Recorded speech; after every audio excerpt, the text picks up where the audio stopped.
Chapter 793, Perfection Realm. The celestial spirit great world is about to birth an innate golden immortal. Although this tribulation crosser comes from another great thousand world, he has already rooted himself in the celestial spirit great world, and his achievements will also drive the development of the celestial spirit great world. Even though Guan had foreseen this long ago, the arrival of this moment still made him somewhat emotional. In the past, the celestial spirit great world had hardly any free immortals, let alone golden immortals. At that time, the great world was divided into countless little worlds, and the Daoist Zhang Zizai immortal hid deep within the void, indifferent to worldly affairs. Now, not only have the Daoist Zhang Zizai immortals appeared in the human world to establish sects or open dojos to teach the Tao, spreading their immortal name widely, even profound Yuan-free immortals are doing the same. Beneath the 3,000 great worlds are countless little worlds, known as the mortal realms.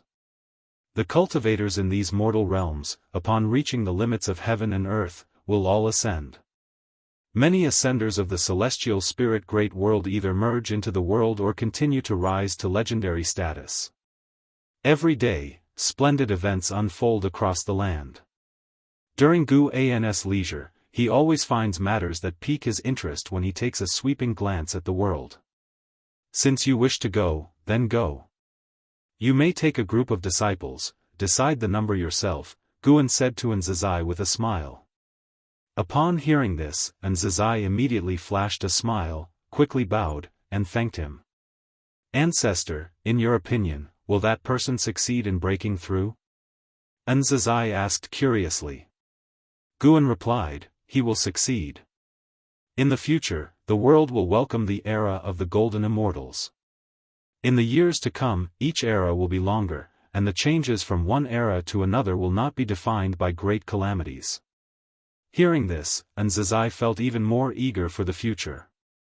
Guan did not say more and left with the Wuxia divine sparrow. Nzizai watched him leave and, observing his leisurely demeanor, felt deeply moved. What about golden immortals? The ancestor's cultivation level is much higher than that of golden immortals, yet he never becomes arrogant because of it, nor is he greedy for power. He prefers a quiet pastoral life. Nzizai most admired the ancestor for this ability to remain calm and peaceful. He had once tried to imitate this but regrettably, after a long time in seclusion, he would always yearn to go out and could never fully convince himself to let go of fame and fortune. Currently, he manages the affairs big and small of Wuxia, and although it is arduous, he finds it meaningful. If he truly let go of the power in his hands, he definitely would feel some reluctance. Guan, with his back to Nzizai, heard the youngster's inner thoughts and his lips curled into a subtle smile. Since the birth of the first innate golden immortal in the celestial spirit great world, heaven and earth shook, and the atmosphere in the immortal cultivation realm seemed ready to soar upward. The innate golden immortal preached to all living beings, and the sound of the Tao resonated throughout the entire world, benefiting countless living creatures, and even those mortals who had not cultivated gained many insights. The passage of time accelerated. Guan's range of activity remained within the celestial spirit great world. If an old friend encountered trouble, he wouldn't personally appear because the Wuxia divine sparrow's intervention was sufficient. The Wuxia divine sparrow could extend his lifespan, which was far more advantageous than avatars or puppets, allowing him to relax more. As the constellations changed and earthly agitations unfolded over countless years, the human world had undergone significant changes. Now arrived at the Daoist beginning era, cultivators soared on celestial inquiries, pursuing higher realms, thus sparking a significant development in Daoist techniques. Great cultivators from all around the world taught the Tao, advancing the celestial Tao destiny in the human world, hence it was known as the Daoist beginning era. All living beings could feel the rise of the celestial spirit great world, the future could only become better, thus it was named beginning, symbolizing that the path toward the great Tao of this great thousand world had only just begun. That year, at the beginning of autumn, nearing noon, Guan appeared out of nowhere within a bamboo forest and walked towards a pavilion among the woods. He had just gone to break through and had now reached the primordial profound venerable immortal realm perfection. The progress from the middle stage to the perfection realm took nearly 30 trillion years of lifespan, reducing his accumulated lifespan over many years to more than 15 trillion years. Although the consumption was great, the effect was significant. The higher the great realm, the greater the gap between small realms. Take the primordial profound venerable immortal, for instance. A mere one-level difference in a minor realm signifies an absolute disparity in strength. Given this, striving for higher realms requires at least having an accumulated lifespan of 1 billion years. 1 billion years should indeed be called 10,000 trillion years. 10,000 trillion years can also be referred to as a quadrillion years. Guan thought about the Xuanzi algorithm of ancient Wuxia, which recorded, in the method of large numbers, 10,000 is called a yi, 10,000 is a zhao, 10,000 zhao is a jing, 10,000 jing is a gai, 10,000 gai is a zi, 10,000 zi is a liang, 10,000 liang is a go, 10,000 go is a jian, 10,000 jian is a zheng, 10,000 zheng is a zai. His lifespan number had not yet surpassed the imagination of the ancients of Wuxia, indicating it was still not enough. As Guan reflected, upon reaching the primordial profound venerable immortal realm perfection, his vision expanded once more, allowing him to see more unknown territories and a grander great Tao. He realized that the road ahead was still long. Fortunately, within the known range, no one could threaten him. S.E.A. The novel, F. Ire. Enter website on Google to access chapters of novels early and in the highest quality. As for the Celestial Emperor and a few Celestial Tao Venerables, their whereabouts were unknown. Perhaps they were exploring more vast and distant domains, having likely grown weary of everything within the Celestial Tao over the long years. Guan strolled back leisurely as usual, making people feel as if he had merely gone out for a brief distraction. Though only away for 2 hours, his power had transformed profoundly. 2 hours, even giving a primordial profound venerable immortal 10 million years, or 1 billion years, couldn't result in such progress. Guan's eyes turned toward the 3,000 great worlds. The struggle for the Son of Heaven had reached its final stages, with 90% of the great thousand worlds already under the great immortal divine Yuan's command. Xianyuan human venerable continued to resist stubbornly, but the outcome was clear, and the immortal gods under his command were restless, feeling anxious about the future. Suyu, who often accompanied Jianghu, seemed to be plotting something. With him, Guan wasn't worried that Xianyuan human venerable's defeat would implicate Jianghu. Guan arrived at a small river and stopped just before crossing, looking into the distance where a giant 7-colored light shield stood amidst the mountains, forming its own barrier world. Within, 2 Wuxia disciples were sparring, both being free immortals. This made Guan somewhat sentimental. The 9th generation disciples already had some reaching the free immortal realm, and though it was the 2 strongest of the 9th generation, it still gave Guan the sense that the era of the Holy Court had become distant. He stood in place, starting to observe intently.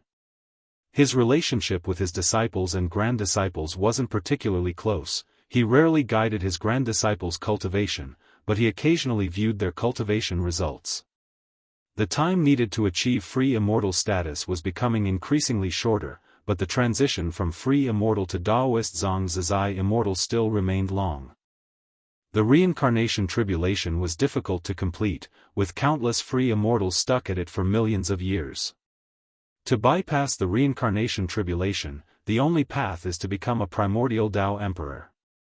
Because of this, the primordial Tao Emperor has gained high status in the celestial spirit great world, symbolizing ultimate talent. Striving to become a primordial Tao Emperor is equally challenging, but at least, for the world's cultivators, it represents a possible path. If you find any errors, ads pop up, ads redirect, broken links, non-standard content, etc., please let us know to report so we can fix it as soon as possible. Chapter 794, Turning the Tide by sheer effort. Guan stood by the river for quite a while, then crossed the small river and walked toward the mountain where he resided. An hour later, he entered his courtyard. Coincidentally, Shangguan Sienna was also there, discussing a major event of the world with Shenzhen. Guan had become accustomed, although Wuxia does not intervene in worldly affairs, he is not completely detached from the world. The disciples always have exchanges with the sects, and whenever a major event occurs in the world, Wuxia's disciples will always make an appearance. Of course, this is also the thought of the sections. Having Wuxia's disciples present, whether to preach or host conferences, will bring prestige and demonstrate one's status. Although Wuxia does not seek domination, countless legends have been passed down since antiquity, and no one dares to shake Wuxia's prestige. Till now, the world has not witnessed the birth of a second innate golden immortal. Do you think the demon emperor can succeed? He is still far from the rank of innate golden immortal. But that innate golden immortal claimed he possesses the potential for golden immortal, and at this grand event of the demon race, the demon emperor will exhibit the process of breaking through to the profound yuan-free immortal. If successful, he will be the youngest profound yuan-free immortal. That is simply because we, Wuxia, do not compare ourselves with the outside world. Facing Wuxia Xianxia's curiosity, Shenzhen appeared calm, showing no interest in the demon emperor. She glanced at Guan without paying much attention. Wuxia Xianxia saluted Guan, then continued chatting with Shenzhen, and those not knowing might think they were master and disciple. Guan returned inside, preparing to take a nap. With his cultivation level, he could do without sleep, but recently he enjoyed experiencing the red dust in dreams. In dreams, he crafted a unique life, experiencing it firsthand. He discovered he could make dreams become reality, creating the world from his dreams. However, he is not omnipotent, at least he cannot create a Dao world stronger than his cultivation level. He increasingly believed that the so-called heavens and earth were not products of the great Dao, but were opened up by powerful beings. There is no heaven or earth within the great Dao river, even if there is, they are the fallen ones entering in, without an original cause and effect relationship. S.E.A. the Novelier.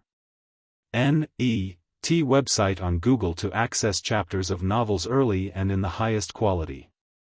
As Guan fell asleep, Wuxia Xianxia managed to persuade Shenzhen to accompany her to the demon race's grand event. The Dao treasures in their hands had just been reforged by Guan. In this world, no one could harm them. After they departed, the courtyard of Guan fell silent. The sun set, the moon rose, and the seasons changed. When the two ladies returned, half a year had passed. Guan stepped out from the house, stretched lazily under the sun. "You didn't sleep until now, did you?" Shenzhen questioned with a suspicious look. Guan glanced at her, countering, "Why not?" Nowadays, his medicine gardens around the region flourished anew, planted with high-tier spiritual grass. Each time he harvested, he could prolong the time. High-tier cultivation herbs mature over decades, and do not much diminish lifespan. Now, he not only gained ample time but also his annual income of lifespan increased to nearly 3 billion years. In Wuxia's Daoist field of the beginningless, the medicinal herbs planted were too numerous to count. Every disciple had their own medicine garden. Guan would not interfere, and if he wanted to explode in lifespan, he could do it any time, but only if a crisis arrived beforehand. He would not reveal even a trace of his ability to seize lifespan. "Well, would you like to hear about our experiences at the demon race?" Shenzhen walked toward Guan, asking with a smile. Guan nodded, letting her speak while reminiscing about his dream. He lived another lifetime as Yang Xian, never taking innocent lives, focusing on chivalry, living a splendid life. The name of the sword Dao Saint ancestor re-emerged. Acquiring this title is not only due to his strength but also his merits. Unaware of Guan's thoughts, Shenzhen eagerly shared about the demon race's festivities. Initially, she wasn't interested in the demon emperor, but seeing the demon emperor crossing the tribulation and his attitude towards people and matters, she had a change in perspective. She thought the demon emperor truly might become the second innate golden immortal. Interestingly, why did I feel the demon emperor's form and voice resembled yours somewhat? Although there's a significant difference, from afar, his silhouette looks like him seeing you. Shenzhen looked at Guan suspiciously, curiously asked, hoping to discern something from Guan's expression. The origin of the Demon Emperor has always been a mystery worldwide. Rumors once suggested a connection between the Demon Emperor and the ancestor Master Wuxia. Even Wuxi's disciples had asked Guan, but he firmly denied it. Shenzhen returned in high spirits, feeling she might have discovered the link between the Demon Emperor and Guan. Not only did they resemble in form, but there were also some indistinct causes and effects on the Demon Emperor that could not be deduced, yet indeed existed. This feeling, she only detected in Guan, knowing she specialized in cause and effect. Concerning the achievement in the path of cause and effect, no Wuxia disciple could rival her, except for Fairy Yao Xian, who was stronger but not considered a Wuxia disciple. Guan looked at her, his expression serious, and said solemnly, "Some causes and effects are best left unprobed, otherwise." Shenzhen was stunned by his shift in demeanor. She had never seen Guan so serious and felt a bit unnerved. "Beware, it'll erase your memory." Guan revealed a smile, raising his hand to gently tap her forehead. Shenzhen came back to her senses, instantly understanding Guan was teasing her. She couldn't help but feel annoyed. As she was about to inquire further, Zizai appeared, bowing to Guan, saying, "Ancestor, 2 immortal gods have come to visit you. One calls himself Zixuan Old Immortal, and the other calls himself Tai Immortal Monarch." Seeing Zizai show up, Shenzhen stopped questioning since Guan refused to disclose the connection with the Demon Emperor, clearly for a reason. She could only ask privately. "Bring them to the mountain viewing pavilion." Guan replied, and Zizai immediately disappeared from where he stood. "All right, I have matters to attend to, you should rest first." Guan left these words behind and departed. His awakening was not merely to greet Shenzhen. Watching his departing figure, Shenzhen clicked her tongue in amazement. "Remarkable, they say demon transformations take reference from appearance they find appealing, speaking of which, the looks of Celestial Demon Child, Celestial Cyan, Celestial Bai seemed familiar as if I've seen them somewhere before, elsewhere." Guan walked all the way to the mountain viewing pavilion. Standing in the pavilion, he gazed at the nearby great waterfall. Before long, Zizai led Zixuan Old Immortal and Tai Immortal Monarch there. Zizai showed great curiosity toward the 2 immortal gods. Although immortal gods are no longer just intangible legends, he had yet to truly interact with immortal gods. Guan nodded slightly at Zizai, indicating for him to leave. After Zizai left, Zixuan Old Immortal stood in the pavilion, bowing to Guan and saying, "Please, Ancestor Master Wuxia, intervene and save the world for human venerable." Guan turned around, looking at him, expressionless. Tai Immortal Monarch stood beside Zixuan Old Immortal, saying nothing, but observing Guan's expression. "I am not a celestial court immortal god, nor do I have the ambition to ascend to immortality. Why should I assist him?" Guan asked coldly. This moment, his look imposed immense pressure on Zixuan Old Immortal. Compared to last meeting, Zixuan Old Immortal felt as if facing another person entirely. "If you find any errors, ads pop up, ads redirect, broken links, non-standard content, etc., please let us know to report so we can fix it as soon as possible." Chapter 795, Son of Heaven's Opportunity. Facing Guan's inquiry and gaze, Elder Wuxia Xianxia suppressed his inner unease and spoke, "Although the Patriarch does not participate in the struggle for the throne, as long as Wuxia remains in this great thousand world for a day, it is difficult to avoid the ramifications brought by the struggle. If the great immortal divine Yuan wins, the 3,000 great worlds will be destroyed and recreated into the 3,000 great worlds he desires. If Xianyuan succeeds, he will not change the 3,000 great worlds, all he wants is to thwart the provocation from the great immortal divine Yuan. He does not need the 3,000 great worlds to transform into anything else." As Wuxia Xianxia spoke these words, his gaze was firmly fixed on Guan. Tai Immortal Monarch had already heard this narrative, which was also the reason for Tai Immortal Monarch's accompaniment.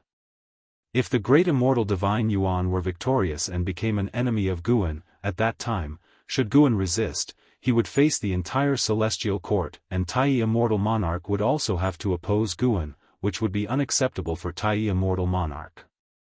After all, he had invested so many years of effort and was unwilling for it all to be in vain.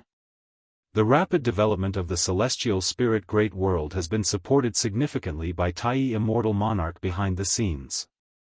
Looking at Guan, Tai Immortal Monarch's eyes already indicated his stance. Guan responded to the gaze of Elder Ci Xian, saying, I can leave with Wuxia. I can even leave with the celestial spirit great world. The ambition of the great immortal divine Yuan poses no threat to me. Elder Ci Xian followed up, saying, while you are capable of departing with the celestial spirit great world, all living beings are creations of the heavenly Tao, and if the celestial court strips them of their celestial Tao destiny, they will inevitably disperse into ashes. Guan approached the table and sat down, choosing not to respond verbally. Instead, he picked up the teapot and poured himself some tea. Each day there is new tea at the mountain viewing pavilion, prepared by the ghost mother of ephemera.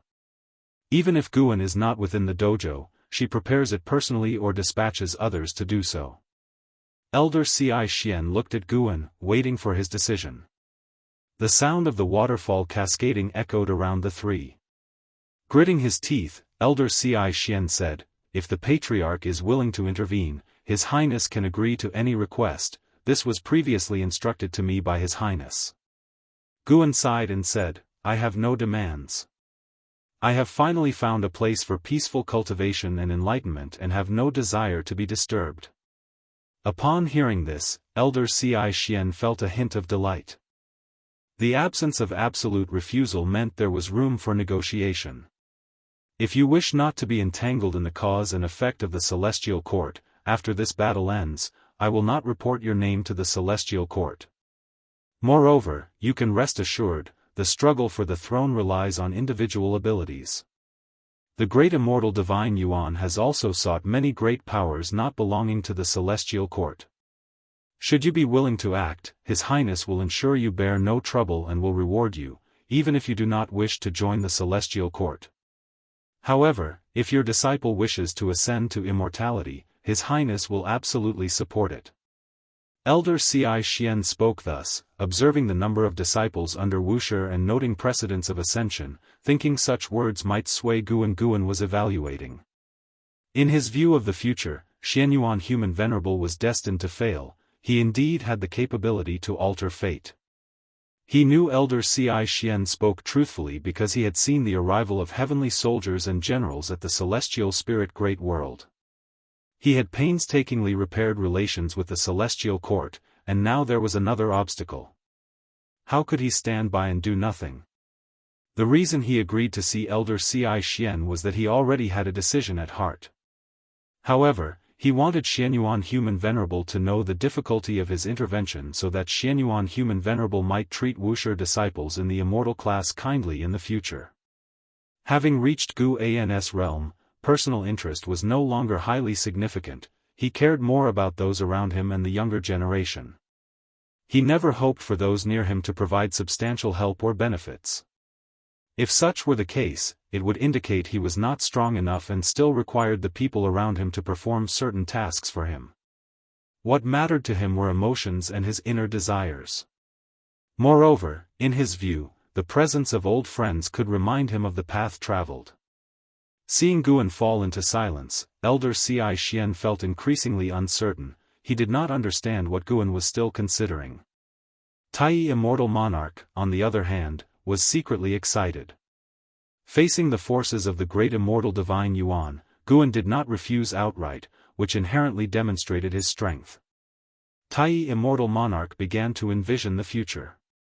If Guan helped Xianyuan Human Venerable turn the tides, he would have established good relations with Xianyuan Human Venerable, which was undoubtedly beneficial for him. Previously, he did not join the fray because he was uncertain which Son of Heaven would triumph. If it were possible to befriend the victorious Son of Heaven, he certainly would not refuse. Gritting his teeth, Elder Ci Xian took out a golden jade pendant from his sleeve, saying, "This is His Highness' most important token. If you are willing to intervene, this item will be bestowed upon you. This item comes from the Emperor of Heaven and can exempt you from capital punishment by the Celestial Court and grant you a supreme immortal position, an opportunity greatly coveted by Sons of Heaven." Seeing the jade pendant, Guan's eyelids twitched. This item did not appear in his foresight, indicating it truly represented the power of the Emperor of Heaven. Instinctively, he wanted Elder Ci Xian to quickly put it away to prevent attracting the Emperor of Heaven. But on second thought, within the dojo, cause and effect can be isolated, why should he fear? Having grown steadily to today, his lifespan evolution abilities could be trusted. A primordial profound venerable immortal would indeed cause concern in the celestial court, yet he could rest easy, implying even the Emperor of Heaven could not probe the cause and effect within the dojo. With such a treasure, does human venerable still fear failure? Guan did not reach to receive the item but rather asked. Elder Ci Xian replied, human venerable cares about victory, about the interests of all immortal spirits and mortal spirits supporting him. Rather than face utter destruction, he does not wish to disappoint all who support him. These words led Guan to regard Xianyuan human venerable a little higher. Guan spoke, since that is the case, I shall assist you, but I will not show myself, and I hope you and human venerable do not reveal my existence. Upon hearing this, Elder Ci Xian was overjoyed and immediately expressed gratitude to Guan. May I ask, Patriarch, when will you act? Elder Ci Xian set the golden jade pendant on the table and eagerly asked. Just relay the message to him, I will act at the appropriate time. I will only help him resolve the battlefield of the 3,000 great worlds. As for the battle between the great immortal divine Yuan and him, I will refrain from involvement, Guan replied. Sar the Novelier. N.E.T. website on Google to access chapters of novels early and in the highest quality. Naturally, the struggle for the throne cannot be interfered with by a third party. Elder Ci Xian responded, once again paying his respects to Guan, then departed. Tai Immortal Monarch did not follow in his footsteps, as Guan gestured for him to sit down. After Elder Ci Xian left, Tai Immortal Monarch faced Guan alone, feeling somewhat apprehensive, fearing that bringing Elder Ci Xian might have offended Guan. Xianyuan human venerable's promise is indeed trustworthy. Truly, I also hoped you wouldn't get involved, but the great immortal divine Yuan is more dangerous than Xianyuan human venerable. Tai Immortal Monarch spoke cautiously, carefully observing Guan's expression. If you find any errors, ads pop up, ads redirect, broken links, non-standard content, etc., please let us know to report so we can fix it as soon as possible. Chapter 796, Heavenly Tao Emperor Jade. Guan glanced at Tai Immortal Monarch and said with a smile, you need not worry, I am not blaming you. Hearing this, Tai Immortal Monarch felt relieved and smiled. Over the years, I've watched your actions. While some things may not matter to me, your intentions are undoubtedly earnest, whether out of ambition or for other reasons. I harbor no dissatisfaction with you. Guan said to Tai Immortal Monarch, his face graced with a warm smile, a stark contrast to his demeanor when facing the old immortal Zixuan. Tai Immortal Monarch was excited by these words and felt deeply moved. He could sense Guan's sincerity, and he didn't consider it a bad thing that his ambition had been revealed, as he indeed harbored no ill will towards Guan. In fact, after spending so many years in the celestial spirit great world, he had many insights. He found his Tao heart had become more serene, realizing that if immortal gods distanced themselves from all living beings, they would inevitably become arrogant and narrow-minded. Most immortal gods also grew from mortal spirits, and to be arrogant towards mortal spirits is to be arrogant towards one's past self. His own arrogance was why Guan suppressed him for so many years. Whenever he thought of this, Tai Immortal Monarch felt that working for Guan could not impress him, yet what he did was not meaningless, for he gained something himself. Having convinced himself of this, hearing Guan's praise brought him unexpected joy and even a sense of loyalty akin to a soldier willing to die for a confidant. Guan raised his hand to point at the golden jade pendant on the table and asked, are these jade pendants common in the celestial court? If there was only this one, he would have to give it away or always keep it in the dojo, never giving it to his disciples. Tai Immortal Monarch collected his thoughts and said, not many, but I have indeed heard of it. This jade pendant is called the Heavenly Tao Emperor Jade, and only a few sons of heaven favored by His Imperial Majesty and those with great merit can hear of it. The celestial court actually values merit more, which is why the ranks of immortals differ. Over the long years, one's cultivation level can always be improved, but to bring blessings to all living beings requires genuine effort. Immortal gods receive the incense of all beings and are naturally obligated to protect them. Some immortal gods who accomplish little, no matter how high their cultivation level, will not ascend. Guan shook his head with a laugh and said, "You didn't say that before." Tai Immortal Monarch felt embarrassed, cleared his throat, and said, "At that time, my mind was clouded. I always thought finding a patron was easier than accumulating merit. To obtain the Heavenly Tao Emperor Jade, merit cannot be achieved by saving beings once or twice but must be accumulated through countless accomplishments." Guan nodded and asked, "Then how many Heavenly Tao Emperor Jades do you think there are?" Tai Immortal Monarch replied, "At least 1,000, given the countless immortal gods in the celestial court. Even I don't know the exact number." Guan felt relieved. In the future, he could give the Heavenly Tao Emperor Jade to his cherished disciples. Afterward, Guan exchanged a few simple words with Tai Immortal Monarch and then let him leave.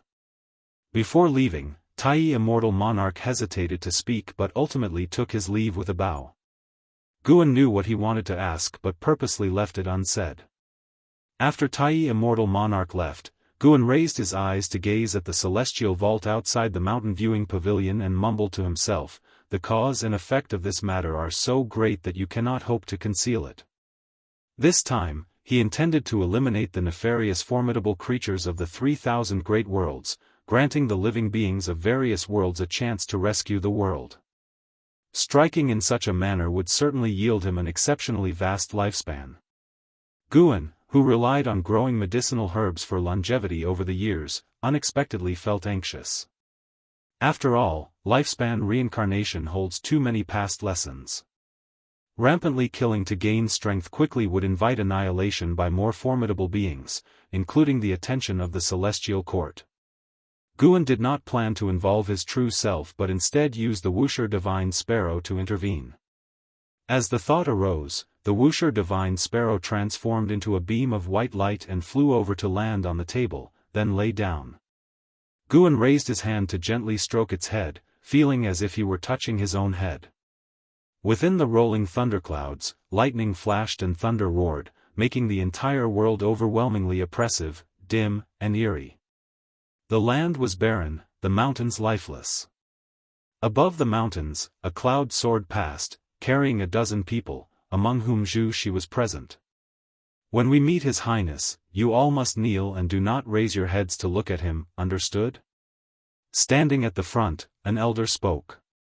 He was the Star Monarch, known as Beichen Star Monarch, and behind him were all world rulers from various great worlds, with Zhu Zai's presence being the weakest and thus the least noticeable. "We understand."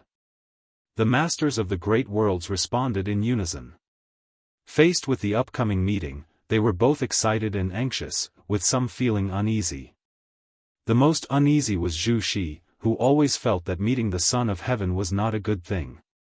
She didn't want to come, but as the overt world ruler of the Taiwei Great World, she had no option but to come. Her great cultivators wished not to miss this opportunity but did not dare to replace her. Zhu Shi could only strive to calm herself, not wanting to appear cowardly. Soon, a colossal stone hall appeared ahead, far larger than any mountain in the world. CTH Novel, F. Iyer. Ed website on Google to access chapters of novels early and in the highest quality. Everyone's gaze was drawn to the stone hall, while Beichen Star Monarch accelerated his cloud soaring technique. They swiftly rode the clouds into the stone hall. The hall's passage was immensely broad, its ends shrouded in darkness, discouraging prolonged gazes. Flying forward for a while, Beichen Star Monarch's voice echoed, "Lower your heads." Upon hearing this, everyone inclined their heads downward, not daring to look ahead, Zhu Shi included. A few seconds later, the auspicious cloud landed and quickly dissipated. Zhu Shi felt the ground beneath her feet and her heart raced with anxiety. Your Highness, these people are the masters of the Great Thousand World, whose foundations rank in the top 20 among the 3,000 great worlds. Upon hearing Beichen Star Monarch's voice, Zhu Shi and the others knelt down, their foreheads touching the ground, afraid to accidentally look up. A lazy voice sounded, uttering just one word, yet it brought a boundless sense of oppression to everyone present. Zhu's eyes' heartbeat quickened, and she subconsciously envisioned the Son of Heaven's visage in her mind. At this moment, her Tao fruit trembled, plunging her into an unprecedented state of unease. It's hard to imagine how high the realm of the Son of Heaven is, that merely uttering a single word could instill such fear. It wasn't just her. The world rulers on her left and right were equally affected, even those whose cultivation had reached the innate golden immortal realm, all felt as powerless as ordinary mortals. Your Highness, we are close to bringing the 3,000 great worlds into our fold. Do you have any instructions? Beichen Star Monarch inquired respectfully. The voice of the Son of Heaven followed, I have but one requirement, ensure the beings of the 3,000 great worlds worship me. If they fail to satisfy me, with a flick of my finger, I shall annihilate the world, all beings related to this realm will vanish into nothingness, their souls dispersed, their bodies and Tao extinguished. If you find any errors, ads pop up, ads redirect, broken links, non-standard content, etc., please let us know to report so we can fix it as soon as possible. Chapter 797, The So-Called Hope, a flick of the finger to annihilate the world. Souls shatter and scatter. Life ends, Tao disappears. Zhu Shi listened to the great immortal divine Yuan's words, feeling as if she were in an icy cellar, her spine chilled. This Son of Heaven was even more arrogant and brutal than she had anticipated, filling her with worry about her future. Following such a Son of Heaven, even if they won, it seemed unlikely to end well. Beichen Star Monarch's voice rang out, they will do it. Before coming here, Beichen Star Monarch had instructed all the masters of the great worlds to speak as little as possible and to agree to anything the Son of Heaven demanded without refusal. The great immortal divine Yuan responded, and immediately Zhu Shi felt a powerful and warm force envelop her, an endless stream of Tao's spiritual qi and true meaning of the great Tao surged from all directions, causing her vestment robe to billow, strands of her hair floated up, and her lowered head showed a look of surprise. No matter how much she feared the great immortal divine Yuan in her heart, at this moment, she felt delighted by the opportunity she received. Not just her, but the other masters of the great worlds felt the same, believing they made the right gamble. At least for now, they have already benefited. Zhu Shi quickly felt a strong dizziness, causing her to lose consciousness rapidly. Uncertain of how much time had passed, Zhu Shi seemed to have had a very long dream, as if she experienced another life, but this life was different from a mortal's life, consisting only of continual enlightenment. When her consciousness awakened, she opened her eyes and found herself still in that dim great hall, surrounded by a mist of silver blue. Not just her, but the other masters of the great worlds were in the same condition. Some had already awakened and were cultivating, while others were still lying on the ground, not yet awake. Zhu Shi looked forward, and on the steps ahead was a gigantic, unoccupied treasure throne, while Beichen Star Monarch stood before it, gazing into the distance, seemingly spying on something. She retracted her gaze, then got up and began to meditate in place. As she closed her eyes again, the insights from before erupted in her mind. Her understanding of the 3,000 great Tao was insanely enhancing, and even her cultivation level was rapidly increasing. The silver-blue mist surrounding her was Tao's spiritual qi, more advanced than the Tao spiritual qi of the 3,000 great worlds, making her so immersed that she couldn't extricate herself. Meanwhile, Beichen Star Monarch frowned deeply, his eyes revealing a look of astonishment and doubt. What is that? In the bright celestial vault, a magnificent palace stood above the sea of clouds, with immortal gods constantly flying in and out. Inside the palace, Xianyuan Human Venerable sat on the emperor's throne, with one hand supporting his face and the other tapping lightly on the armrest. From his furrowed brows, he appeared anxious. A figure flew into the hall, the light dispersed, and Sichuan the old immortal revealed his true form. Taking a few steps forward, he said, "Your Highness, he has agreed." Upon hearing this, Xianyuan Human Venerable jumped up with a look of surprise and immediately asked, "How did he say it?" Sichuan the old immortal recounted all his exchanges with Guan word for word, and after listening, Xianyuan Human Venerable also calmed down, slowly sitting down. "He indeed is an extraordinary great power, I have implicated him," Xianyuan Human Venerable remarked with emotion.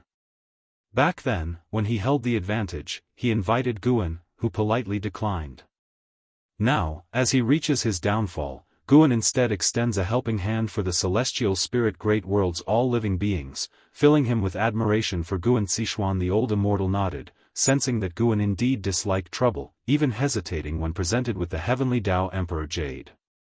Xianyuan Human Venerable followed up with the question, "Can he truly turn the tide alone?"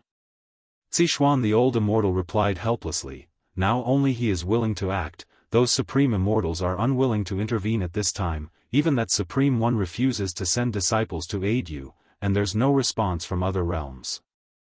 Xianyuan Human Venerable was silent. Sichuan the old immortal also felt conflicted inside, but he understood that it wasn't because those powerful beings were too ruthless, but rather that in everyone's eyes, Xianyuan Human Venerable was indeed destined to lose. Even though he had gained Gu An's consent, Sichuan the old immortal merely felt there was hope for a comeback, without absolute confidence. The great immortal divine Yuan's forces had too many great powers, coupled with 90% of the 3,000 great worlds already under the great immortal divine Yuan's control, making it seem that this struggle for the Son of Heaven was already over. Did he mention when he would make a move? Xianyuan Human Venerable asked again. Sichuan the old immortal shook his head, saying, "He said he will choose the timing himself." Xianyuan Human Venerable frowned, feeling uncomfortable with this passive predicament. Before this struggle for the Son of Heaven began, he had been very popular in the celestial court, facing any immortal position with composure and nobody refusing his requests.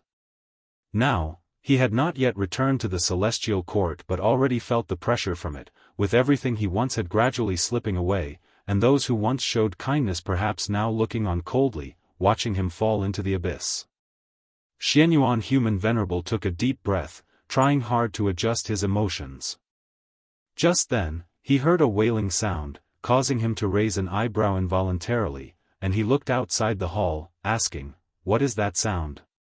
Sichuan the old immortal was also startled, turned to look. A breeze blew outside the hall, stirring his white hair. In his pupils, a dim void was reflected, with a silver light cutting through the darkness. "What is that?" Sichuan the old immortal's divine sense locked onto a great thousand world captured by the great immortal divine Yuan.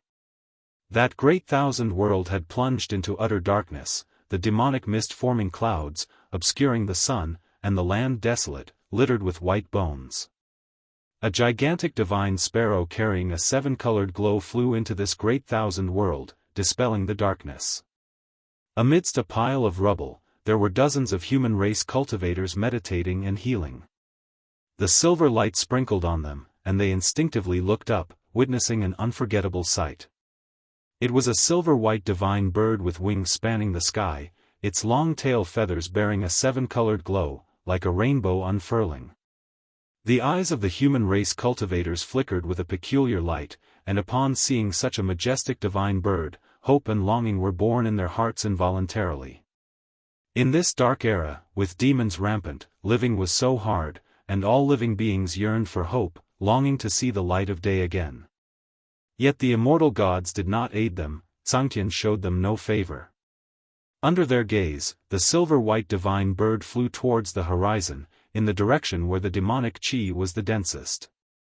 Sia the Nephire. Et website on Google to access chapters of novels early and in the highest quality.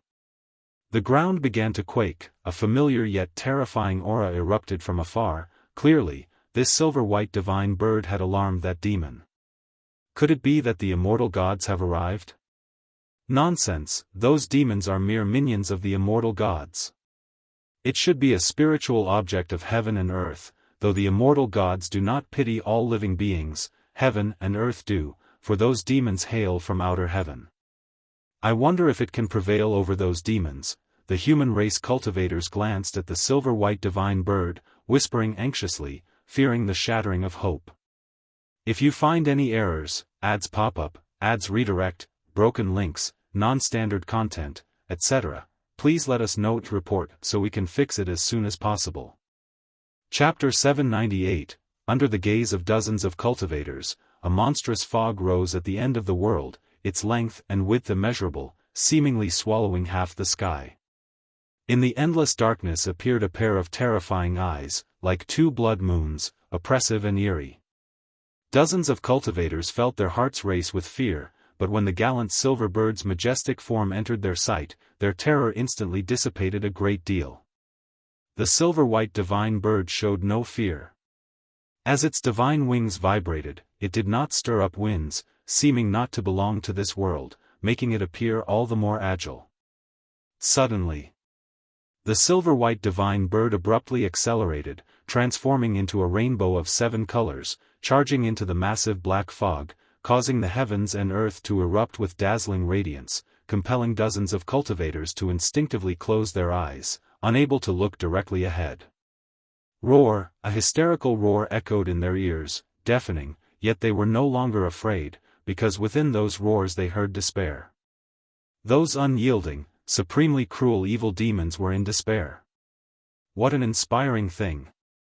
Above the grand hall, Xianyuan Human Venerable stood before the throne, and together with Elder Zixuan, watched in the same direction. They all saw the silhouette of the Wuxia divine sparrow. Is it the ancestor Master Wuxia taking action? This bird is truly formidable. Xianyuan Human Venerable could not help but speak, his tone full of surprise. Elder Zixuan did not turn around, he steadily watched that great thousand world, seeing Wuxia divine sparrow press forward, annihilating all evil demons that obstructed its path, his heart equally stirred. It seemed the ancestor Master Wuxia is not just talk, with such a divine bird, who can resist? After all, being an immortal monarch, he cannot discern the cultivation level of this divine bird. Not only him, Xianyuan Human Venerable could not see through it either, which is why they felt invigorated, sensing hope to reverse the situation. Wuxia divine sparrow moved swiftly, only making a round through that great world and vanquishing all evil demons within. These demons hailed from chaos, yet facing Wuxia divine sparrow, no divine skills they performed could shake its form. Instead, they were burned to ashes by its overwhelming flames of 7 colors. Unstoppable. After destroying the evil demons of this great world, Wuxia divine sparrow flew outside the heavens, crossing the void, directly descending upon the next great world. This world was likewise occupied by the great immortal divine Yuan, and all beings were in distress. The rainbow light drove away the darkness, bringing light to all beings, bringing hope to Xianyuan Human Venerable. However, Xianyuan Human Venerable and Elder Zixuan saw an endless stream of great powers, evil demons approaching Wuxia divine sparrow. The moment Wuxia divine sparrow appeared, it alarmed the immortal gods under the great immortal divine Yuan. In this contest for the celestial mandate, some immortal gods were responsible for overseeing the entire situation, immediately detecting any changes. Upon arriving at the second great thousand world, spatial black holes continuously appeared in the dark celestial vault. Mighty heavenly soldiers and generals, members of the Mo Luo clan, and possessors of demon god bodies appeared, densely packed, quickly surrounding Wuxia divine sparrow. Even in the stone hall, Beichen Star Monarch saw this scene. He frowned, watching the magnificent Wuxia divine sparrow, feeling a sense of unease. The battle in the 3,000 great worlds was not his concern, his current responsibility was to oversee the master of the great world within the hall. What on earth is the origin of this bird? Why have I never seen it before?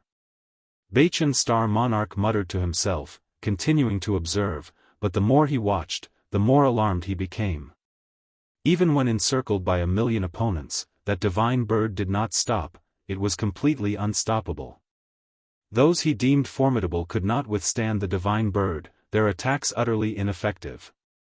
You successfully seized 908,762,431 years of lifespan from Night Demon Monarch, early stage of innate golden immortal realm. You successfully seized 32,870,871,107 years of lifespan from Su Qima, late stage of Hengtian golden immortal realm. You successfully seized 64,592,883 years of lifespan from Heavenly Falling Star, late stage of innate golden immortal realm. One prompt after another popped up before Gu An's eyes.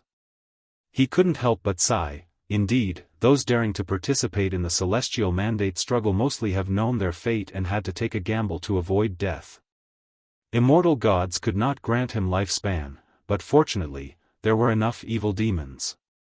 Gu An's lifespan began to surge wildly, even making his Dao heart ripple. To him, the lifespan was like the experience bar in a game, concerning his strength. Seeing the experience bar shoot up at an unprecedented pace, he felt both exhilarated and somewhat anxious. Even though he was killing evil demons of the most despicable kind, killing too many could become burdensome.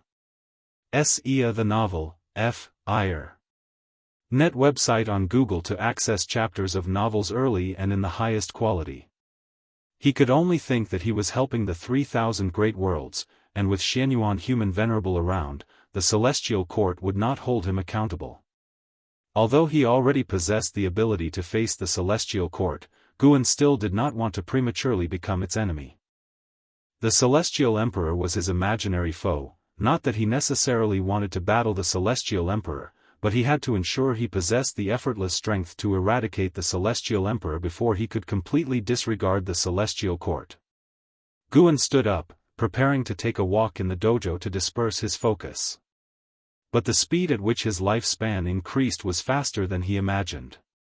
When he reached the foot of the mountain, new prompts appeared before him. Your lifespan has broken through 10 trillion years for the first time, unlocking the lifespan inheritance feature. Lifespan inheritance: you can freely choose to consume a certain number of lifespans to conduct lifespan inheritance.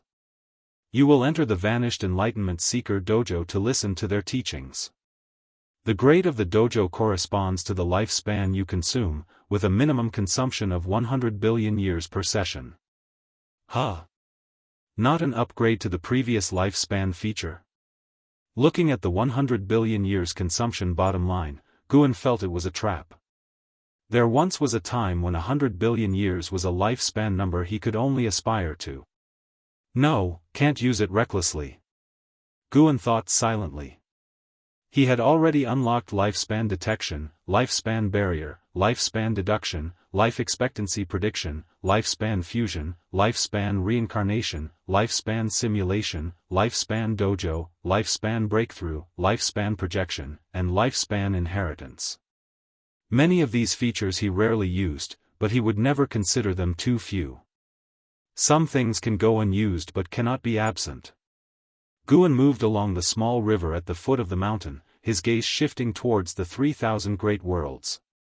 Wuxia Divine Sparrow flew over one great thousand world after another, attracting the pursuit of great immortal divine Yuan's minions, while immortal gods were ceaselessly obliterated and resurrected, continuously returning to battle. Meanwhile, the Mo Luo clan was frightened, and the number of those going to support dwindled. Various sects of the Great Thousand Worlds dared not rashly participate, and Guan did not make things difficult for them because they had no choice.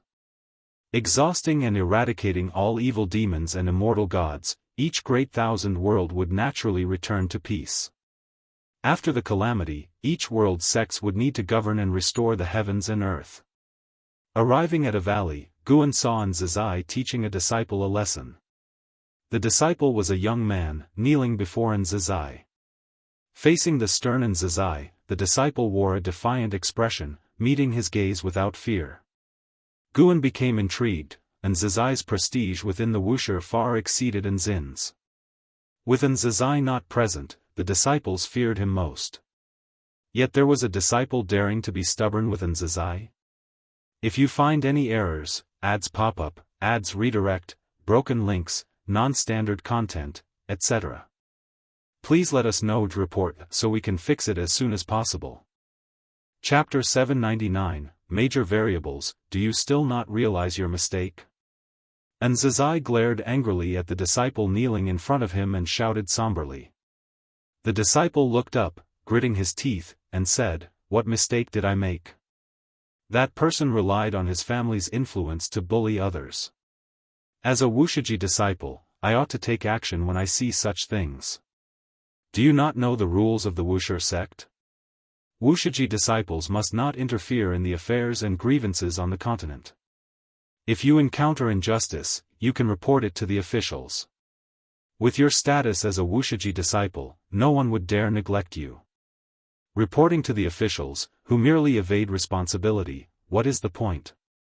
Is my cultivation not meant to punish the wicked and eradicate evil? Are you questioning Wuxia, questioning the Nine-Spirit dynasty? I am not questioning, it's just that when I encounter it, I cannot let it go. Watching the two confront each other, Guan also understood the ins and outs of the situation and simultaneously gained a clear impression of the disciple. This disciple was named Zhuang Xian, the 8th-generation disciple of Wuxia, born on the Nine-Spirit continent. His family was relatively happy. Although his talent was not the strongest, he was born with an overwhelming sense of justice, always stepping in to help when he saw injustice. This drew the attention of Duanli. Duanli inherited the destiny-defying divine skill modified by Guan, and through continuous passing of skills, his cultivation ranked among the top in Wuxia. Zhuang Xian was his direct disciple, but he did not inherit the destiny-defying divine skill. Instead, he was personally taught by Zizai. Zizai treated him as his own flesh and blood, only falling short of imparting the myriad supreme palm to him. On the surface, the Nine-Spirit continent seemed harmonious, but in places with many people, injustice inevitably arises. Human nature is also unpredictable. Even at the foot of Wuxia, unjust events still happen. Whenever the suffering came to kneel before Wuxia Mountain's gate, Zizai would send people to aid them. He didn't want Wuxia disciples to interfere too much in worldly affairs, as this would accumulate more conflicts and alter the disciples' mindset. After all, Wuxia was an immortal cultivation arena, not a product of power. Seeing Zhuang Xian still stubborn, Zizai, irritated, wanted to slap him, but his right hand hovered over his head, unable to come down. You truly want to anger me to death. Zizai scolded with glaring eyes. As he was about to speak harshly, he suddenly noticed Guan walking towards them, his anger dissipating instantly. He hurriedly sidestepped Zhuang Xian and approached Guan. Zhuang Xian instinctively turned to look, and when he saw Guan, his face changed dramatically. He immediately bowed his head, his heart suddenly in turmoil. He was not familiar with the ancestor but had met him a few times. Although they didn't have much interaction, he admired the ancestor the most. Thinking he might embarrass himself in front of the ancestor threw his heart into chaos.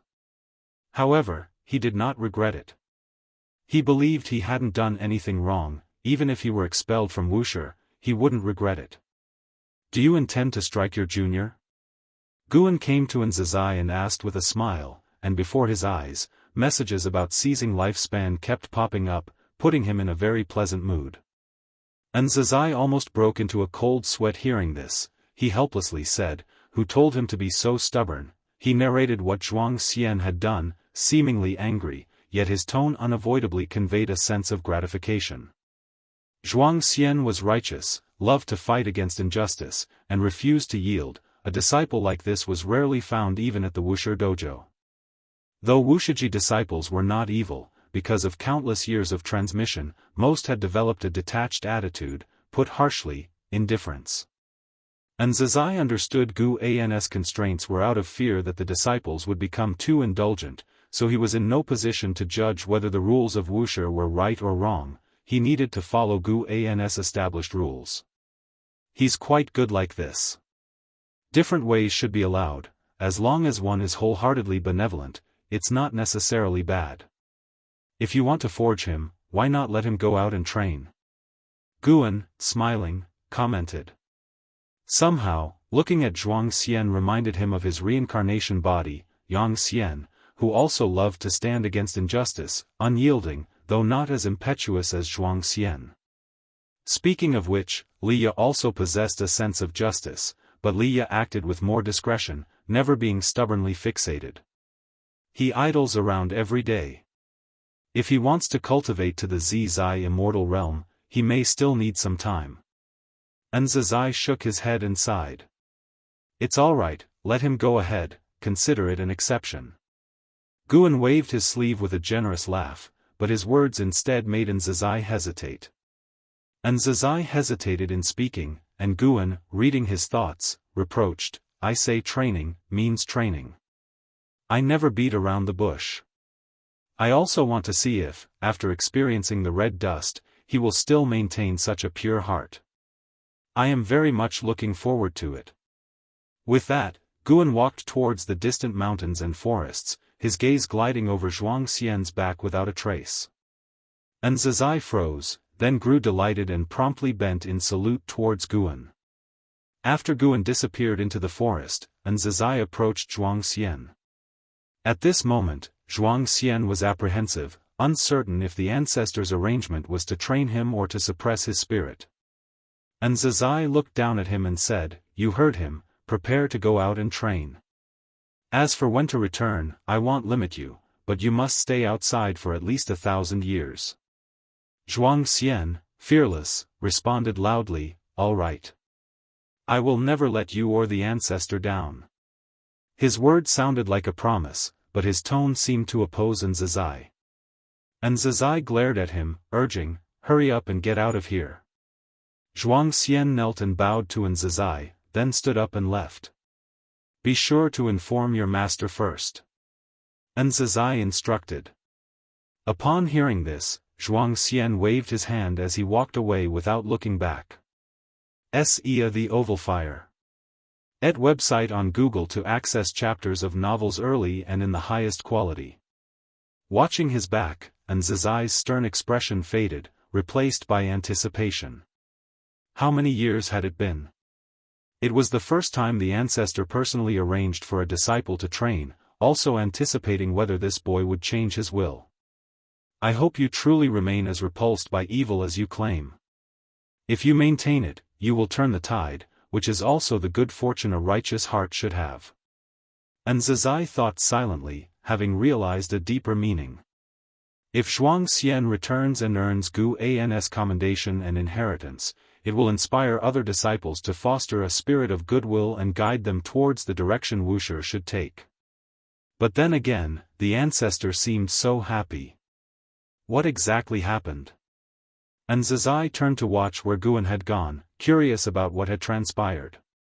Meanwhile, Guan continued along the mountain path, sunlight streaming through the gaps in the leaves, falling upon him. The prompts in front of him had not ceased, his lifespan had already increased to an astonishing degree. He even felt that after this battle, he could pursue a higher realm. Of course, it would be best to lay low for now. If he broke through again, even amidst chaos, it might alarm the entire celestial court, possibly rousing the celestial emperor from his immersion in reincarnation. At that moment, Guan raised an eyebrow. A turn of events occurred in the battle across the 3,000 great worlds. Even such beings are joining the fight? This was an occurrence never before seen in the previous fates, indicating something extraordinary lay behind the great immortal divine Yuan. If you find any errors, ads pop up, ads redirect, broken links, non-standard content, etc., please let us know to report so we can fix it as soon as possible. Chapter 800. Not allowed to roam freely inside the dimly lit Great Hall, all the masters of the great worlds were already awake, sitting in meditation, reviewing their earlier gains. She suddenly opened her eyes, her eyebrows knitted tightly, a look of confusion in her eyes. As she pondered, she lifted her gaze when she caught sight of Beichen's Star Monarch, and couldn't help being drawn to his expression. Beichen's Star Monarch stood on the steps, gazing at the dark celestial vault outside the palace. It was unclear what he was thinking, but his expression clearly showed he was troubled. Could it be that the Son of Heaven met with mishap? She instantly thought of this. she closed her eyes to avoid being noticed by Beichen Star Monarch. But she was no longer able to cultivate peacefully. If something truly happened to the Son of Heaven, wouldn't it mean the celestial throne struggle would shift? Even though the great immortal divine Yuan had already reclaimed 90% of the great worlds, Zhu Shi always felt uneasy, because no matter how she looked at it, the actions of the great immortal divine Yuan did not conform to the heavenly Tao. How could immortal gods drive evil demons into battle and allow them to devour all living beings? Although the Taiwei Great World was spared from the evil demons occupying and spreading chaos, it was only because she allied with the great immortal divine Yuan at the beginning of the celestial throne struggle. She had heard of the fate of other great thousand worlds, all of which had become human purgatories under the occupation of the great immortal divine Yuan. It was precisely because of these actions that left these auxiliary forces confused and uneasy, fearing that after the great immortal divine Yuan's victory, their meritorious deeds would be erased. If this Son of Heaven truly fails, how should the Taiwei Great World conduct itself? Zhu Shi thought with a heavy heart. Although she was an outsider, she had been in the Taiwei Great World for so many years and founded the new Holy Court. She had come to regard the Taiwei Great World as her own and did not wish for it to become yet another purgatory for evil demons. Meanwhile, in another great hall far away, Xianyuan Human Venerable and Ci Xian Old Immortal were also observing the battle. Unlike Beichen Star Monarch's worried expression, these two immortal gods were very excited, praising the power of the Wuxia Divine Sparrow. Even if a supreme immortal takes action, it might not stop this bird. Ancestor Master Wuxia is truly formidable to rear a divine creature like this. Ci Xian Old Immortal stroked his beard and laughed, saying that the celestial court also had powerful divine beasts and immortal beasts, but such a mighty existence as the Wuxia Divine Sparrow was rare, and even Ci Xian Old Immortal, despite living countless years, had never seen such a majestic presence. Cth Nefire. Et website on Google to access chapters of novels early and in the highest quality. The Wuxia Divine Sparrow was like a sharp arrow, piercing through the 3,000 great worlds, using its own radiance to tear apart the darkness enshrouding the great thousand world, incinerating the world's evil demons, advancing relentlessly, unstoppable. There are indeed many clever people. Xianyuan Human Venerable smirked mockingly. Those living beings and evil demons without celestial destiny from the celestial court dared not approach the Wuxia Divine Sparrow, only the heavenly soldiers and generals pressed on, unafraid of death. Ci Xian Old Immortal responded, when those immortal gods die enough times, even their courage will dissipate. Immortal gods might be immortal, but they cannot be resurrected continuously. Each resurrection consumes their celestial destiny, and when exhausted, a decline in cultivation level is the least, severely, they might lose their immortal position, and those immortal gods wouldn't risk their lives for the great immortal divine Yuan to such an extent. Xianyuan Human Venerable nodded. The situation was favorable, which also improved his mood greatly. He was about to say something when his expression suddenly changed. Ci Xian Old Immortal also sensed something. His eyes widened in disbelief as he exclaimed, "How is this possible? What is this aura?" An overwhelming celestial might, far beyond his cultivation level, was descending upon the 3,000 great worlds, oppressing the living beings of every world, including those of the celestial spirit great world. Which celestial Tao Venerable wants to aid the great immortal divine Yuan? Is this permissible? Ci Xian Old Immortal anxiously asked, feeling it unfair that when the tides were about to turn in their favor, a celestial Tao Venerable came to support the great immortal divine Yuan. The celestial throne struggle does not allow celestial Tao Venerables to intervene. The most important test is to win over the mortal spirits. Ancestor Master Wuxia lacks celestial destiny, which is within the rules. Xianyuan Human Venerable's face was solemn as he stated, "It's not a venerable, it's a supreme immortal, one of the strongest among the supremes. Dao Extreme Daluo Immortal." These words fell like a heavy hammer, rendering Ci Xian Old Immortal silent. The Dao Extreme Daluo Immortal is known as the pinnacle of immortals, and beyond that, even though still named immortal, they transcend that realm, becoming akin to the great Tao itself. In the celestial court, the Tao Extreme Daluo Immortal is also a supremely powerful presence. Ci Xian Old Immortal thought of those Tao Extreme Daluo Immortals who remain as supremes, feeling an overwhelming pressure bearing down. Those beings remain as supremes only due to insufficient merit or previous misaligned allegiance. They have become reclusive and unpredictable due to various reasons, making Ci Xian Old Immortal feel as though he was walking on the edge of a knife around them. After a while, Ci Xian Old Immortal managed to squeeze out a question, "Your Highness, will Ancestor Master Wuxia take action against Tao Extreme Daluo Immortal?" Xianyuan Human Venerable did not answer, his pupils reflected the form of the Wuxia Divine Sparrow. The Wuxia Divine Sparrow seemed unaware of the arrival of the Tao Extreme Daluo Immortal, continuing to press forward. The immortal gods along the way were like countless light stars disintegrating upon contact, unable to halt its advance. Within the Daoist field of the beginningless, Guan continued to wander, no longer seeing lifespan prompts before him, as now all the enemies besieging the Wuxia Divine Sparrow were immortal gods, which left him slightly regretful. Even the Tao Extreme Daluo Immortal wants to participate in the celestial throne struggle. It seems that no matter how high the cultivation level, there are times when one cannot see through the situation.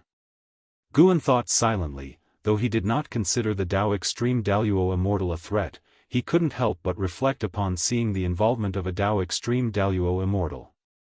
In the endless Tao Mountain, the Tao Extreme Daluo Immortal was a supreme existence, even immortal gods were willing to listen to their teachings. Tao Extreme Daluo Immortals possessed vast divine skills, capable of traversing past and future, even creating worlds. Theoretically, such beings should have found freedom, yet why engage in great cause and effect? Xianyuan Human Venerable holds the Celestial Emperor's Heavenly Tao Emperor Jade. Could it be that behind the great immortal divine Yuan, there is a will challenging the Celestial Emperor? It seems that even the Tao Extreme Daluo Immortals in the Celestial Court cannot achieve true freedom. A figure appeared out of thin air before Guan. It was an Xian, her eyes already turned into Immortal Emperor's eye, her purple pupils exuding such a sinister depth, unfathomable. "Master, is there a formidable enemy approaching?" an Xian asked with a frown. She had been in seclusion for enlightenment, but suddenly felt an unsettling aura. Her divine sense dispersed, discovering that all living beings in the world felt it, some becoming uneasy, some fearful, and some confused. Guan stopped his steps, looked up, and said, "It's not aiming at the celestial spirit great world, that individual intends to seize the 3,000 great worlds." "Who is it, and why do this?" "An immortal god, probably here for the celestial throne struggle." Guan's response deepened the frown on Nzin's brow. "Another celestial throne struggle, how many years has it been, and why is it not over yet?" Guan's gaze traversed one great thousand world after another, across the void universe, to the dark void outside the 3,000 great worlds. The 3,000 great worlds are not situated in the same dimension, nor are they adjacent, but a mystical cause and effect links them from different directions. At this moment, within the darkness, a hand was raised, a white right hand with a broad and long white sleeve extending from the wrist. This hand slowly turned over, palm facing forward, beginning to advance. As its 5 fingers started to close, countless star-like lights appeared in the palm, too many to count. When this hand formed a fist, the celestial vault of the 3,000 great worlds suddenly darkened, day turned to night, and night became even darker. An Xian, standing next to Guan, was astonished by this scene, instinctively looking towards Guan. "If you find any errors, ads pop up, ads redirect, broken links, non-standard content, etc., please let us know to report so we can fix it as soon as possible." Chapter 801, Facing Nzin's gaze, Guan remained expressionless and said nothing, which made an Xian have to look up again at the dim celestial vault. The entire world suddenly darkened. The all-living beings of the 9-spirit continent were in an uproar, the noise was deafening. Even under the protection of Wuxia, it was like this, let alone the outside world. The multitudes were terrified and uneasy. Countless great cultivators came to outer heaven, discovering that the celestial Tao light layer covering the celestial spirit great world had turned dark, which was why the world was in night. Looking at the pitch-black celestial Tao light layer, all the great cultivators felt a chill on their backs, always feeling that a catastrophe was imminent, which made everyone feel oppressed. Other great thousand worlds were similarly enveloped in an atmosphere of panic. In the distant darkness, that hand slowly retracted, bringing the fist to the chest. It belonged to a man in white robes, his figure tall, white hair casually draping, with a white jade head ornament on his forehead. His face was handsome, but his brows exuded a coldness. He seemed like a cold and ruthless ruler. Even as he held the 3,000 great worlds in his hands, causing countless creatures to fear, his expression did not change in the slightest. Suddenly, his eyes narrowed, focusing on his right fist. Silvery flames seeped through the gaps of his fingers, causing this Tao extreme Daoist immortal to feel a burning pain, and a look of astonishment appeared in his eyes. He then opened his right fist, and silver flames surged in his palm, like a mountain flood, rushing into the dark void. SAR the Novel Fire, NE*T website on Google to access chapters of novels early and in the highest quality. The white-robed Daoist immortal raised his gaze to see a magnificent figure manifesting within the vast silver flames. It was the Wuxia divine sparrow. The Wuxia divine sparrow rapidly expanded, its wings spreading out with gusts of air, fluttering the white-robed Daoist immortal's robes, looking down upon him. In front of the Wuxia divine sparrow, the white-robed Daoist immortal was as small as sand before Mount Tai.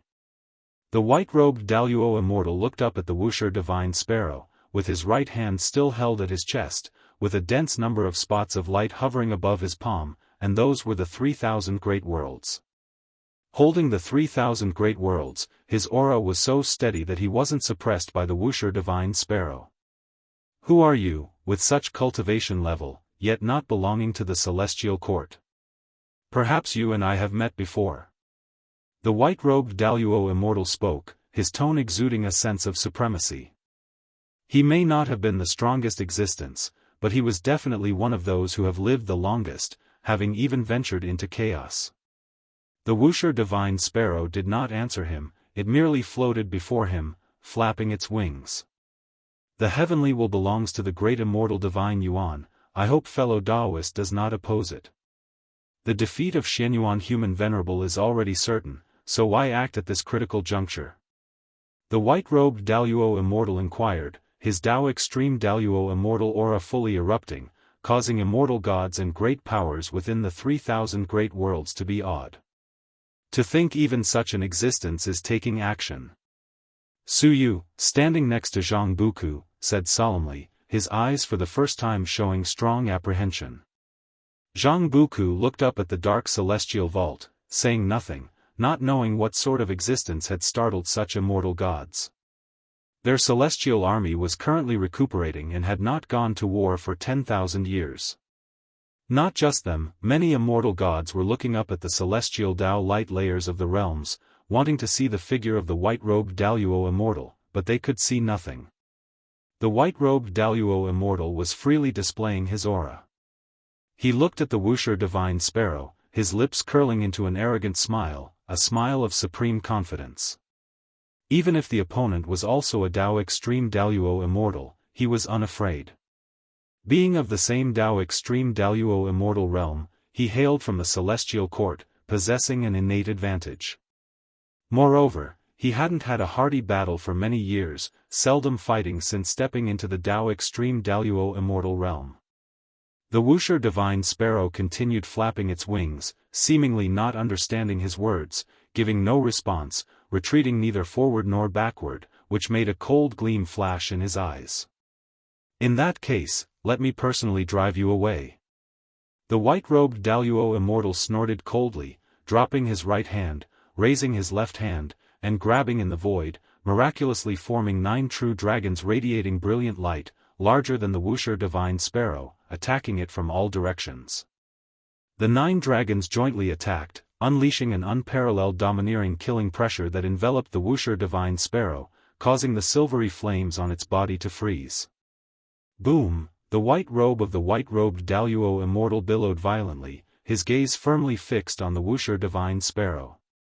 As soon as the 9 true dragons touched the Wuxia Divine Sparrow, they were instantly annihilated. The intense light illuminated the dark void, causing the white-robed Daoist Immortal to squint. Seeing that his formation couldn't shake the Wuxia Divine Sparrow, the white-robed Daoist Immortal was not panicked. His left hand covered with Dao extreme patterns, each containing profound true meaning of the great Dao, instantly presenting the 3,000 great Dao in the dark void, transforming into great rivers of the Dao, rapidly surrounding them. The great rivers of the Dao intertwined, countless world scenes reflected in each great river of the Dao. After blocking Wuxia Divine Sparrow's retreat, the white-robed Daoist Immortal's left hand then manifested a large fan made of peacock feathers, which he waved at the Wuxia Divine Sparrow. A violent Dao true fire rose out of nowhere, instantly engulfing the Wuxia Divine Sparrow, occupying the space within the confines of the great rivers of the Dao. The firelight shone on the face of the white-robed Daoist Immortal, with flames burning in his pupils. Suddenly, silver light burst out from the sea of fire, swiftly covering his pupils. Boom! The celestial vault of the 3,000 great worlds suddenly became bright, turning night into day, and even brighter than the usual daytime. An Xin saw the celestial vault brighten suddenly, her heart tightened even more, as her immortal emperor's eye was in intense disquiet. Her intuition told her that if she leapt to outer heaven now, something terrifying surely awaited her. Guan retracted his gaze and turned to leave. Anzin's gaze followed him, and she saw the world dim down to the usual daylight brightness, but compared to before, it seemed somewhat dusky. Seeing her master depart, she knew the mysterious struggle in outer heaven had concluded. The unease brought by the immortal emperor's eye quickly dissipated. She was full of confusion in her heart, what had happened, and what kind of existence had released the previous aura. Meanwhile, Xianyuan Human Venerable and Xian Elder Immortal stood in the Grand Hall, nervously waiting. They couldn't see the battle beyond the heavens, for the celestial Dao destiny had been severed. They suddenly felt the aura of that Dao extreme Daoist Immortal disappear abruptly. The celestial Dao light layer of the 3,000 great worlds quickly returned to normal. Could it be? Xian Elder Immortal began excitedly, but didn't finish, fearing another mishap. Xianyuan Human Venerable was shocked, murmuring, "How is it possible, so quickly?" His mind was in turmoil. He had suspected the ancestor Master Wuxia to be strong, but he had not expected this strong. To drive off a Dao extreme Daoist Immortal in such a short time? And one from the celestial court at that. He followed with a sense of awe. Such a great power was actually willing to support him. Fortunately, he hadn't been too overbearing when facing the ancestor Master Wuxia earlier, otherwise, he feared he wouldn't have walked out of the Daoist field of the beginningless. If you find any errors, ads pop up, ads redirect, broken links, non-standard content, etc., please let us know to report so we can fix it as soon as possible. Chapter 802, Vast Lifespan. Above the layers of the cloud sea, the white-robed Daoist Immortal appeared out of thin air. He raised his right foot, seemingly wanting to step forward, but his foot hung in mid-air, unable to land for a long time. His whole body trembled, his face looked extremely bad, and in his pupils, the image of the Wuxia Divine Sparrow charging at him kept reflecting. His hands and his sleeves were clenched tightly, and his mood was extremely unsettled. He possessed the cultivation level of a Dao extreme Daoist Immortal in perfection. Facing that divine bird, his immortal body was obliterated in an instant.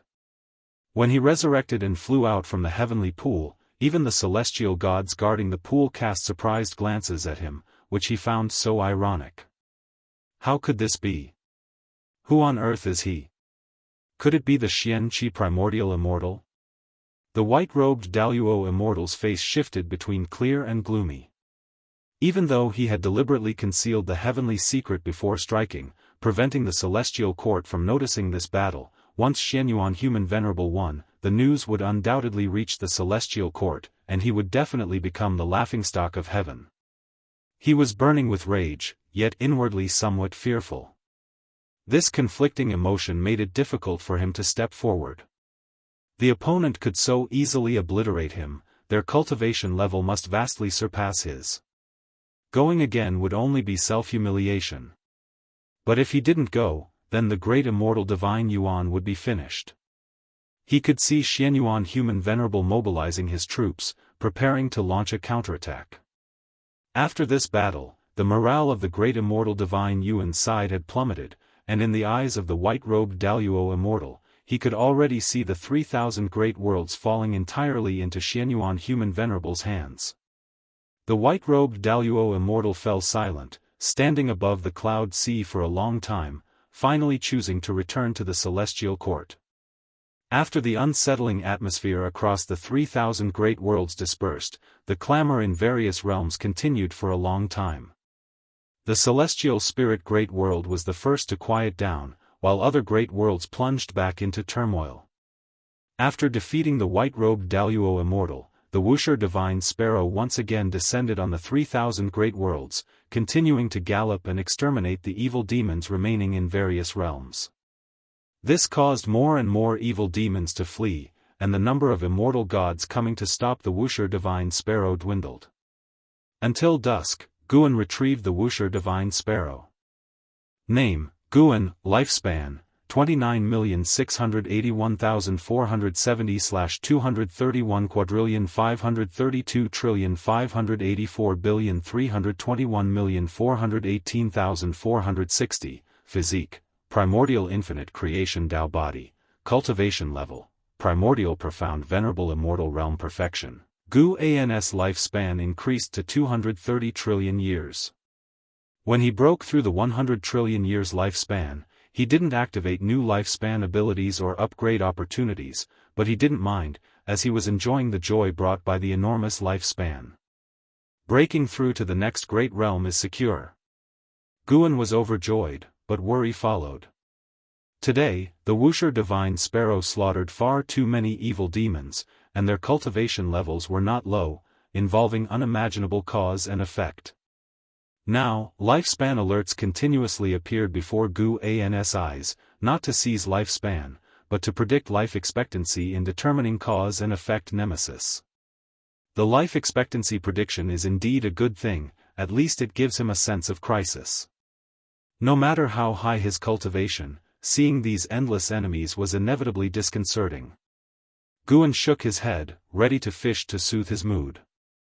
The 9 spirit continents' dusk was beautiful, with birds flying across the sky like they carried hope, everything appeared so harmonious. In the distance, within a valley, Tai Immortal Monarch and the 72 immortals of Jianghu stood on the grass, looking up at the celestial vault, their gaze directed toward the other great thousand world, all immortal gods' faces filled with shock. Did it really turn around? Who on earth is that divine sparrow? So terrifying, those chaos evil demons, immortal gods turned to ash before it. The one who earlier concealed the heavenly secret must be an even more terrifying existence. That divine sparrow disappeared for a while. When it returned, the heavenly secret resumed. Something must have happened in between. Human Venerable actually still had such means hidden. The 72 immortals of Jianghu talked excitedly, not because they supported Xianyuan Human Venerable, but seeing him, seemingly defeated, suddenly reverse a defeat lasting millions of years within one day was so thrilling, making them inevitably excited. Purple Dragon Star Monarch noticed Tai Immortal Monarch remaining silent, wondering what he was thinking, his brow furrowed. Unable to hold back, he transmitted his voice to inquire, Immortal Monarch, do you know the origin of that divine sparrow? Tai Immortal Monarch turned back, glancing sideways at him, which made his heart tremble with excitement. Could it be? Purple Dragon Star Monarch thought of something. He got excited as well, recalling his experience upon coming to the celestial spirit great world. It felt dreamlike. It was not the first time he was shocked by Ancestor Master Wuxi's cultivation. Who on earth is this person? He suddenly suspected Ancestor Master Wuxia to be an avatar of a celestial Dao Venerable. Only this possibility made sense. Going forward, build the celestial spirit great world well, it will be our greatest opportunity. Tai Immortal Monarch said solemnly, making Purple Dragon Star Monarch nod. Don't be fooled by Tai Immortal Monarch's calm demeanor, inside he's laughing uncontrollably. Such cultivation, even if unrelated to the celestial court, will inevitably make one a supreme immortal, celestial Dao venerable.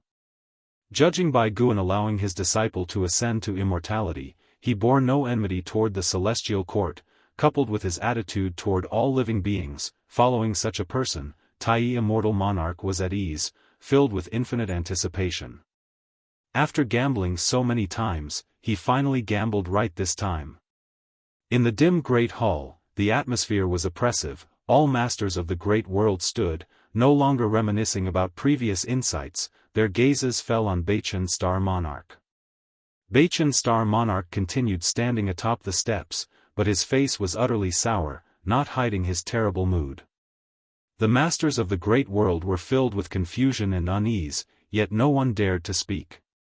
After a long time, Baichen Star Monarch seemed to hear something. His expression changed. He took a deep breath and looked at the crowd, saying, "Go back, reorganize your forces, and prepare for battle." Without waiting for questions, he waved his sleeve sending them out of this realm. Once the hall was left with only him, he sighed, then took out a copper mirror from his sleeve, casting magic onto it. After a while, the mirror surface emitted a ray of light, illuminating a figure with immortal elegance and Daoist bones. "Master, circumstances have changed." Baichen Star Monarch gritted his teeth, recounting everything that had happened. Ia the Nephire. Et website on Google to access chapters of novels early and in the highest quality. The figure on the mirror was an elder in a cyan robe, with extraordinary presence. His look was as cold as that of the white-robed Daoist Immortal, but as Baichen Star Monarch spoke more, his brows furrowed. Baichen Star Monarch finished speaking, nervously watching the elder, waiting for him to speak. The elder remained silent for a while, then spoke. "Give up, directly return to the celestial court to face punishment. I will intercede for you. It is at least a better outcome than after the defeat of the great immortal divine Yuan." Upon hearing this, Baichen Star Monarch's face dramatically changed. He instinctively wanted to plead, but the words stuck in his throat as he met his master's gaze. He finally swallowed his words, sighed, and bowed. If you find any errors, ads pop up, ads redirect, broken links, non-standard content, etc., please let us know to report so we can fix it as soon as possible. Chapter 803, Above the Revered Immortal. The upheaval of counterattacks erupted across the 3,000 great worlds, with the great immortal divine Yuan drawing chaos evil demons into battle, causing all living beings across the great worlds to suffer deeply. As Xianyuan human venerable began to counterattack, many native forces in various great worlds began to overthrow the rule of the great immortal divine Yuan. The Wuxia divine sparrow flew across the 3,000 great worlds, witnessed by countless living beings. Everyone believed that the Wuxia divine sparrow brought victory and hope. Shrines and temples dedicated to the Wuxia divine sparrow sprang up like mushrooms after rain across various realms. The Wuxia divine sparrow was bestowed numerous titles. In the years that followed, even Guan, who was far away at the Daoist field of the beginningless, could sense a unique destiny rushing toward him, which was the faith of all living beings in the Wuxia divine sparrow. The destiny born from this faith was extremely complex. It could help him enhance his cultivation level, allow him to create magical treasures, spiritual objects, and more. It could be said to be omnipotent. No wonder the immortal gods desire incense from the human world. It is worth mentioning that merit does not belong to the heavenly Tao. Guan directly stored this merit within the Wuxia divine sparrow, keeping it for later use. He didn't intend to enhance his cultivation level with the merit, but rather saved it for any unforeseen use. In the years that followed, there were no major changes in the celestial spirit great world, but the 3,000 great worlds descended into unprecedented frenzy. The more oppression inflicted by the great immortal divine Yuan, the more emotions were released by all living beings now. However, without a powerful force like Guan stepping in, Xianyuan human venerable needed time to annex all the great 1,000 worlds of the great immortal divine Yuan. In the blink of an eye. 3,000 years passed. Guan sat within a bamboo grove, boiling tea while gazing at the 3,000 great worlds. After so many years of counterattacks, 60% of the great worlds had fallen under Xianyuan human venerable, while the morale on the side of the great immortal divine Yuan plummeted. More and more immortal gods abandoned their support for the great immortal divine Yuan and switched to supporting Xianyuan human venerable, including many new faces. Even immortal gods have a human side. Seeing that Xianyuan human venerable was likely to win, many immortal gods wanted to contribute to his success. To stabilize the situation, under the persuasion of Zixuan Old Immortal, Xianyuan chose to accept these immortal gods' help, even sharing benefits with them and allowing them to spread Taoism in the human world. What seemed like a battle between two sons of heaven was, for many immortal gods, a rare opportunity. Each immortal god possesses immortal authority. It's not something that can easily be exercised by descending to the mortal world to preach, which is why the previous immortal god did so by sending dreams, as his true self could not appear. Guan watched the actions of those immortal gods, as if watching a play, while contemplating his next breakthrough plan. With such a long lifespan, he could completely improve himself in all aspects, but he felt his current Daoist techniques were already strong enough, adequate, for now, since he wasn't experiencing any pressure from others in the same realm. Sarch * the novel, F. Iyer. Et website on Google to access chapters of novels early and in the highest quality.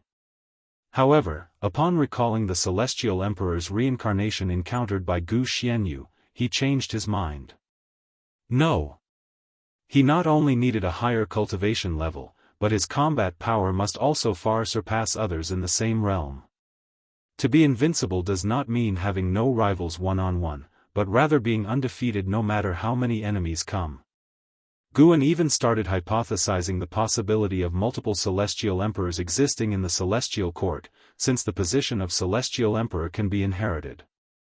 What if the ancient celestial emperor wasn't dead? Just as Guan pondered, two figures walked out from the bamboo grove. They were Zizai and Zhuang Xian. Zhuang Xian had been training outside for 3,000 years, and aside from his somewhat travel-worn appearance, his overall demeanor and vital energy showed little change. The two arrived beside Guan and bowed in greeting. And Zizai spoke, "Ancestor, Zhuang Xian has returned from his training excursion. Is there anything you'd have him do?" The reason for asking this was his hope that Guan would take notice of Zhuang Xian and personally nurture this young man. Gaining Gu An's direct teachings would certainly enable him to surpass other disciples, just like in Zizai. Among those of a younger generation, there were many with talent and comprehension beyond him, yet beneath the second-generation disciples, none could shake his standing in terms of power and status. Zhuang Xian looked at Guan without much excitement, appearing very composed. Guan raised his eyes to evaluate Zhuang Xian and asked, "During this excursion, were there any tasks beyond your power?" Zhuang Xian replied, "Yes, many. My cultivation is too weak to help many people. Some demon sects need destroying. I will cultivate properly and venture out again in the future." He didn't directly ask Guan to intervene, which made Zizai reassess him. In fact, over the years, Zizai had constantly been observing him, aware of all his experiences. Zhuang Xian had been furious and irrational, but once he returned to the beginningless, he exhibited calmness. He wouldn't let others help enforce his will. Any regrets? Yes, I was deceived into thinking she would truly reform, only for her to cause more deaths. Even after personally killing her, it didn't change this fact. I swore never to show compassion again. Did anything occur that shook your beliefs? Yes, I met someone who upheld justice, helping mortal spirits everywhere indiscriminately, whether humans or untransformed beasts. He aided without seeking anything in return. He saved many mortal spirits, yet in the immortal cultivation realm, he was a demon, notorious for refining soul banners from cultivators. I don't know whether to label him as good or evil. As he spoke these words, Zhuang Xian's expression turned complex. Guan smiled and said, "It seems you've gained a lot. Go on. Xian immediately bowed and then turned to leave. Zizai hesitated for a moment, sometimes gazing at Xian's departing figure, sometimes looking at Guan, as if wanting to speak but refraining. He's good material. There's no need to rush. When the time is right, I'll teach him Daoist techniques. He himself feels it's not suitable now. Guan picked up the teapot and said softly. Hearing this, Zizai smiled, for Guan's words assured him that Xian's future success was promising. He quickly thanked Guan and then refrained from disturbing him further. After Zizai left, Guan decided to make a breakthrough the next day. He had already begun to envision the realm beyond the mixed element profound venerable immortal. Not until nightfall did Guan finally rise and leave. Returning to his courtyard, as usual, he chatted casually with Shenzhen about trivial matters. On a different note, Xian meditated within his cave mansion, the oil lamp on the wall casting light upon the environment. This cave mansion was large, complete with a small lake and a medicine garden, exuding its own special aesthetic. Suddenly, Xian opened his eyes, exhaling turbid air. Lifting his right hand, he saw his palm was darkened, and his expression turned peculiar. Upon returning to the beginningless, this power calms down. Could it be that it fears the Tao intent within the beginningless? Xian murmured to himself, recalling that when facing his ancestor, he could feel the mysterious power in his palm extremely nervous, shrinking almost to a point. He had initially been distressed about how to overcome the temptation of this power. Now, it seemed, as long as he remained within the beginningless, he need not worry about this power. If you find any errors, ads pop up, ads redirect, broken links, non-standard content, etc., please let us know to report so we can fix it as soon as possible. Chapter 804, In the early morning, the sunlight pierced through the earth. Guan, dressed in a close-fitting white robe, walked out of the pavilion, stretching lazily under the bright sun. Today is another day full of hope. Guan sincerely sighed, harboring thoughts of a major breakthrough, an event awaited for millions of years and his happiest day, full of excitement. Even though he tried to remind himself that he was already a person of great power and should not be so excited, he couldn't help it. After thinking about it, which cultivator facing a breakthrough could remain calm? Moreover, compared to others, Guan had more confidence. He even felt that he would surely succeed in breaking through, and with such a mentality, he naturally felt more excited. Shenzhen glanced at Guan from in front of the artifact refining cauldron. Without making a sound, she closed her eyes and continued practicing. After strolling in the courtyard for a while, Guan left. He walked into the woods along the mountain path, activating the lifespan breakthrough function as he walked. You have activated the lifespan breakthrough function. Based on your current realm, select the following breakthrough location: 1. Primal Harmony of Chaos, 2. Sea of Descent, 3. Holy Heart Path, 4. Rolai Star, 5. Dao Qinglian Tree, 6.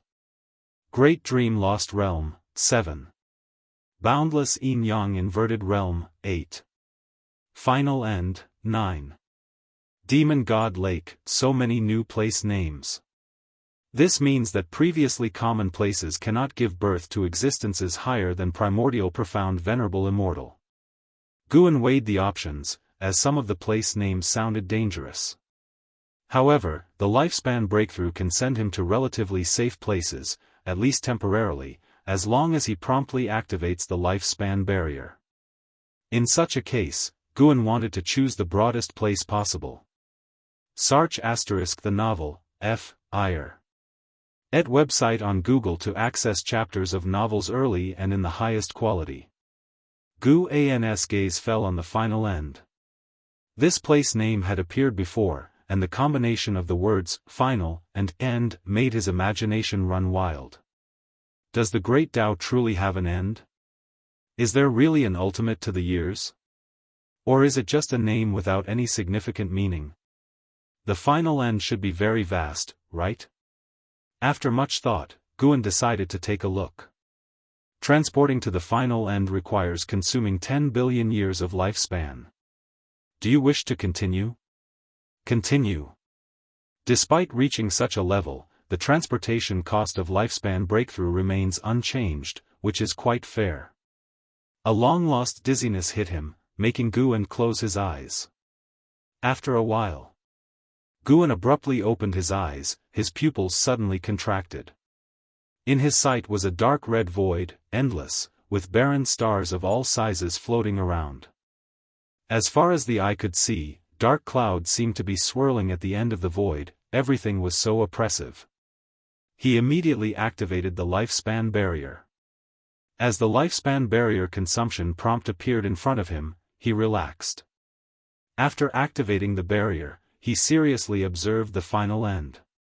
He discovered the Tao spiritual qi surging here was different from the spiritual energy of the heavenly Tao and chaos, filled with an agitating aura, but he had to admit, the Tao spiritual qi here was stronger. He turned around to look in all directions, but he couldn't see the supposed end in any direction. As expected, the final end is just a gimmick. Guan was secretly disappointed. Just then, his gaze fell on a corner of the void. He saw a star slowly condensing, growing larger, resembling a barren meteor, with no vegetation, no vitality. As his gaze concentrated on the star, endless cause and effect scenes poured into his eyes. This star surprisingly symbolized a great thousand world, a world containing millions of small worlds, with countless mortal worlds like Earth. However, such a magnificent great thousand world no longer existed, it was a mark left after destruction. Guan immediately looked at other barren stars.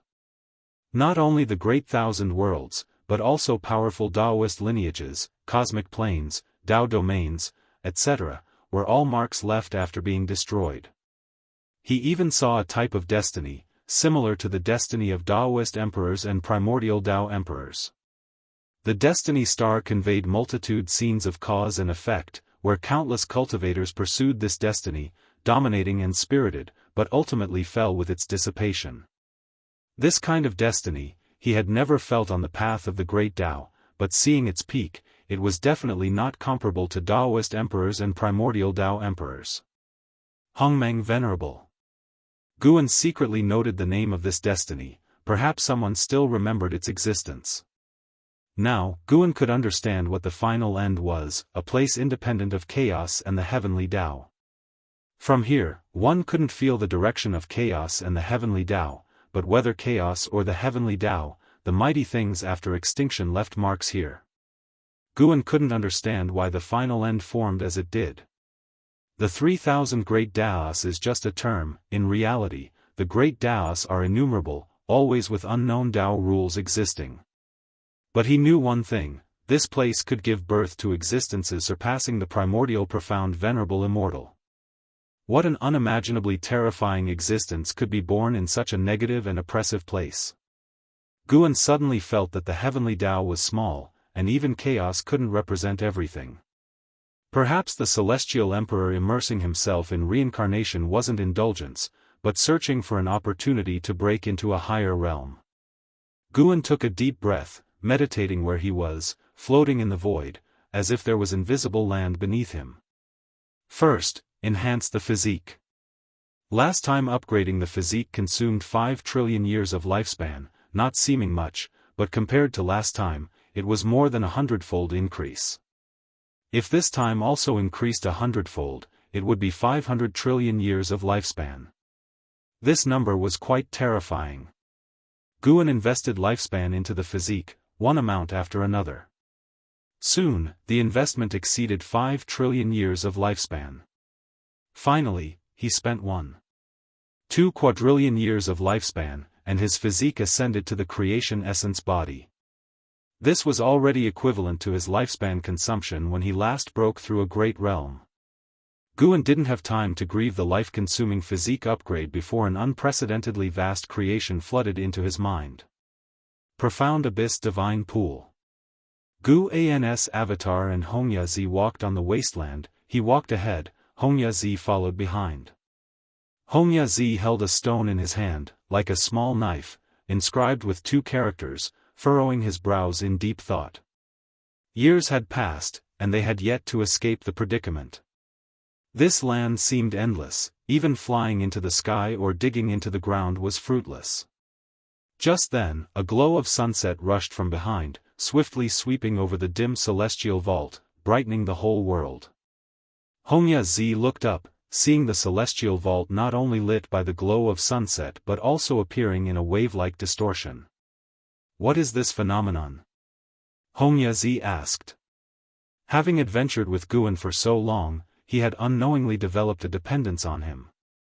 Guan looked up, secretly amazed. The creation essence body is indeed formidable, without yet breaking through a great realm, just improving the physique. The phenomenon can be transmitted from the final end to the underworld. His avatar in the hidden spirit palace of the celestial spirit great world opened his eyes, seeing the 3,000 great worlds and the path of the great Tao experiencing similar phenomena, the glow of sunset illuminating all beings. Such a commotion might alarm the celestial court. Luckily, he broke through at the final end. The heavenly court immortals should not be able to trace it there. Even so, the creation essence body alone was such. What kind of upheaval would his breakthrough to a great realm cause? Guan had a slight worry in his heart. Would it push the celestial emperor out of hiding? If you find any errors, ads pop up, ads redirect, broken links, non-standard content, etc., please let us know to report so we can fix it as soon as possible. Chapter 805, Breakthrough. Perfection of the Supreme Emperor of Ultimate Merging Tao. Above the sea of clouds, Li Xuanmiao and the celestial destruction god flew side by side, glancing ahead, seeing many immortal gods flying in the same direction, and the distant celestial vault was flowing with a beautiful glow. Could it be that the dark heavenly court is attacking? Li Xuanmiao asked, raising his eyebrows. In the battle for the Son of Heaven, there were shadows of dark creatures at work. He had fought against dark creatures and was filled with apprehension towards the dark heavenly court. The dark heavenly court was outside the celestial court, yet the celestial court had not taken action, indicating that they were not confident in dealing with the dark heavenly court. Once the dark heavenly court launched an attack on the celestial court, it would inevitably lead to long-term turmoil. Li Xuanmiao was eager to retreat and become stronger, not wanting to keep fighting. Probably not. The celestial order only asked us to assemble. If the dark heavenly court was attacking, Tsangtian would take the lead. The celestial destruction god responded, the name Tsangtian evoking wild thoughts in Li Xuanmiao. He had heard of Tsangtian for years upon arriving at the celestial court, but never witnessed Kangshan's might. It is said that Tsangtian is not only the will of the heavenly Tao but also the celestial court's most powerful weapon, whose heavenly might eradicates countless evil demons. They stopped speaking and continued forward. Soon, they reached the assembly point of the immortal gods, still above the sea of clouds, but this portion was gathered by countless immortal gods, some towering millions of feet tall, others suspended above like divine beasts. Looking around, it was spectacular beyond words, boundless and magnificent. Ia the Nelfer. Net website on Google to access chapters of novels early and in the highest quality. In front of all the immortal gods, the end of the sky presented an illusory scene, seemingly leading to another cosmic plane. Inside was the chaos void, a terrifying black fog quietly surging without approaching the heavenly Tao, encircling the heaven-suppressing endless tower. Li Xuanmiao and the celestial destruction god landed among the immortal gods, secretly astounded, for even the celestial destruction god had never seen so many immortal gods assembled together. The foundation of the celestial court was truly terrifying. After a moment of reflection, Li Xuanmiao turned his gaze to the spacetime entrance ahead, feeling uneasy looking at the black fog. It was clear that something extremely dangerous lay within. It seems unrelated to the dark heavenly court.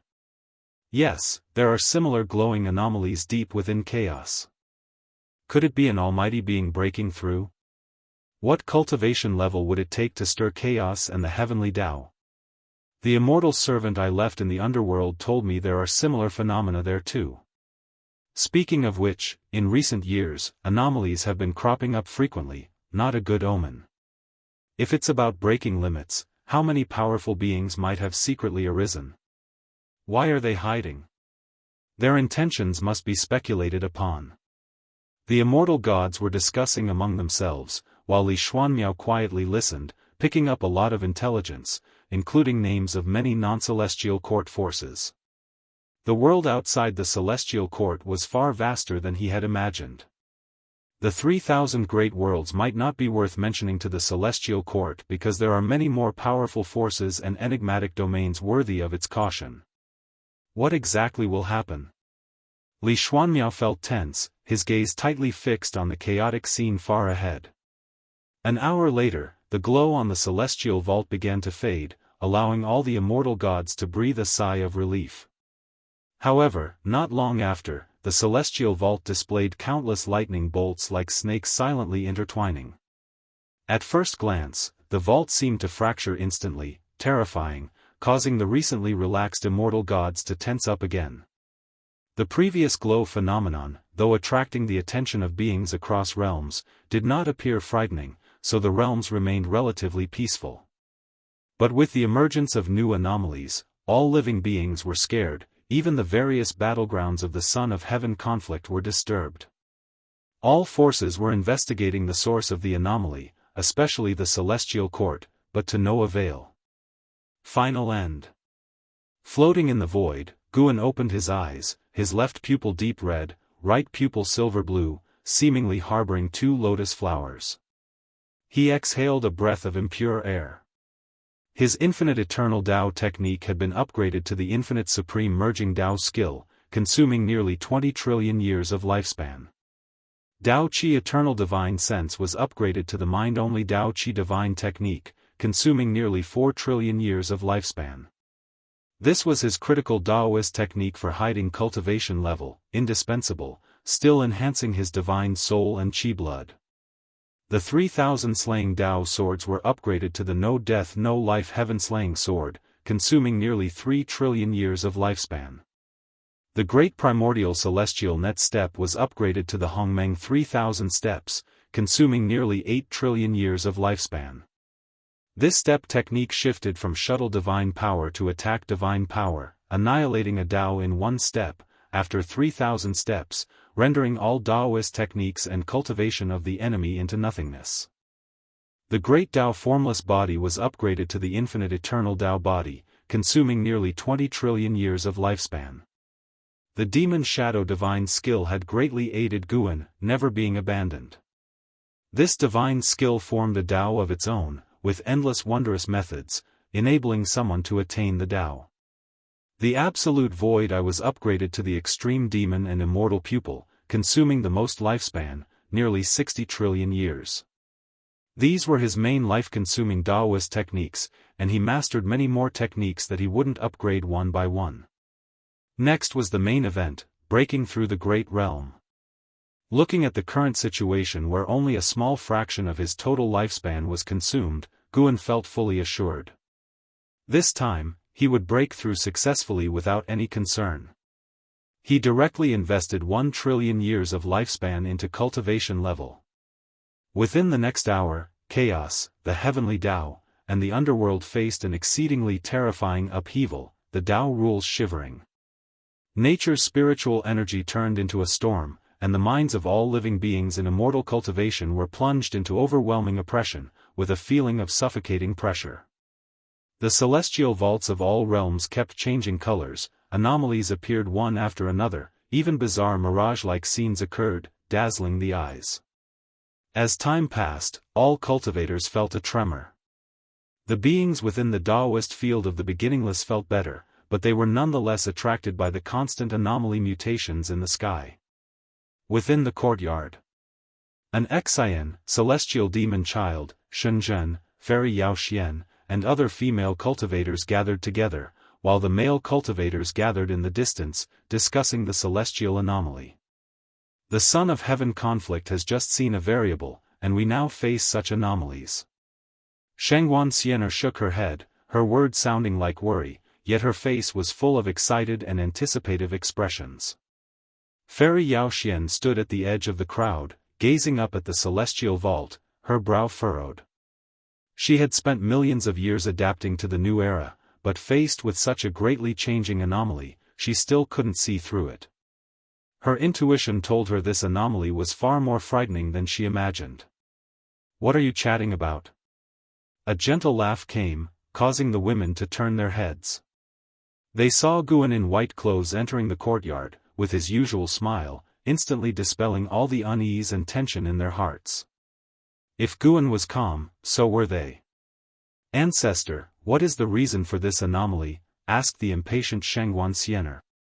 Guan stopped, looked toward the celestial vault, and said, "This anomaly covers the 3,000 great worlds, envelopes the entire heavenly Tao, chaos too, and even the underworld is mirrored."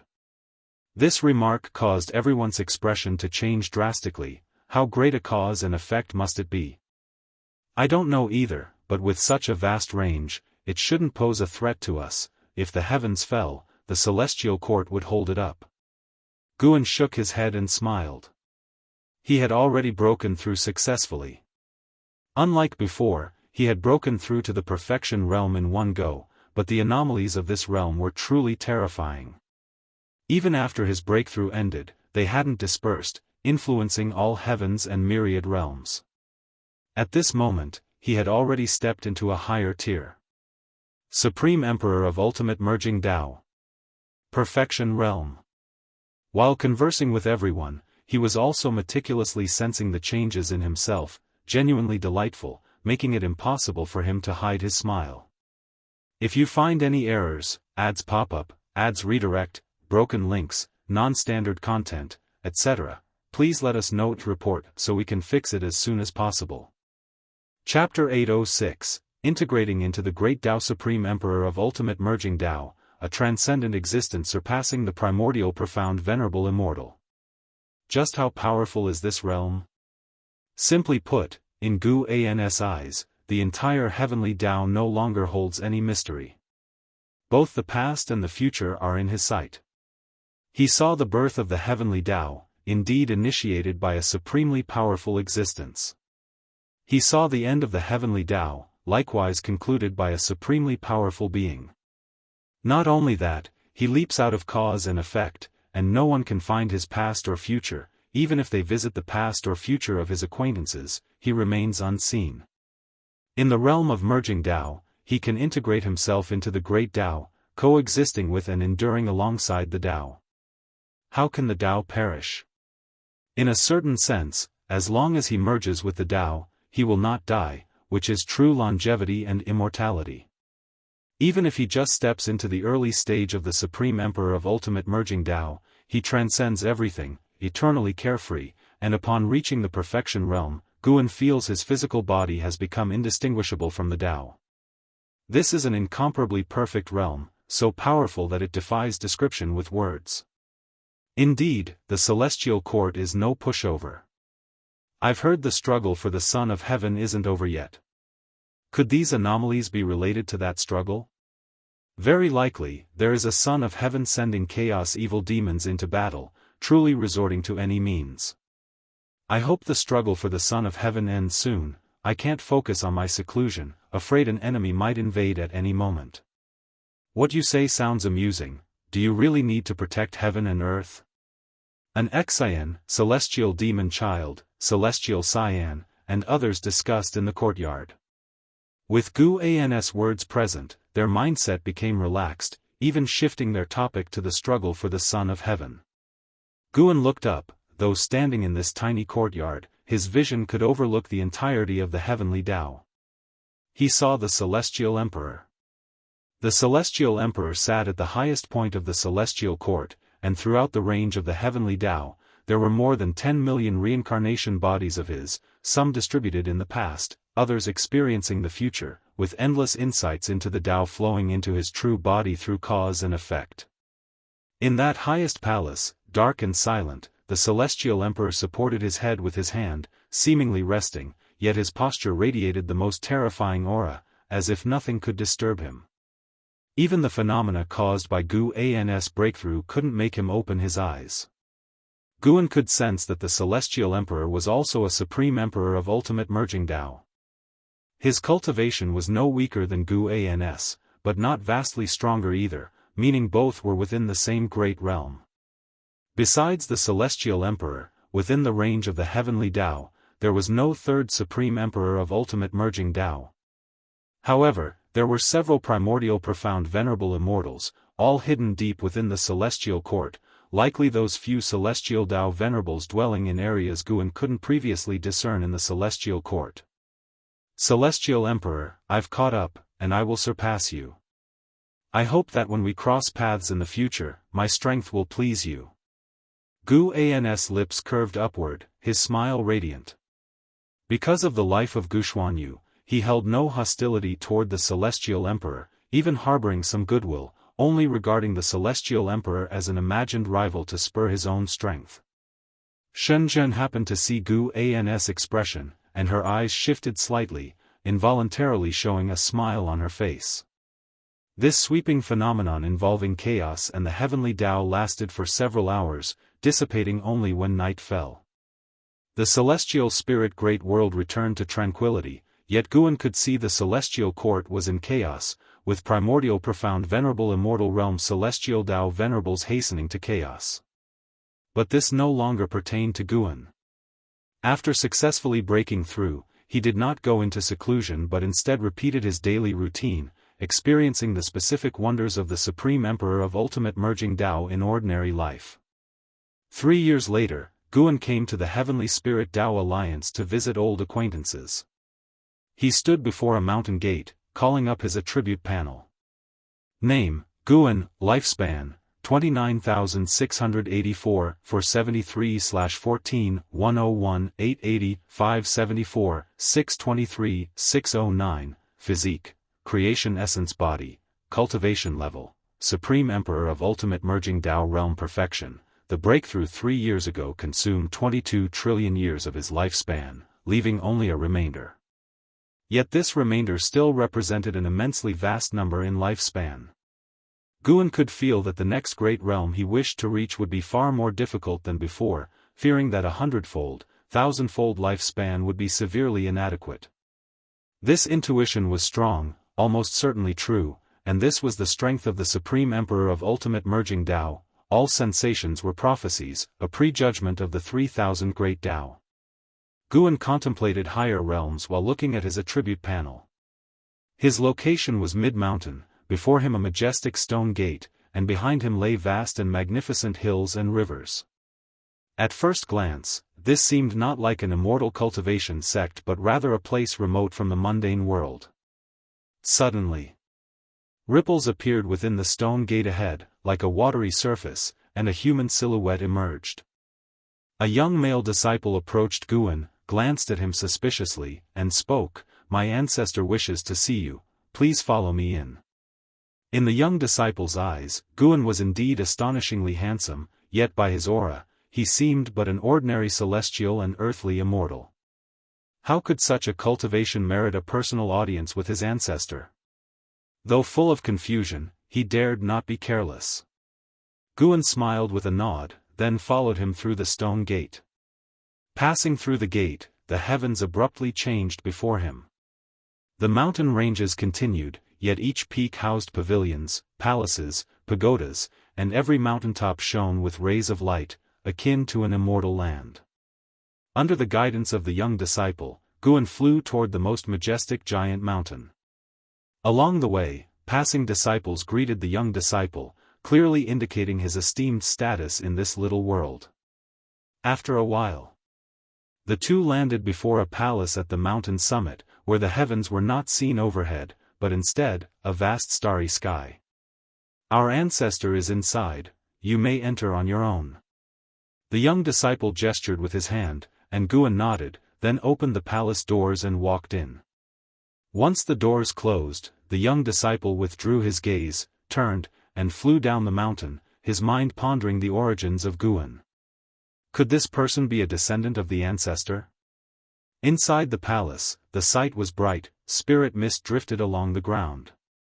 As Guan walked, he glanced at the stone pillars along the path, and began to chant Qi cultivation, foundation establishment, core formation, nascent soul, divinity transformation, void crossing, fusion, xuanxin, Mahayana, Nirvana, loose immortal, wandering immortal, celestial and earthly immortals, carefree primordial immortal, divine immortal of wondrous Dharma, Tao void profound immortal, divine thought true immortal, free immortal. Daoist Zhang Zizai immortal, profound Yuan free immortal, heaven encompassing free immortal. Innate golden immortal. CTH Novel Fire. Net website on Google to access chapters of novels early and in the highest quality. Gu An's voice echoed within the hall, and upon finishing, he looked ahead and grinned, for realms beyond innate golden immortal, do you need me to inscribe them on the pillar? Following his gaze, a figure stood atop distant steps. It was Ji Xiaoyu. Ji Xiaoyu had her hands behind her, fixing her gaze on Guan. She calmly spoke, with your capability, you could have come directly, yet you had me send someone to invite you. It seems you relish pretending to be weak. If you find any errors, ads pop up, ads redirect, broken links, non-standard content, etc., please let us know to report so we can fix it as soon as possible. Chapter 807, Vast Disparity. What do you mean pretending to be weak? If I do not participate in worldly causes and effects, whether I am strong or weak, what does it matter? Guan walked toward Ji Xiaoyu, smiling as he replied. Ji Xiaoyu was dressed in a luxurious purple robe, exuding an aura of noble and transcendent beauty, possessing both the elegance of a fairy and the powerful presence of someone in authority. Upon hearing Gu An's words, she slightly pursed her lips and said, such an arrogant tone. She stepped down the stairs, continuing, if you wish to speak, I won't refuse. Coincidentally, I want to learn more about the realms beyond the innate golden immortal. Guan laughed. The golden immortal Tao fruit is also divided into 3 layers, innate golden immortal, heaven balancing golden immortal, and Tai Ching golden immortal. The celestial gods guarding the 3,000 great worlds often have cultivation levels around the heaven-balancing golden immortal realm. As he spoke, he took out the fate pen and casually swept it, adding the names of 2 realms, heaven-balancing golden immortal and Tai Ching golden immortal, to the foremost stone pillars. Upon hearing this, Ji Xiaoyu squinted her eyes and asked, what is your realm? Guan smiled but remained silent. Judging by your demeanor, is your realm higher than Tai Ching golden immortal? Ji Xiaoyu snorted. When she saw that Gu An's smile didn't change, she was secretly startled. She had thought Guan was just a Tai Ching golden immortal. This guy, although Ji Xiaoyu was surprised, considering Gu An's few interventions, even on the path of the great Tao, none could compare. Surpassing Tai Ching golden immortal equates to surpassing the power of most celestial gods, which is reasonable upon reflection. Though understanding is one thing, realizing that Guan surpassed Tai Ching golden immortal, she still felt bewildered.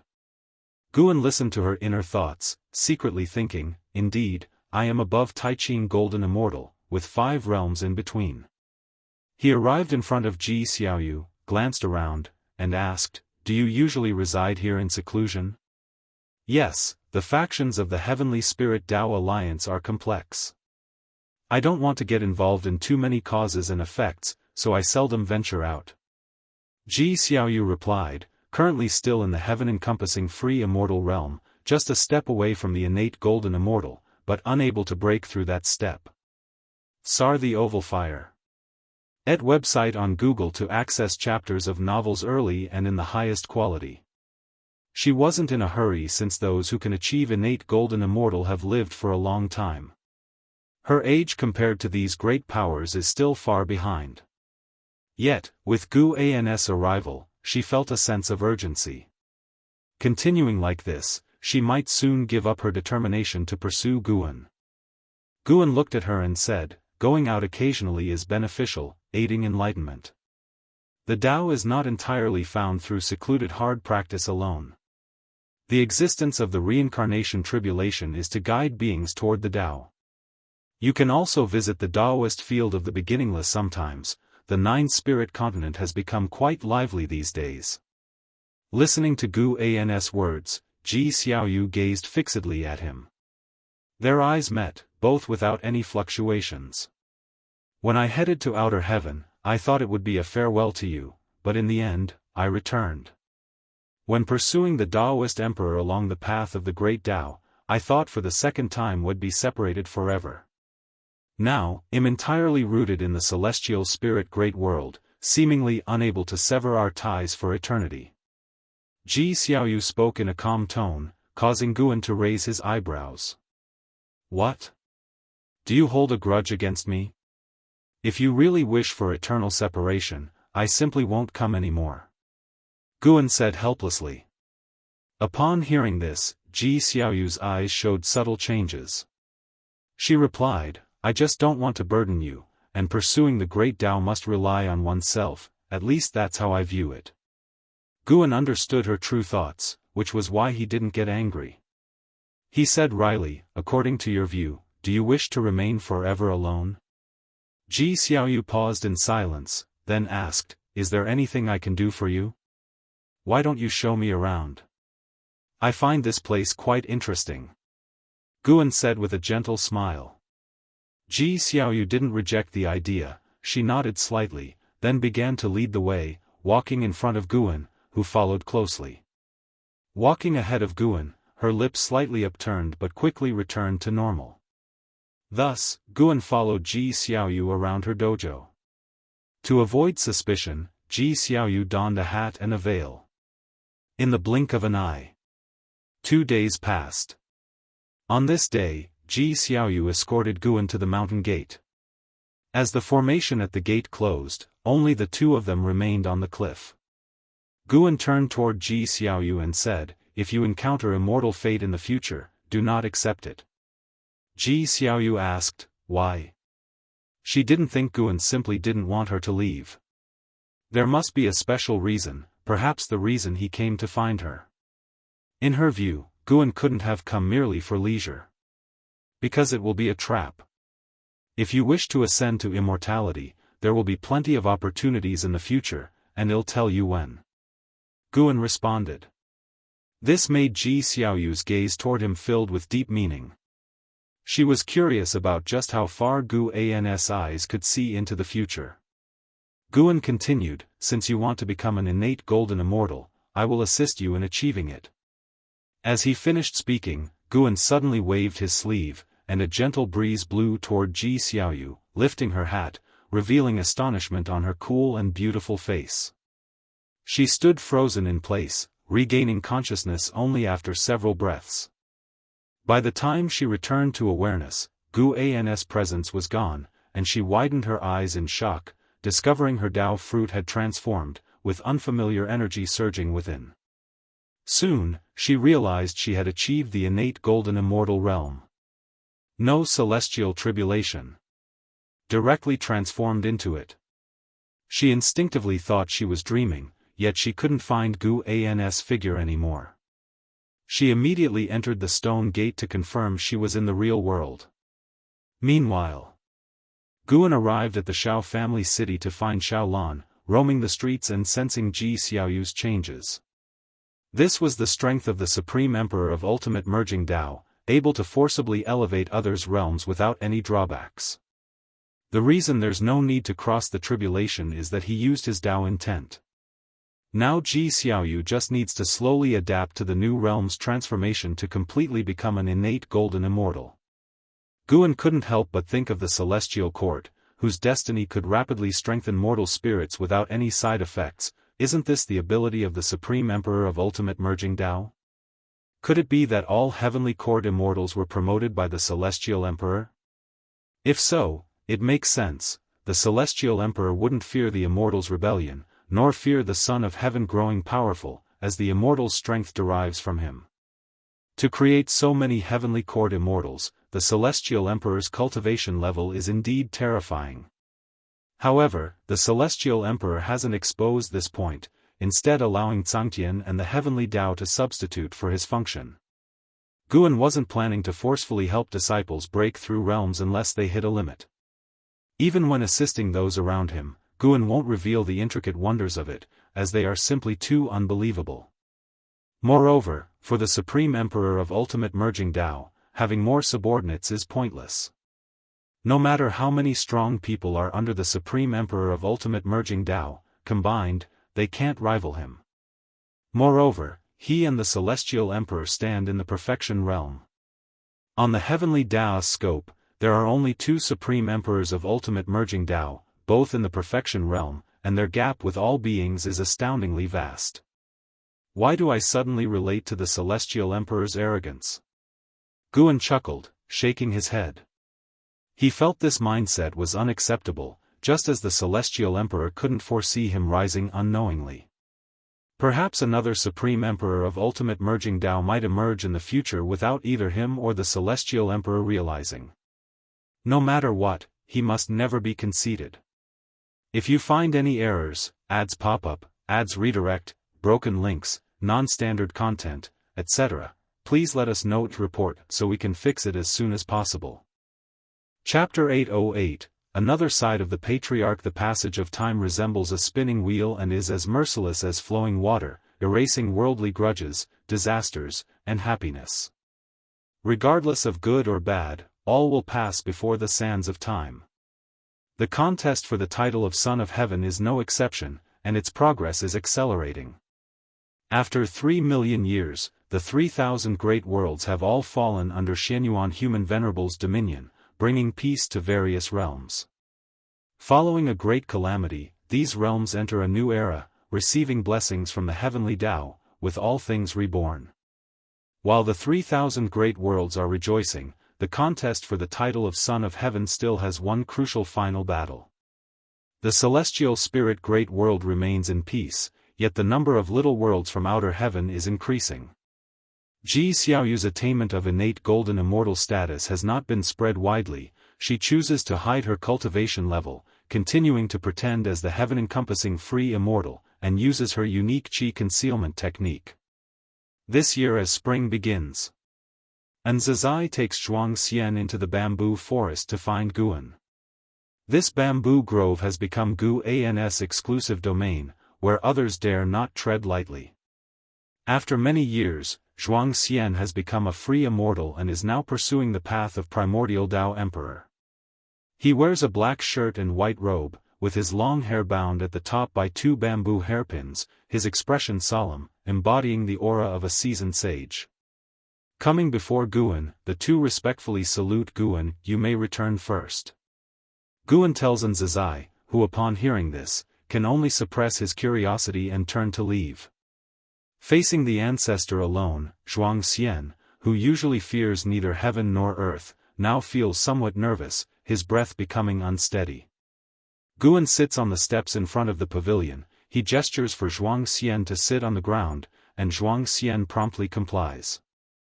I called you here because I intend to personally teach you. Do you know why I am willing to instruct you? Guan asks, as he toys with the 7-star mirror, once the immortal path ultimate treasure of the 7-star spirit realm, now transformed into a Dao treasure, containing the power to suppress a side of the great thousand world. Xianxia replies, is it because of ancestor An? He would not arrogantly believe that it is due to his own character that the ancestor appreciates him. Presently, there are countless Wuxia disciples, many with remarkable talent, yet none have seen the ancestor instruct anyone. Guan laughs, he is just one reason. It's also because of your master. Let me tell you a secret, don't tell anyone, including your master. Xianxia becomes intrigued and quickly agrees. Guan begins to narrate tales from his time at the Supreme Sect, focusing on his interactions with LV Badian, soon captivating Xianxia, immersing him in the story.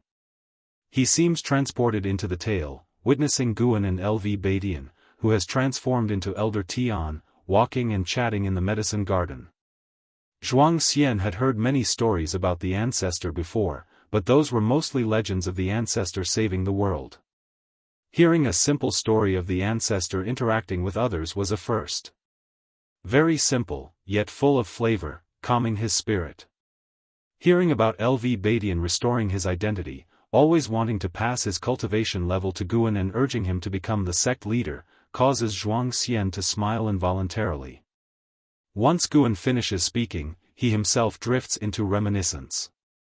Xianxia asks, Ancestor, is my master a descendant of Senior LV Badian? The ancestor indeed seems to be someone who cherishes old friendships.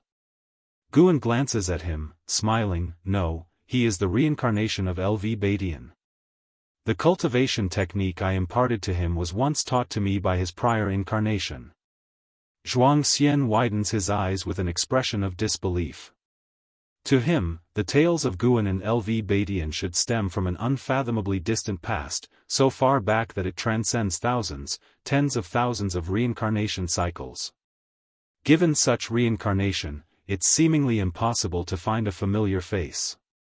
Guan continues, I am indifferent to your cultivation achievements, nor concerned about how many you may aid in the future. As long as you do not commit evil, do not harm fellow disciples, even if you accomplish nothing, I will not expel you from Wuxia. Presently, I pass the cultivation technique to you in consideration of your master. I hope you can become your master's pride, as his former incarnation always aspired to nurture an exceptional disciple. Xian listens attentively, pondering for a moment before solemnly nodding his head.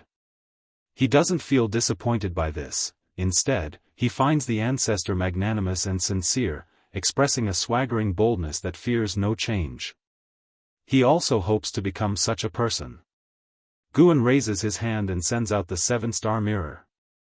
The mirror floats in mid-air, the surface reflecting a beam of white light, which reveals a scene of the dark void within.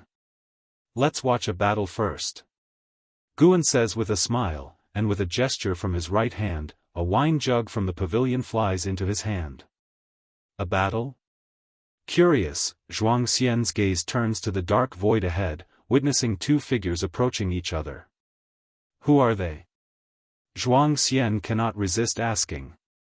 Guan responds, Sons of Heaven, the two who plunged the 3,000 great worlds into a millennium-long catastrophe. They are about to have their final showdown. Sons of Heaven. Xian's eyes widen, turning to Guan with an expression of disbelief. The current celestial spirit great world has already formed links with the 3,000 great worlds, coupled with the presence of the 10,000 realms gate, so Xian is aware of the battle for the title of Son of Heaven. Such a narrative feels incredibly distant to him. In his mind, the celestial court even seems to be above the beginningless realm. Within the beginningless, no one can compare to the Son of Heaven. The ancestor can, astonishingly, glimpse the Sons of Heaven's duel from within the dojo. And the two Sons of Heaven are completely unaware. What kind of technique is this?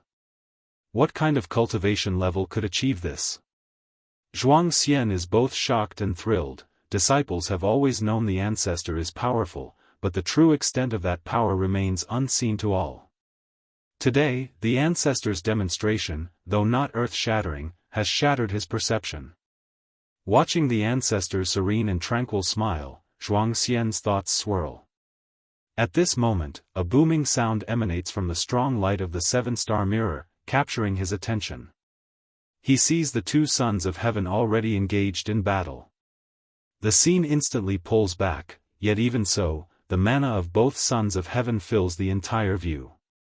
Occasionally, he sees the two Sons of Heaven grow in size, battling with Dharma aspect, then shrink, with the scene changing to appear in other universes, the battle moving so rapidly that he daren't blink. Although indistinct, he senses the two Sons of Heaven's terrifying strength. Ping, the sound of the mirror shattering reaches him. Xian watches the scene, feeling as if the universe was being smashed apart, with the dark void quickly turning into an intense red. 9 Heaven's true dragon Qi, Father Emperor indeed dotes on you. Xianyuan Human Venerable's voice rings out, icy cold. S.E.A. the novel, F. Ire. Et website on Google to access chapters of novels early and in the highest quality. Another voice accompanies it, that's because my aptitude is sufficient for cultivation. Though we are both Sons of Heaven, the disparity in talent is truly present. Following this, Xian sees dragons appearing out of thin air, relentlessly attacking each other, half golden, half black, seemingly two hordes of dragons locked in battle, each enormous, with stars beside them akin to grains of sand. How do you also possess 9 Heaven's true dragon Qi? Great Immortal Divine Yuan's voice sounds again, laden with shock and anger. You're right, there is indeed a talent gap between us. Xianyuan Human Venerable replies with contempt. Guan watches their 9 heavens true dragon Qi, his thoughts drifting. He recalls the final battle between Guxuan Yu and Taihao, where they too wielded 9 heavens true dragon Qi. Yet compared to them, Xianyuan Human Venerable and Great Immortal Divine Yuan's 9 heavens true dragon Qi pales in significance. If you find any errors, ads pop up, ads redirect, broken links, non-standard content, etc., please let us know to report so we can fix it as soon as possible. Chapter 809, 10 Immortal Positions. The battle between the Great Immortal Divine Yuan and Xianyuan Human Venerable ultimately ended with Xianyuan Human Venerable emerging victorious, reducing the Great Immortal Divine Yuan to ashes, with no chance of resurrection for another fight. Afterward, Xianyuan Human Venerable stood alone in the shattered void, gazing upward as if looking at the mysterious and elusive Tsangtian. This battle of the Son of Heaven lasted a full day and night, which was relatively short for their realm, and Zhuang Xian watched with great interest. Although, most of the time, he couldn't see the details of the battle between the 2 sons of heaven, he still watched with relish, as if witnessing the evolution of a myth. Guan put away the 7-star mirror, causing the image suspended before them to dissipate. He stood up and stretched lazily. Zhuang Xian quickly got up, nervously looking at Guan. Is it time to cultivate? He was both eager and nervous to be personally taught by the ancestor. He feared disappointing the ancestor because he had never been the most insightful in his generation, his talent often seemed mediocre compared to his peers. Guan looked at Zhuang Xian and smiled, saying, I will only teach once. How much you can comprehend depends entirely on your fortune. These words made Zhuang Xian even more nervous, and he could only nod cautiously. Sunlight streamed through the bamboo forest, falling upon the two, imparting a sense of harmony and the beauty of tranquil times. The battle of the Son of Heaven has ended. For the all-living beings across all realms, once their great world is no longer plagued by evil demons, the battle is over. But for the sects across the realms, the real highlight is after Xianyuan Human Venerable's victory. Will the Son of Heaven fulfill his promise? Do they have a chance to ascend to immortality? Sar the novel _fire. Et website on Google to access chapters of novels early and in the highest quality. Ultimately, Xianyuan Human Venerable did not disappoint, choosing a group of meritorious great cultivators to go to the celestial court and sending Sichuan Old Immortal to travel across the 3,000 great worlds to reward deeds according to merit. About 1,000 years have passed since the battle of the Son of Heaven. In late summer that year, Xianyuan Human Venerable, accompanied by Sichuan Old Immortal, came to visit Guan sent Zizai to receive them, and they met again at the mountain viewing pavilion. Before leaving, Zizai couldn't help but glance at Xianyuan Human Venerable one more time. This person was the Son of Heaven. He speculated internally. The battle of the Son of Heaven has ended, so why does the Son of Heaven come to visit the ancestor? Did the ancestor play a crucial role in the battle? Zizai suddenly thought of a legend he heard not long ago about a divine sparrow with colorful rays at its tail end sweeping across the 3,000 great worlds, exterminating countless evil demons, thus changing the course of the battle of the Son of Heaven. With a heart full of confusion, he left, not daring to disturb Guan's conversation with the other two. After he departed, Xianyuan Human Venerable respectfully bowed to Guan, raising his hand in salute, appearing much more humble than during his last visit. Sichuan Old Immortal followed suit, looking at Guan with gratitude and awe. When he sought Guan's assistance, he dreamed that Guan could help Xianyuan Human Venerable, but he never expected that Guan could single-handedly change the tide, even against the Dao Extreme Daluo Immortal of the Celestial Court. Incredibly, Guan himself did not appear in person, simply relying on a divine sparrow to change the dynamics. Sit down and let's chat, Guan smiled as he waved his right hand. A formless force lifted the hands of the two immortals, prompting them to straighten their posture. Then, they followed Guan to take their seats. Xianyuan Human Venerable looked at Guan and asked, could I possibly see that divine sparrow? Sichuan Old Immortal took the initiative to pick up the teapot on the table to pour tea for Guan, and upon hearing Xianyuan Human Venerable's request, he too looked at Guan expectantly. Guan smiled, raised his right hand, and immediately, a colorful light flew from outside the pavilion, swiftly landing on his arm. As the radiance faded, the figure of the Wuxia divine sparrow emerged. It appeared similar in size to a chicken, although majestic. Xianyuan Human Venerable and Sichuan Old Immortal could not quite reconcile this with the image of a divine sparrow that traversed the 3,000 great worlds. What is the origin of such a spiritual entity? Asked Sichuan Old Immortal curiously. The Wuxia divine sparrow perched on Gu An's arm, shaking its head as if dazed, but considering it was able to repel the Dao Extreme Daluo Immortal, despite feeling shocked, Sichuan Old Immortal dared not underestimate it. Guan stroked the head of the Wuxia divine sparrow and smiled. It has no grand origins, it has just been cultivating by my side. These words made Xianyuan Human Venerable and Sichuan Old Immortal feel a surge of awe. Simply staying by his side can achieve the Dao Extreme Daluo Immortal realm? What audacious language! Even in the celestial court, it's not about having enough time for cultivation to reach the Dao Extreme Daluo Immortal level. To achieve the Dao Extreme Daluo Immortal requires immeasurable merit, and Xianyuan Human Venerable dared not imagine himself achieving the Dao Extreme Daluo Immortal yet. Guan slightly raised his right hand, prompting the Wuxia divine sparrow to fly away. What are your reasons for coming here? Guan asked. Guan was very satisfied with Xianyuan Human Venerable's actions after his victory. At least he did not deceive the all-living beings, and with victory, there truly was a chance for immortality. Furthermore, the 3,000 great worlds did not perish and be recreated, which indicated Xianyuan Human Venerable exerted his influence on the celestial court. Xianyuan Human Venerable said, "Ancestor, your assistance was immeasurable, I had to come to express my gratitude. I am willing to offer you 10 immortal ascension slots, how about that?" 10 immortal ascension slots. Guan couldn't help but feel amazed. No wonder Tai Immortal Monarch was so committed to supporting the Son of Heaven. Relationships are truly important.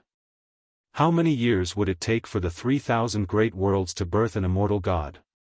Xianyuan Human Venerable effortlessly offered 10 slots, and Guan could sense that these 10 slots were not just ordinary celestial god positions but star monarch immortal positions. You have already given me the heavenly Dao Emperor Jade. That's enough. Guan shook his head and smiled. Xianyuan Human Venerable replied sternly, the heavenly Dao Emperor Jade was to request your assistance, but now I am talking about the reward after victory, which is what I should give. Yes, Ancestor, if you can't decide now, you can accept them first and later give the opportunity to whichever disciple wishes to ascend to immortality, Sichuan Old Immortal chimed in. Xianyuan Human Venerable waved his sleeve, and 10 green jade long sticks appeared on the table, each engraved with the word Star Monarch. Guan no longer refused and asked, Your Highness, how will you treat the 3,000 great worlds in the future? Xianyuan Human Venerable was secretly astonished. How did the ancestor know he could rule the 3,000 great worlds? This was a reward he received from Tsangtian not long ago, effectively enabling him to oversee 3,000 celestial gods, along with many immortals and gods who prioritize the 3,000 great worlds to serve him, greatly expanding his power. Of course, he was merely astonished and did not ponder too much, considering the ancestor's cultivation level, deducing this was not impossible. Xianyuan Human Venerable began to describe his plans, believing the 3,000 great worlds held great potential, and intended to develop them well, making them a significant part of the heavenly Tao, heralding unprecedented fortune, and marching towards a grander era. The three chatted for a long time, mostly with Guan listening, while Xianyuan Human Venerable and Sichuan Old Immortal observed his expression, afraid he might be dissatisfied. Xianyuan Human Venerable indeed had faith in the 3,000 great worlds, but most importantly he wanted to enlist Gu An's support. Having Guan in the 3,000 great worlds was of extraordinary significance. If you find any errors, ads pop up, ads redirect, broken links, non-standard content, etc., please let us know its report so we can fix it as soon as possible. Chapter 8:10, Son of Heaven Ji Yen, if it is truly so, then His Highness will surely become a revered immortal God among all beings and reshape the image of immortal gods in the hearts of all living beings.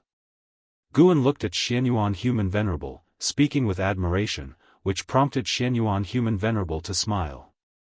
Zixuan Old Immortal laughed and said, His Highness has always had the ideal of restoring the celestial court's virtues. After this victory, Kangshan's reward for His Highness far exceeds expectations, indicating that even the heavenly Tao supports His Highness' ideal. When talking about this matter, his tone was somewhat excited. Clearly the outcome of this Son of Heaven conflict differed from his expectations, further exciting him. Xianyuan Human Venerable showed a smile, feeling joyous. To receive approval from such an extraordinary great power as Ancestor Master Wuxia proves that the path he steadfastly follows is correct. The three continued chatting for a while longer, then Xianyuan Human Venerable and Zixuan Old Immortal did not linger further. Although they had stayed for an hour, they felt greatly rewarded. At least they had the hope of winning Ancestor Master Wuxi's favor. By the way, what impression do you have of Son of Heaven Jia Yen? Guan suddenly asked, causing the two immortals who were about to leave to halt, looking at Guan with surprise. Zixuan Old Immortal was the first to ask, Master Ancestor, why are you inquiring about him? Search * the novel Fire. Enter website on Google to access chapters of novels early and in the highest quality. Mentioning Son of Heaven Jia Yen, Zixuan Old Immortal's expression became unnatural, and even Xianyuan Human Venerable furrowed his brow. Guan maintained a smile and said softly, Oh, nothing in particular, just curious to understand. Zixuan Old Immortal glanced at Xianyuan Human Venerable, then said, This Son of Heaven's celestial rank is quite high. His cultivation level is on par with some celestial Tao venerables. His Son of Heaven number can be ranked in the top 100. He once won the Son of Heaven battle, later lost, and since then has devoted himself to retreat, showing himself rarely. Yet over the long years, the immortal gods under his command continue cultivating new immortal gods. Overall, this Son of Heaven is not one to provoke lightly. His mention of not to provoke was a subtle warning to Guan not to antagonize Son of Heaven Jia Yen. Even though Guan had already displayed strength not fearing Dao Extreme Daoyuo Immortal, he still hoped Guan would not provoke Son of Heaven Jia Yen. Xianyuan Human Venerable did not speak, but it was clear he was very apprehensive of Son of Heaven Jia Yen. Guan said with a laugh, Do not worry, I have no feud with him, it's just that I happened to see him about to do some things. Alright, you may go now. Zixuan Old Immortal was puzzled upon hearing this, wishing to ask what matter it was but dared not get entangled in the cause and effect of Son of Heaven Jia Yen. Xianyuan Human Venerable looked at Guan and asked, What he intends, does it relate to the 3,000 great worlds? Guan did not reply but merely looked at the teacup on the table. Xianyuan Human Venerable and Zixuan Old Immortal instantly understood, their expressions turned grim. They asked no more and left politely. The two immortals left Wuxia and directly moved to the world gate. Xianyuan Human Venerable's face was livid, his eyes fiery, causing the celestial spirit god guarding the world gate to hurry to his feet. Your Highness, do not be reckless. Zixuan Old Immortal quickly advised, having guessed what Xianyuan Human Venerable intended. Xianyuan Human Venerable said without turning around, I understand. I am merely angry and will not give him any chance. Passing by the celestial spirit god, he paused, turning to look at the celestial spirit god, his expression softened, and said, Serve Ancestor Master Wuxia well in the future, whatever happens, if you need to find me, just call my name at the world gate, and I will hear it. Celestial spirit god was flattered, promptly agreeing. After that, Xianyuan Human Venerable and Zixuan Old Immortal stepped into the world gate one after another.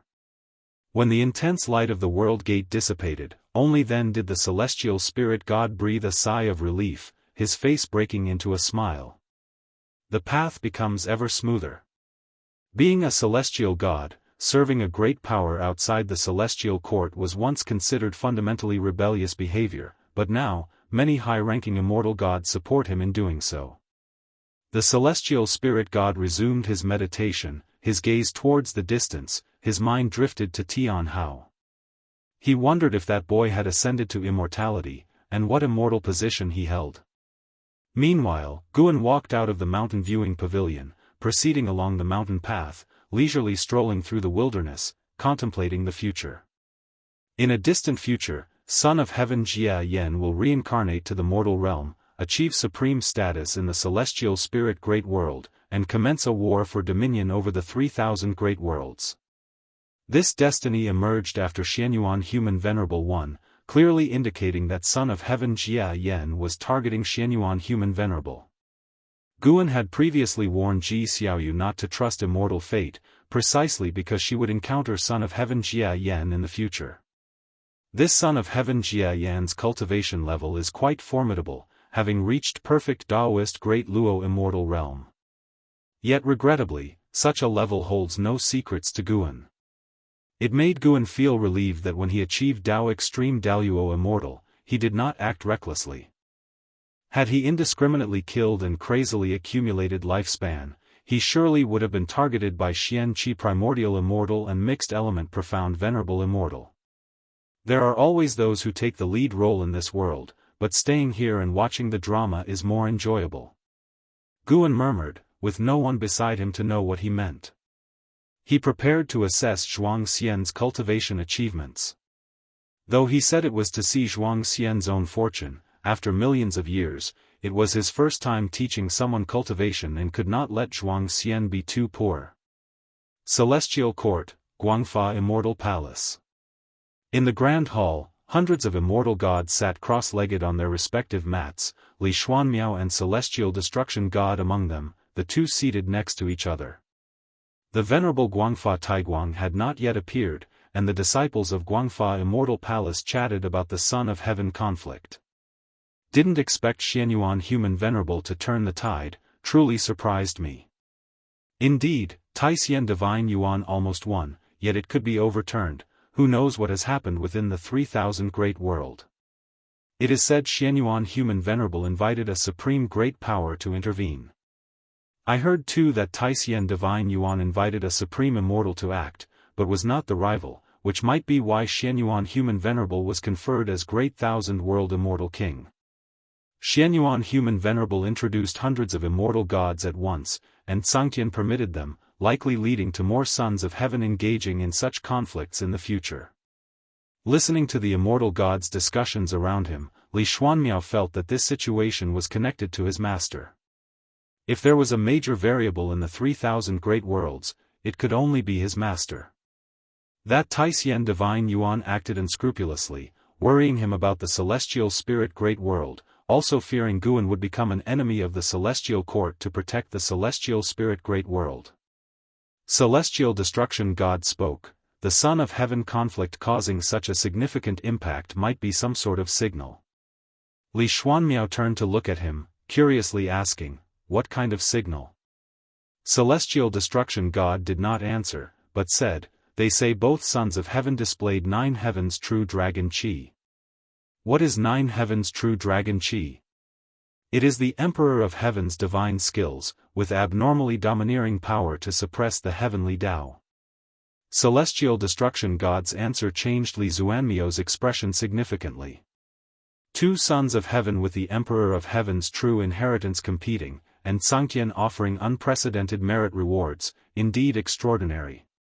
If you find any errors, ads pop-up, ads redirect, broken links, non-standard content, etc., please let us know to report so we can fix it as soon as possible. Chapter 8:11, Dugu Demon Emperor. As Li Xuanmiao pondered Kangxian's will, a golden light appeared on the steps ahead. As the golden light dissipated, Venerable Guangfa Taiguang appeared on the lotus throne and sat down. His imposing figure appeared, and all the immortal gods in the hall stood up and bowed to him. Venerable Guangfa Taiguang nodded slightly, raised his hand and pressed down, indicating for all the immortal gods to sit. Once all the immortal gods were seated and looking at him, he spoke, today's lecture will discuss the immortal gods, and we shall talk about what it means to be an immortal, what it means to be a god, and what the order of the heavenly Tao should be. I hope you will find your own path in comprehending the heavenly Tao, and no matter the outcome, do not regret. On hearing this, the immortal god sat upright, knowing that this lecture was connected to the dispute for the title of Son of Heaven, a matter of great interest to them. Such a significant event rarely occurs in the celestial court over the long eras, as no one within the heavenly Tao can shake its foundation.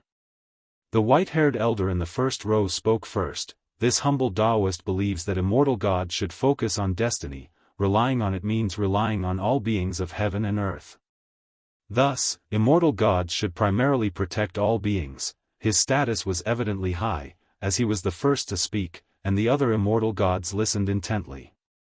After he finished speaking, an immortal god quickly rebutted, "An immortal is an immortal. Mortal spirits cultivate to become immortals, enduring hardships, yet after becoming immortals, they still weigh mortal spirits heavily. What is the meaning of our immortal cultivation? Immortals should keep their distance from mortal spirits. This itself is a protection. In fact, even if we do nothing, mortal spirits will still worship us, so there's no need to curry favor for the sake of destiny." His argument won the approval of many immortal gods, most of whom were from the mortal world, having faced trials themselves. They knew the dangers of human hearts and inherently detested the machinations and disputes of mortal spirits. Suddenly, the immortal gods split into two factions and began debating.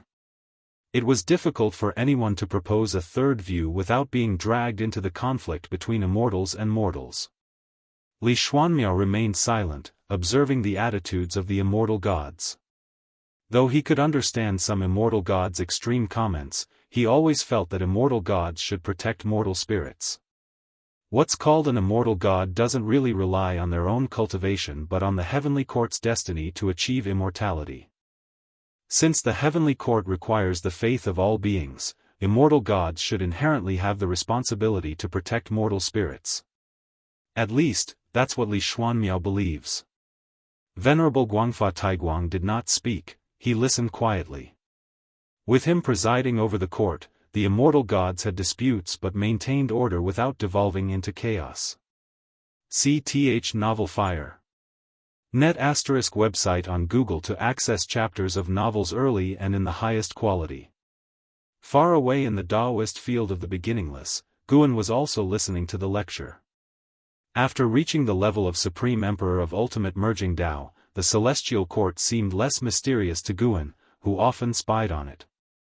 Since Li Xuanmiao was listening to the Tao, Guan decided to eavesdrop too. Observing the celestial court over the years, Guan discovered an intriguing phenomenon. Supreme Immortal and Celestial Tao Venerable often have compassion for all beings, whereas Celestial God, Star Monarch, Main Deity, Immortal Monarch are more disdainful of them. The former did not originate from the mortal realm, while the latter mostly fought their way out of the mortal realm, only to scorn its beings, a truly ironic fact. While Guan was enjoying what he heard, an Xian appeared in the courtyard. She came to the tree and looked at Guan lying in the rocking chair, asking, "Master, I have something to ask you." She glanced at Shenzhen, hesitant. "Just speak," Guan replied casually. An Xian immediately asked, "Has the owner of those eyes left?" "Yes, captured by immortal gods to the celestial court." "What? Why?" "No reason, the celestial court doesn't tolerate those eyes." Gu An's answer made an Xian frown and caught Shenzhen's attention. An Xian thought of Gu An's warnings to her, feeling heavy-hearted, even though those immortal emperor's eyes were intimidating. Yet thinking that such a powerful entity was apprehended by the celestial court, she felt akin to empathy. She stopped asking, bowed to Guan, then left. Although Shenzhen was curious, she didn't ask more and continued her cultivation. Guan also didn't discuss the immortal emperor's eye with her. He had no intention of rescuing the owner of those eyes, as there was no cause and effect connection. That owner of the immortal emperor's eye was already imprisoned in the heavenly prison. Guan was familiar with that prison because Profound Abyss had spent a long time there, where only beings of great power were detained. Speaking of it, when Profound Abyss escaped from the prison, the fierce demon who caused chaos in the celestial court was still trapped inside. After countless ages, that demon's demon chi had dissipated, yet his body and soul persisted, enduring daily the torment of celestial fire. Xian Qi Primordial Immortal Cultivation Level. Guan discerned his origin, named Dugu Demon Emperor, with half-immortal blood in his veins. His father was a celestial Dao venerable, hence the celestial court hadn't completely exterminated him. The prisoners in the heavenly prison mostly had intricate connections with the celestial court. Those without any connections were directly obliterated by the celestial court. The same applied to the owner of the immortal emperor's eye. His eyes weren't naturally born but transplanted by a celestial court great power, attempting to refine those eyes through his body. Nowadays, Guan found it amusing to observe the complex web of cause and effect within the celestial court, like following a drama or watching a movie, not dull at all. To all beings, the celestial court appears ethereal, even free immortals struggle to reach them. Yet every move they make can affect the destiny of all heavens and myriad realms. Guan got up, intending to take a look around the Nine-Spirit dynasty while listening to the lecture from Guangfa Immortal Palace. Shenzhen did not follow him, she was solely focused on asking the Tao and reaching the heaven-encompassing free immortal realm sooner. Now, the second-generation disciples of the Beginningless had a minimum cultivation level of profound Yuan free immortal, but hadn't yet birthed any innate golden immortal. Time flows endlessly, as a day passes like a page in the annals of time. After Xianyuan human venerable triumphed, legends of immortal gods proliferated across the human world, and opportunities to ascend to immortality began to spread throughout it. Millions of years later, immortality became the highest goal for the cultivation of the multitudes. That year, on the Taitsang continent, within the ancient supreme sect, a young figure arrived on the heaven-repairing platform representing the highest legacy on that land. This youth wore black clothes, had handsome features, and appeared to be just 16 or 17 years old, carrying 3 treasure swords on his back as he walked with the steady stride of a dragon and tiger onto the heaven-repairing platform, full of spirit. The heaven-repairing platform was vast, yet only a few hundred were cultivating there, all meditating in different spots. The youth walked toward the heaven-splitting axe standing in the center of the platform. As he got closer, people began to turn their attention to him. The heaven-splitting axe was left behind by the mythic supporting Dao sword venerable, but countless ages have passed, and no one has been able to retrieve it, causing the expectation for this grand opportunity to fade. Thus, fewer and fewer with high cultivation are visiting the heaven-repairing platform. If you find any errors, ads pop up, ads redirect, broken links, non-standard content, etc., please let us know to report so we can fix it as soon as possible. Chapter 8:12, Celestial Mandate Person. The black-clad youth came before the heaven-splitting axe, looking at the ancient axe that had weathered countless millennia. He smiled with a radiant exuberance. "Hey, kid, where are you from? Do you also wish to challenge the ancient inheritance?" An elderly voice echoed. The black-clad youth turned his head upon hearing it and smiled brightly, saying, "My name is Su Ling. I just joined the Supreme Sect, and I believe I am qualified to receive the world's greatest opportunity." Hearing this, the surrounding old cultivators opened their eyes, their expressions varied. Some were disdainful, others amused, some expectant, and others displeased. After responding to the old cultivator, Su Ling shifted his gaze to the heaven-splitting axe, his eyes full of passion. He reached out directly and grasped the axe handle. Heavy. This was Su Ling's first impression. At 16, he had already reached the core formation realm. Among the new disciples of the Supreme Sect, his talent was considered outstanding, especially since he was not born into a cultivation family. Although the heaven-splitting axe was very heavy, Su Ling felt a mysterious power in the dark assisting him in lifting the axe. The sense of weight was rapidly diminishing. Indeed, the heaven-splitting axe has been inherited for so many years without anyone succeeding. It clearly tests not cultivation level but Fuyuan. Su Ling always believed he had deep Fuyuan. When he was young, a calamity struck his entire village, yet he survived. He always felt grateful to the heavens, carrying a thankful heart from a young age. He had a fervent spirit, always ready to help those in need, earning a reputation for chivalry while young. It was this chivalry that drew the attention of the Supreme Sect's cultivators. After an entry test, he turned out to have extraordinary talent. He felt his good fortune and talent had special significance, with a grand mission awaiting him. Gaining the heaven-splitting axe's inheritance would assist him in completing this great mission. If there is celestial mandate in the mystery, let it help me lift it. Su Ling looked down at the heaven-splitting axe, shouting in his heart. He exerted his strength, moving his left foot sideways, his form full of power. He did not stop, his eyes resolute. The heaven-splitting axe started to shake. Although the movement was slight, it caused the hundreds of cultivators at the heaven-repairing platform to open their eyes, all turning their heads to look at him.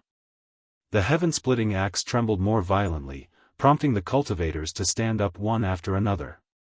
How is it possible? Could he truly be the legendary celestial mandate person? See Novelfire, NE*T website on Google to access chapters of novels early and in the highest quality. He's only at the core formation realm. How can he budge the heaven-splitting axe? I've heard from my ancestor that even the legendary divine thought true immortal couldn't lift the heaven-splitting axe. Perhaps it's not cultivation level being tested after all. For someone so young to reach core formation is already first-rate talent. If his cultivation years are only a few, it is unfathomable. Maybe that's why the heaven-splitting axe chooses him. The cultivators began to excitedly discuss. If this youth truly obtains the inheritance of the heaven-splitting axe, the Supreme Sect would soar to new heights.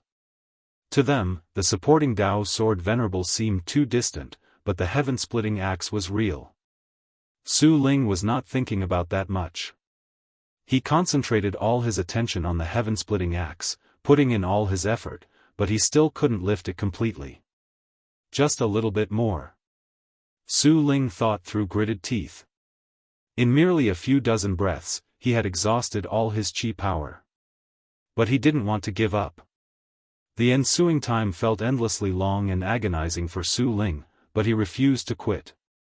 Finally, the heaven-splitting axe began to rise, causing the hundreds of cultivators watching to hold their breath, not daring to exhale. Su Ling hadn't noticed this scene. He only wanted to persevere. As the heaven-splitting axe continued to ascend, strands of spiritual energy rose from the earth's crevices, increasingly forming surging winds, blowing Su Ling's black clothes. Boom! Su Ling only felt a white light erupt from beneath the heaven-splitting axe, rushing fiercely toward him, turning his vision completely white, his consciousness following into a daze. It felt as if he had a brief dream, quickly awakening. He found himself standing on a mountainous terrain, surrounded by rolling green hills, with a broad view that made him feel relaxed, clearing away his inner confusion. "Kid, catch!" A voice suddenly sounded in his ear, immediately followed by the sound of something slicing through the air. His pupils shrank abruptly, and he turned instinctively, raising a hand to catch. The heaven-splitting axe landed in his hand, pressing him backward with its immense power as his boots kicked up twin trails of dust. With this catch, Su Ling was completely awake, as if returning to the real world. Once he steadied himself, his right hand was still trembling, almost dropping the axe. He looked up, seeing a figure standing on the peak of a mountain in front. The figure leapt, like a bird taking flight, swiftly landing before him. What a handsome man! Since arriving at the Supreme Sect, Su Ling had seen many immortal masters, yet this was his first time seeing a man as handsome and full of immortal aura as Guan, 4,200 million years, finally waiting for someone fated. Guan looked at Su Ling, laughed, and said. Su Ling cautiously asked, "Who are you? Where am I?" Having just embarked on the path of immortal cultivation, he understood little, unable to distinguish reality from the illusion realm. Guan's mention of 4,200 million years directly stunned him, making him lose his usual judgment. Guan smiled and said, who I am doesn't matter, what matters is that you have passed the test of the heaven-splitting axe. Now, I will teach you the secret skill hidden within it. Are you ready? Once you learn it, you can return. This is not a dream. This is your opportunity. Su Ling calmed down. He gripped the heaven-splitting axe and lifted it slightly, saying, "I'm ready." Guan raised his right hand, forming an axe, then began teaching Su Ling the heaven-splitting divine axe, move by move.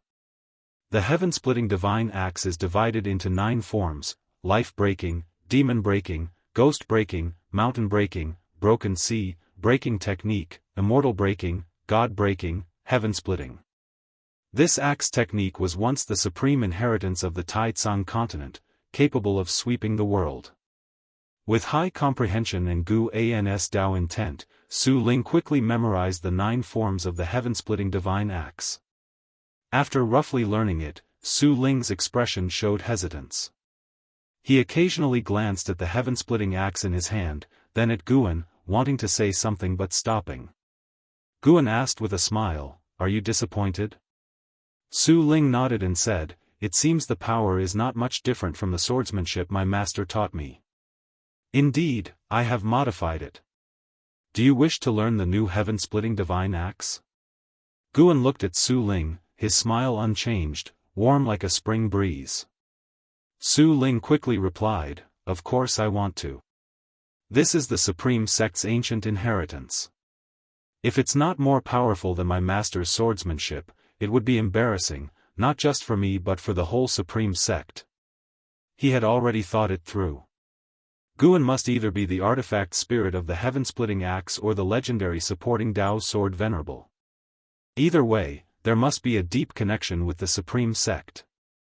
Guan nodded with a smile, then raised a hand pointing toward Su Ling. Su Ling's eyes widened, his whole body frozen in place, as images of a figure wielding an axe appeared in his eyes. Guan watched him, murmuring to himself, choosing him might also be a good choice. If you find any errors, ads pop up, ads redirect, broken links, non-standard content, etc., please let us know to report so we can fix it as soon as possible. Chapter 8:13, Where is the Sword Venerable? Su Ling was shrouded by Gu-Ans Dao intent, and the new memory of the heaven-splitting divine axe surged into his mind. He dreamed again, and this dream lasted a long time. In the dream, he continuously cultivated the heaven-splitting divine axe, a process long and tedious, yet he had no time to think of other matters. When he finally finished this long cultivation, and his consciousness cleared, he opened his eyes, no longer seeing that illusion realm nor Guan. He returned to the heaven-repairing platform, surrounded by great cultivators of the supreme sect. Even his master had arrived. Seeing Su Ling open his eyes, the great cultivators around him began to ask questions. "Disciple, how are you? Did you receive the legacy? What did you comprehend just now? What did you see? Did you meet the supporting Dao sword venerable? Speak quickly, you're killing me with suspense." The great cultivators babbled questions, making Su Ling somewhat dazed, which only made them more anxious. Su Ling came back to his senses, took a deep breath, and said, "I received a legacy named the heaven-splitting divine axe, taught by a man in white clothes. He looked very young, very handsome. He merely pointed at me, and I learned the heaven-splitting divine axe." With these words, the heaven-repairing platform exploded in commotion. An elderly elder exclaimed excitedly, "Young and handsome, isn't that the legendary supporting Dao sword venerable? It is said, he is immortal and amiable." Other great cultivators joined in agreement, showing more excitement than Su Ling himself. Watching the surrounding people's ecstatic expressions, Su Ling felt confused, even his usually stern master gazed at him intensely. Sar the Novelier. N.E.T. website on Google to access chapters of novels early and in the highest quality. At this moment, he finally realized how exalted the status of the supporting Dao sword venerable was. He recalled Gu-Ans' appearance, his heart filled with boundless curiosity. Was that person really the supporting Dao sword venerable? What level of cultivation did he possess? Where could he be now? In the Daoist field of the beginningless, Guan was in a good mood while fishing, having fulfilled his wish by passing on the legacy of the heaven-splitting axe. There was no test or fuyuan. Choosing Su Ling was inevitable because he could see Su Ling's entire future, confirming that Su Ling would bring prosperity to the supreme sect and to the world. Not only that, Su Ling upheld righteousness, leading other cultivators to act justly. Currently, Guan was contemplating another matter. It involved reincarnating his previously deceased disciple into Su Ling's descendant, hoping they would follow the righteous path under Su Ling's guidance. This was also to fulfill another disciple's obsession. Guan gazed at the lake surface, recalling over 40 million years ago when he led disciples like Tang Yu, Su Han, Zhen Qin, Yan Mei, Yang Min, Yi Yan, and others in cultivation. Times have changed, most of those disciples have since embarked on reincarnation. Guan didn't wish to pursue every disciple, he felt regret towards Su Han. Su Han indeed strayed, but his life was too bitter, and at that time, Guan wasn't able to fully guide him. Currently, even with blood vendettas, the Wuxia disciples wouldn't be pursued by an imperial dynasty or need to seek immortal fate alone. Of course, most importantly, Zhen Qin still thought of him. Though Zhen Qin didn't enter the beginningless cultivation, with Gu An's subtle help, she had grown and stood out, becoming the founding ancestor of a sect with impressive status. Even though she has achieved fame and success, her personality turned reclusive. Giving Su Han a chance also helped her. For the current Guan, such matters aren't troublesome but interesting while aiding a beloved disciple. This is the mindset shift after becoming powerful, previously cautious, now nothing in the celestial spirit great world affects him. Not just the celestial spirit great world, he can handle anything in the 3,000 great worlds, whether to act or not is solely up to him. Guan is increasingly less restrained, enjoying this process. In the unseen, the ineffable Dao heart realm seemed to guide him. He can now confirm. To become a saint requires transcending that Dao heart realm. Even facing the celestial emperor, he felt confident, thus he's in no hurry, enjoying life while understanding the so-called saint realm. Slowly comprehending, if it doesn't work, then risking life. Things Guan couldn't achieve in cultivation over the years were made possible by risking life, which doesn't negate his efforts as those experiences and insights were objectively existent. As Guan reminisced on the past, a figure approached, it was Xian. Over the years, Xian had become steadier and carried an extraordinary aura. He came behind Guan and bowed respectfully, saying, "Ancestor, I have mastered the supreme Dao mixed yuan plate, would you care to examine?" Guan responded casually, "I don't need to look with my eyes to know your Dao practice, you indeed mastered it, though far from perfection." Xian remarked, "The supreme Dao mixed yuan plate is indeed profound, with endless creation, from now on I will prioritize it, apart from my main cultivation technique, I want cultivate others." Guan said nothing more. Xian's eyes shifted, saying, "Ancestor, I wish to venture out again because I received your true teachings. Ancestor An's expectations are higher, viewing me differently from other disciples. The secret skill I now possess might harm the world, whether I can venture out requires your approval." Guan remained silent, leaving Xian anxious. Not daring to say more, he stood quietly behind Guan, waiting patiently. Even if rejected, he accepted it. After a long while, Guan spoke leisurely, "This world isn't as simple as you think. The higher your cultivation level, the greater the calamities you face." Xian hurriedly said, "I know, but compared to my personal achievements, I care more about how much I can accomplish." "If that's the case, then go." "Thank you, Ancestor, I promise not to shame the beginningless nor cause trouble for it or you." Xian said excitedly, to which Guan only smiled, without replying. Each period, Wuxia disciples venture out, but only Xian warranted Gu An's personal attention. Xian and Su Ling both are rare good people in Gu An's eyes. Xian is straightforward and just, while Su Ling is kind-hearted, yet gentle and carefree. Though both walk the righteous Tao, their paths differ. Guan looked forward to which roads their lives would take. Afterward, Zhuang Xian took his leave. Guan continued fishing, only standing up to collect his rod when dusk fell. The setting sun elongated his shadow. While enjoying leisure, his other disciple faced a fated ordeal. The disciple was Tian Hao, the reincarnation of An Hao.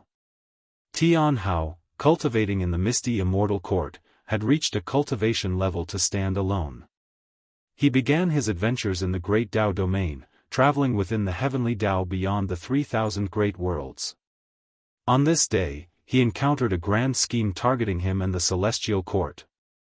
If you find any errors, ads pop up, ads redirect, broken links, non-standard content, etc., please let us know to report so we can fix it as soon as possible. Chapter 8:14, Tian Hao's will. The thunderclouds tumbled, and crimson lightning intertwined and flickered. On the earth stood several towering peaks, devoid of vitality and greenery. A light star walked upon the land. Upon closer inspection, it was a divine warrior clad in silver armor, wielding a divine spear, with 9 golden pearls floating behind his head.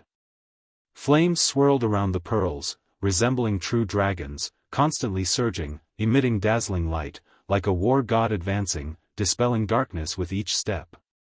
It was Tian Hao. Now, his cultivation level had reached the innate golden immortal realm. Even though he had not yet joined the immortal class, he could nurture celestial Tao destiny because he was an innate immortal god, born an immortal god. His face was cold, his eyes sharp, filled with an oppressive aura, as if he could see through all the disguises of evil in the world. Following his gaze, 1,000,000 miles ahead, a stone staircase lay across a giant mountain, like a long stairway to heaven. Looking upward, at the top of the staircase, halfway up the mountain, stood a mysterious figure in a black robe. This mysterious person wore a bamboo hat, and black mist surged on his face, making it impossible to see his true appearance. For a long time, Tian Hao stopped at the foot of the giant mountain, looked up, and asked the black-robed person above, "Am here. Now, you should tell me who you are and on what grounds you claim to have the confidence to overthrow the celestial court." Tian Hao not only recovered An Hao's memories but was also gradually restoring Emperor Xuanqing's memories. His divinity was growing stronger. The black-robed person gazed down at him and said, "I am the Emperor Bone Profound Venerable, from the dark heavenly court. I shall be the vanguard in attacking the celestial court. Once I commence the war, the dark heavenly court will invade en masse. Are you satisfied with this answer?" Tian Hao was not surprised. Instead, he sneered dismissively and asked, "What? You think I might betray the heavenly Tao for revenge against the celestial court, for revenge against my father? The dark heavenly court originally came from the heavenly Tao. We were only defeated and expelled. When we return, we will still serve the heavenly Tao." Emperor Bone Profound Venerable's tone was utterly calm, devoid of any emotion. Tian Hao remained unfazed and said, "You cannot win. As long as he exists, nothing in the celestial court can be shaken. He is indeed strong, even invincible. With the strength of the dark heavenly court alone, it would indeed be impossible to overthrow the celestial court. But the dark heavenly court is never lacking in patience or determination. If you join us, we will grant you the legacy of the celestial emperor, a legacy your father once received. Only by acquiring this legacy will you have hope of rivaling him." Emperor Bone Profound Venerable's words finally made Tian Hao's expression change. Tian Hao fell into silence, and Emperor Bone Profound Venerable did not pursue him further, waiting quietly. After a while, Tian Hao looked up at Emperor Bone Profound Venerable and said, "I can trust you, but before that, I want to fight you, to see how powerful the legendary strength surpassing the Tao Extreme Daluo Immortal truly is." Emperor Bone Profound Venerable gazed down at him, saying nothing, but suddenly released a terrifying aura. Boom! In an instant, billions of towering mountains crumbled into ashes. Tian Hao's robe wildly billowed, the silver armor quirked, producing a clanging sound, and his eyes turned icy, filled with a fighting spirit. He knew he couldn't possibly be a match for his opponent, yet he still wanted to try. He wanted to know how terrifying the dark heavenly court truly was, so he could understand the kind of foes his father faced.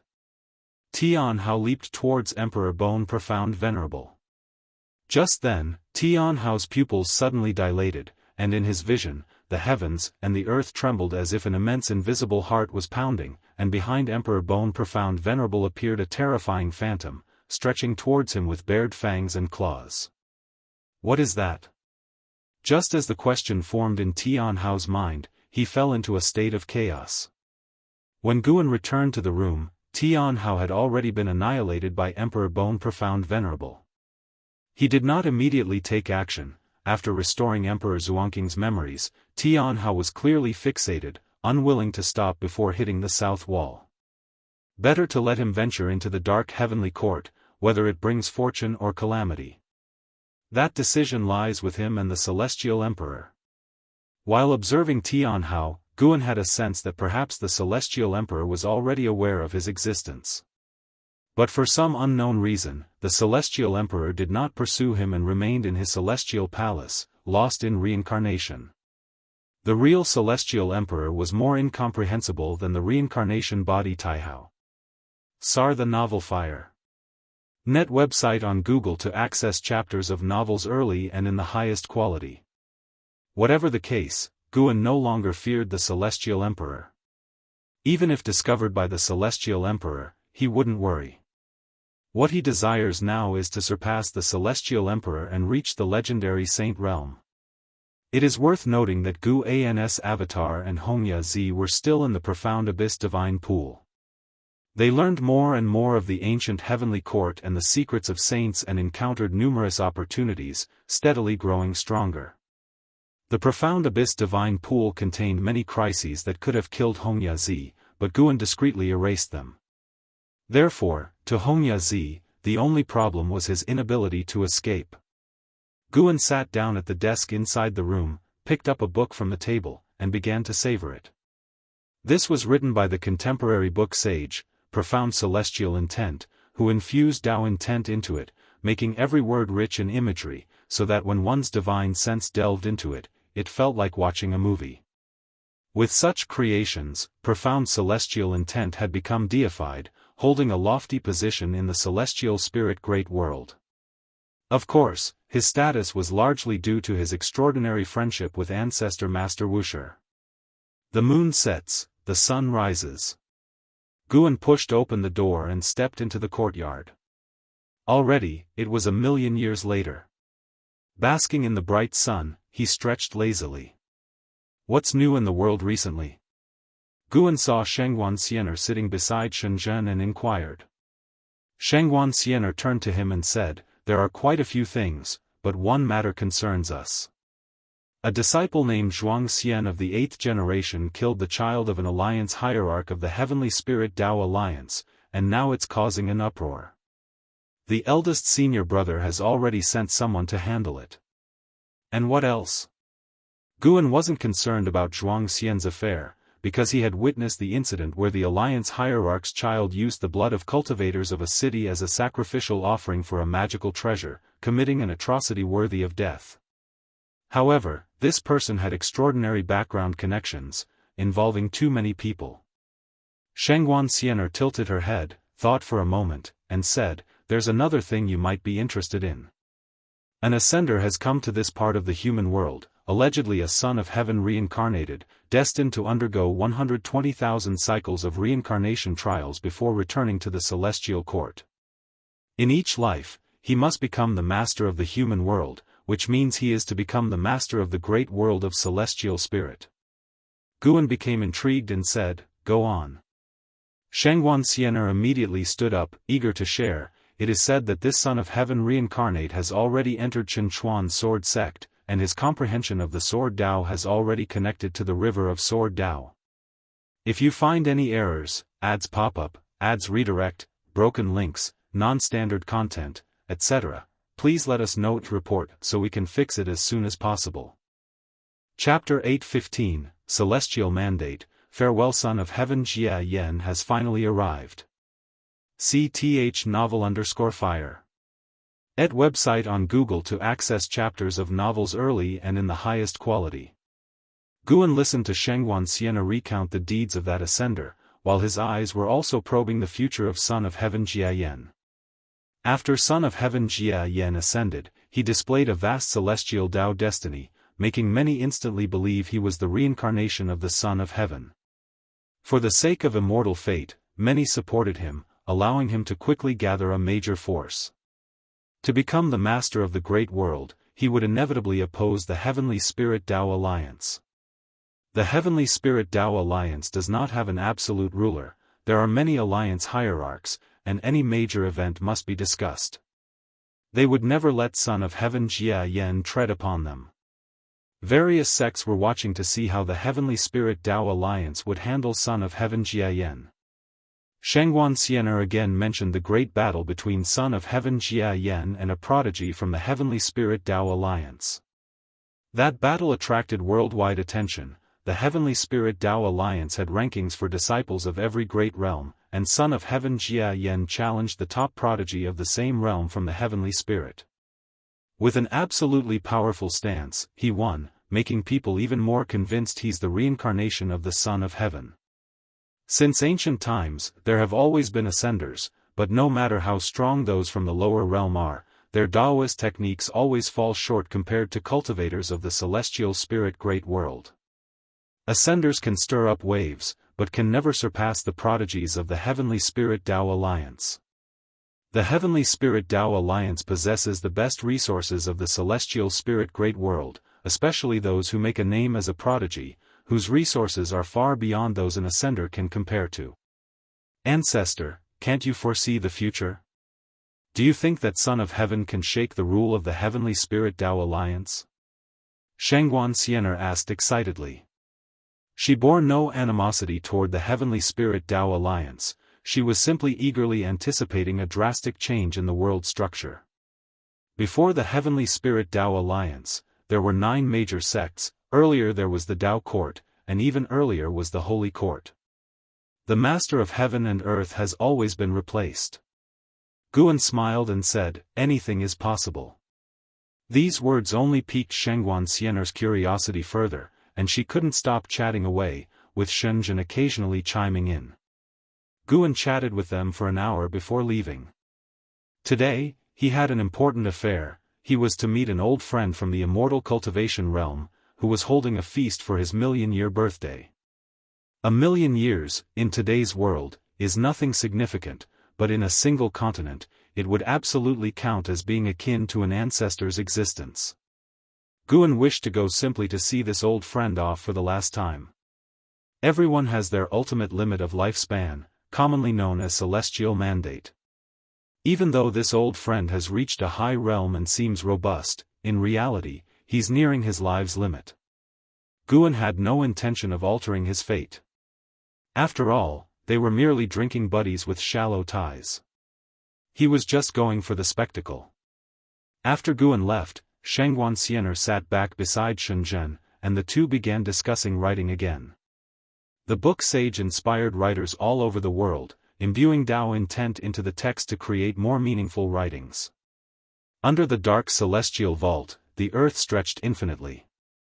Guan and Hongya Zi passed through a stone gate, standing alone on the earth, devoid of any other constructions within a 1,000-mile radius.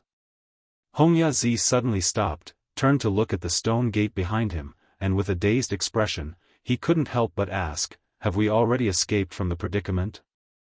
The moment they stepped through the stone gate, he felt that something invisible had lifted, an eerie, abrupt sensation.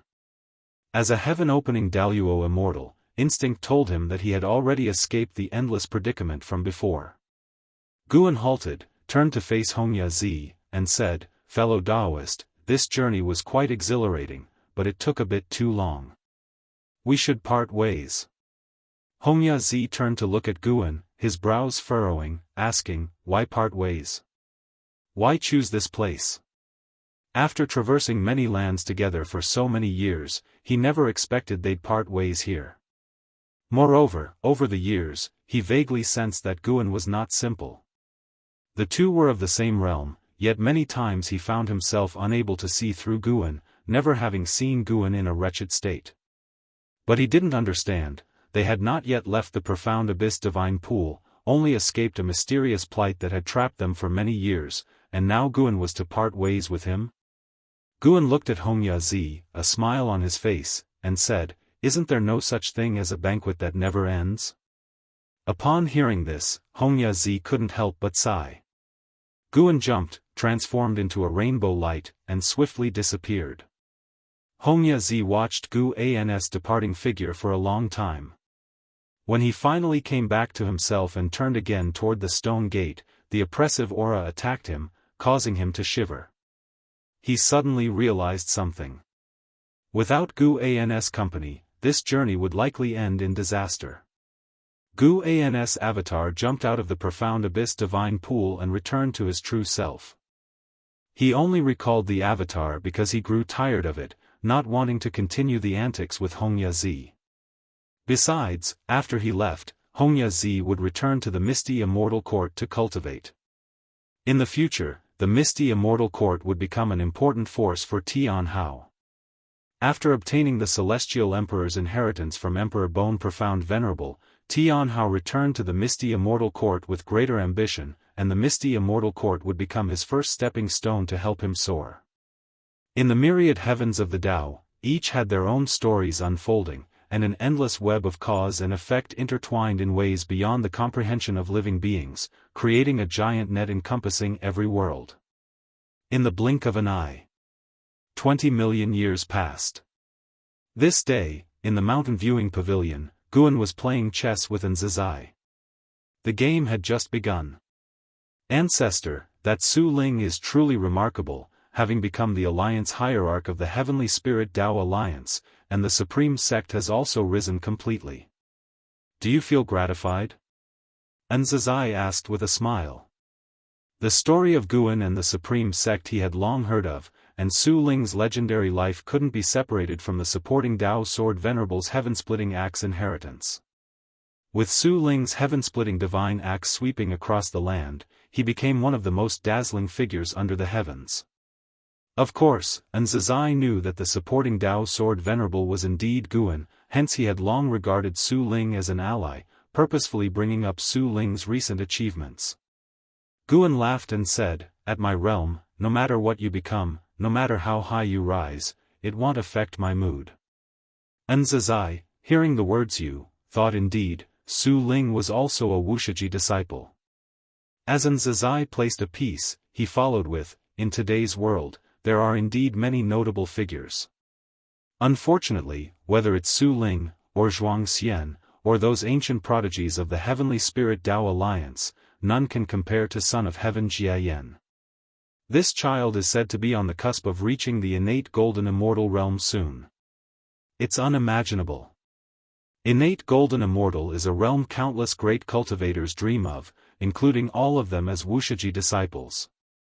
Yet, how difficult it is to become an innate golden immortal. So far, openly, only one person in the celestial spirit great world has achieved innate golden immortal status. Guan placed his piece. The game had just started, with no signs of killing intent, and they played casually. Nzizai continued to ask, "Son of Heaven Jia Yen plans to visit Wuxia. Ancestor, he's definitely coming for you, will you meet him? If you find any errors, ads pop up, ads redirect, broken links, non-standard content, etc., please let us know to report so we can fix it as soon as possible." Chapter 8:16, The Future, I Will Not See Him. Guan replied while placing a piece on the board. The cultivation level of Son of Heaven Ji Yen in this life was not enough to pique his interest. If his original cultivation level were restored, he might consider meeting him. It's not that Guan uses cultivation level as a standard for meetings, but rather that after the reincarnation of Son of Heaven Ji Yen, his memories have not fully returned. Only when his cultivation is restored as before can he become his true self. Meeting the real Son of Heaven Ji Yen might not be bad, perhaps he could trace back to uncover more about the cause and effect concerning the Celestial Emperor. But the current son of heaven Ji Yen has no value in Gu An's eyes. Nzazai, upon hearing this, asked no further questions. Since Guan did not wish to see him, he had his own strategy to handle the situation. He then turned the conversation to Xian. Xian has now become a flagship figure of Wuxia, traveling the world, relieving suffering, and asking for nothing in return. His chivalry and reputation spread far and wide.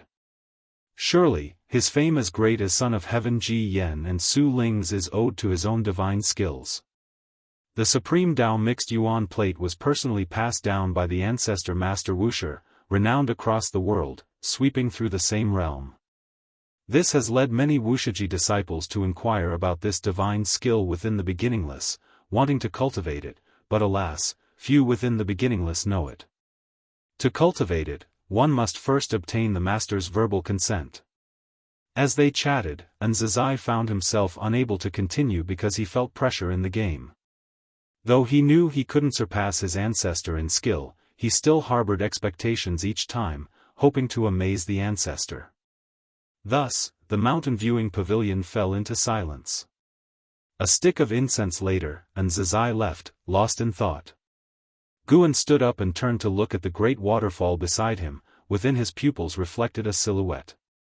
Sarch * the novel Fire. Net website on Google to access chapters of novels early and in the highest quality. It was a young boy. Indeed, Su Han's reincarnation, just 10 years old, the grandson of Su Ling. Guan originally intended for Su Han to be Su Ling's son, but Su Ling didn't marry until he grew strong, and after marriage, he wandered the world. He didn't wish for Su Han to grow up without a father's companionship, so he waited.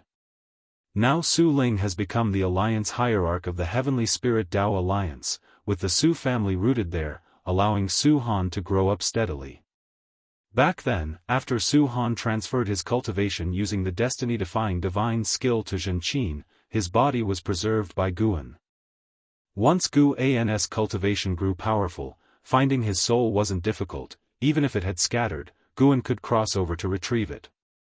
Unless all his causes and effects were erased, to achieve that, one must first cultivate the Daoyuo Dao fruit.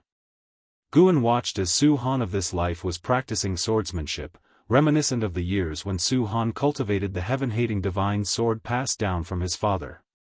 He silently guided the cause and effect, leading Zhenqin, who happened to be wandering within the Heavenly Spirit Dao Alliance, towards the Su mansion, creating a chance for them to meet.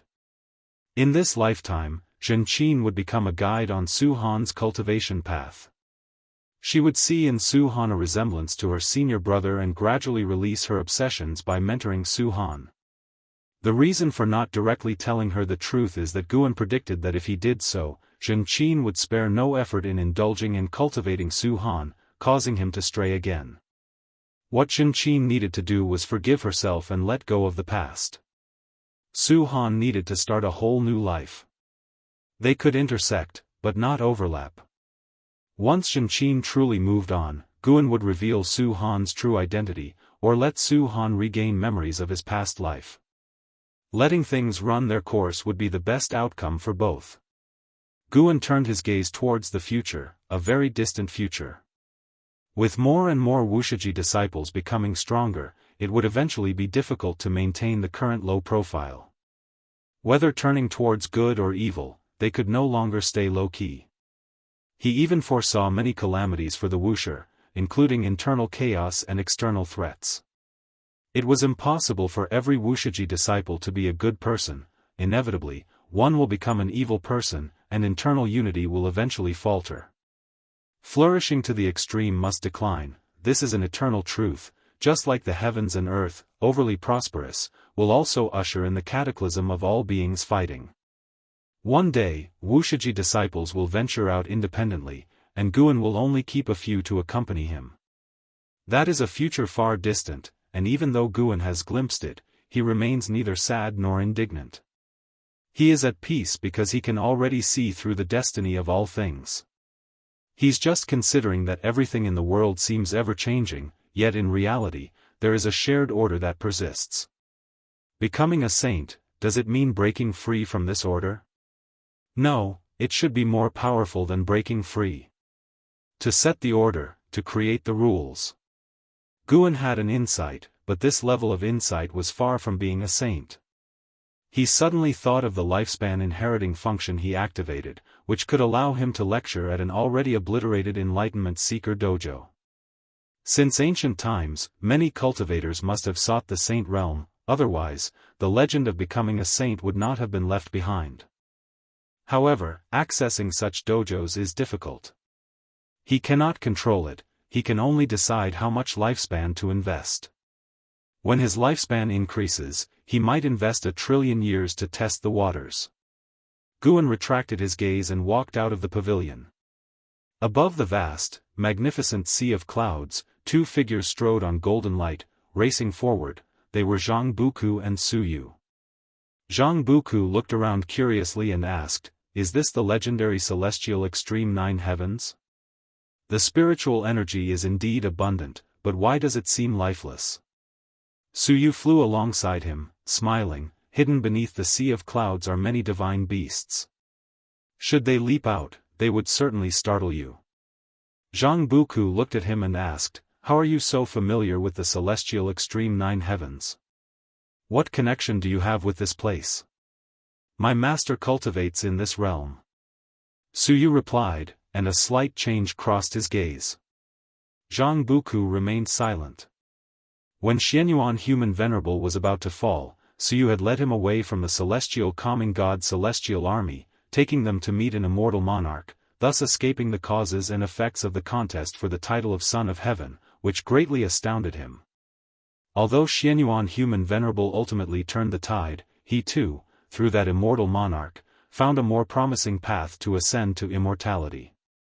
After cultivating in the immortal monarch's palace for a long time, Su Yu brought Zhang Buku to the celestial extreme 9 heavens.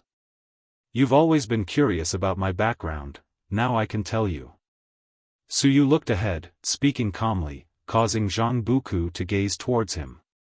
"I was also once a son of heaven, yet through reincarnation, I shed my status as son of heaven and became a mortal spirit." Su Yu's words shocked Zhang Buku, but he quickly accepted it. Su Yu knew so much about the celestial court, there must be a connection, and his status was higher than a celestial god. As the son of heaven, it made sense. "Unlike the great immortal divine Yuan and Xianyuan Human Venerable, I never received my father's favor. Perhaps he never even remembered me, even when I violated the celestial rules, he did not personally question me. Although it seemed I had left the celestial court and gained freedom, in truth, the celestial court simply didn't care about me." Su Yu spoke with a self-mocking tone, his eyes full of desolation. Zhang Buku remained silent. He could not empathize with such feelings because his father loved him dearly, albeit he left him early on, yet in his heart, paternal love was the greatest. If you find any errors, ads pop up, ads redirect, broken links, non-standard content, etc., please let us know to report so we can fix it as soon as possible. Chapter 8:17, Great Calamity. Since you have already shed the identity of the Son of Heaven, why are you coming back now? Zhang Buku remained silent for a moment before speaking, looking at Su Yu. The two had fought side by side for tens of millions of years and were like brothers, so he would not change their relationship because of Su Yu's different identity. In fact, over the years, he often speculated about Su Yu's identity and was already mentally prepared. Su Yu, in an annoying tone, said, "Isn't it because I met you? I originally wanted to lead a carefree life, but since knowing you, it's been nothing but trouble." Zhang Buku smiled upon hearing this and said, "Then you can leave now, I won't stop you. Forget it, with your disposition, you'd have died 8 million times without me. Have I never saved you? Just to mention one thing, before joining the Celestial Army, when you tried to seize the heaven and earth ultimate treasure, you were ready to perish with your opponent, and it was only with my secret technique that we broke through the siege. This is a separate matter." The two began to bicker, with Su Yu's mood lifting, returning to his usual carefree state. The two bickered all the way as they moved forward. Ahead, a radiant aurora appeared, and at the end of the aurora was a colossal palace. On the palace eaves crouched a majestic great blue bird, its majestic beauty causing space to seem distorted with its fluttering feathers. Zhang Buku's gaze fell on the plaque of that palace. CTH Novelfire, NE*T website on Google to access chapters of novels early and in the highest quality. 9 Heavens Immortal Palace. Upon hearing Zhang Buku's whisper, Suyu explained, residing in the 9 Heavens Immortal Palace is a heaven-opening Daoist immortal known as the 9 Heavens Immortal Emperor. She is considered my junior sister, and we have a good relationship. Let's go to her palace to cultivate for some time to enhance your physical body. 9 Heavens Immortal Emperor. Zhang Buku recalled hearing within the celestial army that anyone who could claim the title of Immortal Emperor in the celestial court held a high status, at least not comparable to a celestial god. He began to look forward to the upcoming years of cultivation. After experiencing the battle for the title of Son of Heaven, Zhang Buku's ambitions grew. He wanted to become an immortal god more powerful than the Son of Heaven. He wanted to become a player rather than a pawn. The two hastened their pace, flying towards the 9 Heavens Immortal Palace. The passage of time was swift, 100 years passed in the blink of an eye. For mortals, 100 years is long, but for cultivators after nirvana, a century is not much different from a month. On this day, Guan was instructing Nzazai on the cultivation of the 4th strike of the myriad supreme palm. The two were standing on a cliff, amidst beautiful scenery, yet every strike Nzazai delivered could not damage the surroundings. Because they were within a barrier created by Guan, allowing Nzazai to freely practice the myriad supreme palm. Despite Nzazai being busy managing Wuxia, his cultivation had not lagged. He was now at the cultivation level of a heaven-encompassing free immortal, and with the myriad supreme palm, even some second-generation disciples were no match for him. Guan, seeing Nzazai gradually enter the perfect state, turned his head to look at the horizon. It has begun. Guan thought silently, referring to a war unseen by mortal spirits. The dark heavenly court was about to attack the celestial court, with Emperor Bone Profound Venerable as the vanguard. They had already opened a space-time passage, and the heaven-suppressing endless tower would appear before the celestial gate. This war would last many years, with Emperor Bone Profound Venerable merely testing the current strength of the celestial court. Unfortunately, by the end of the battle, he could not force out the celestial emperor, but it did make a heavenly Dao Venerable, who had been in seclusion for countless years, renowned in the celestial court. Even within the celestial court, the title of Heavenly Dao Venerable was rarely mentioned, partly due to taboo, and partly due to the distance from most immortal gods. For Guan, this was a mere amusement, something to watch at leisure. Nzazai continuously practiced, each palm strike straightforward, the technique relying on harnessing energy. While cultivating, he asked, "Ancestor, many disciples want to ascend to immortality lately. Didn't you once help Uncle Yang Jian to ascend? Do you still have any immortal fate on hand? Do you support the disciples in ascending?" Guan never had many requirements for his disciples. Outside of cultivation, disciples would contemplate their future, even if they left Wuxia. Guan wouldn't stop them, not everyone would stay at Wuxia forever. They might leave through the 10,000 Realms gate or go to the human world to establish their own sections. You are responsible for observing and selecting a disciple who wants to ascend to immortality and is eligible. Guan casually replied, yet his words excited Nzazai. Indeed, Xianyuan Human Venerable had granted Ancestor a quota for ascension. He didn't want to ascend, but the fact that Wuxia had an opportunity for ascension was a glory. In his early years, he had also ventured out, witnessed Ancestor in action, and long decided to follow Ancestor in cultivation to the end. Moreover, he was not deprived of freedom. If bored, he could visit the human world for leisure. He had found Ancestor's approach to life rewarding and genuinely enjoyable. To have a powerful cultivation without deliberately flaunting it, to sit back and watch the tides rise and fall, was another form of enjoyment. Listening to Nzazai's thoughts, Guan's lips slightly curled upward. Nzazai, like an Xian, had thoroughly become a true cultivator like him, which was great. Though Wuxia had many disciples, those who genuinely walked alongside Guan were few. The two chatted sporadically, and Zizai thoroughly enjoying his current state, as Guan was whom he admired most. Whether cultivating or conversing with ancestor, he liked both, and having them together was a rare occasion in thousands of years. And Zizai brought up the future of Wuxia, with disciples increasing yearly. Despite limiting the number of students, with each generation passing training to the next, it would inevitably become a colossal entity, and he feared managing Wuxia poorly in the future. "Have you heard the story between me and the Supreme Sect?"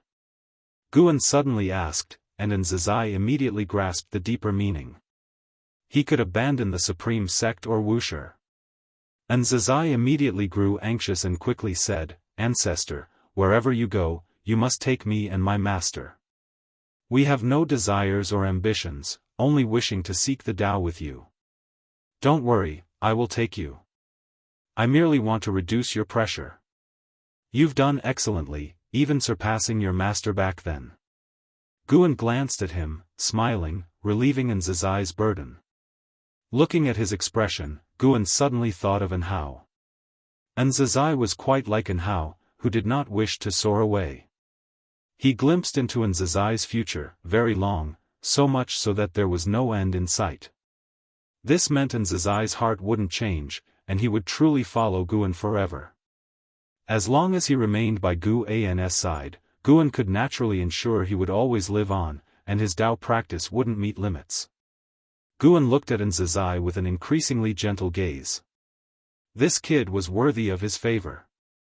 Alright, don't overthink, focus on practicing the myriad supreme palm. If one day a Wuxia disciple misbehaves, you'll need to clean up the mess. Don't be surpassed by the younger generation. Guan urged. And Zizai chuckled, saying, "How could the younger generation possibly surpass me? Don't be so sure, someday a great calamity will arise in Wuxia." Guan's words wiped the smile off Zizai's face, furrowing his brows as numerous faces flashed through his mind. "If you find any errors, ads pop up, ads redirect, broken links, non-standard content, etc., please let us know to report so we can fix it as soon as possible." Chapter 8:18, Eternal Divine Power Great Calamity. Ever since the ancestor spoke to Zizai began scrutinizing the disciples with a discerning look. He realized that his past attention on the Wuxia disciples was too little. Although the ancestor said that it was impossible for all disciples of Wuxia to be good, he refused to believe in evil. He conscientiously screened them, not willing to believe that there truly were fish slipping through the net into Wuxia.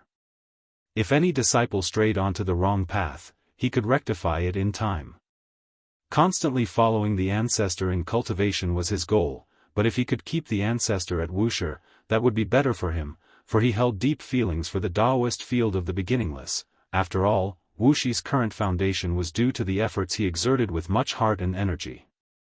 In the ensuing days, more and more disciples noticed Zizai becoming stricter, even setting many hurdles for accepting disciples, causing them to privately speculate on what had affected him. The news also reached the ears of the second-generation disciples. Towards them, Zizai did not mention the words of the ancestor, but he did not conceal the matter from the elders. Upon hearing that a great calamity would appear in Wuxia later, the second-generation disciples became solemn because they knew Guan would not speak carelessly.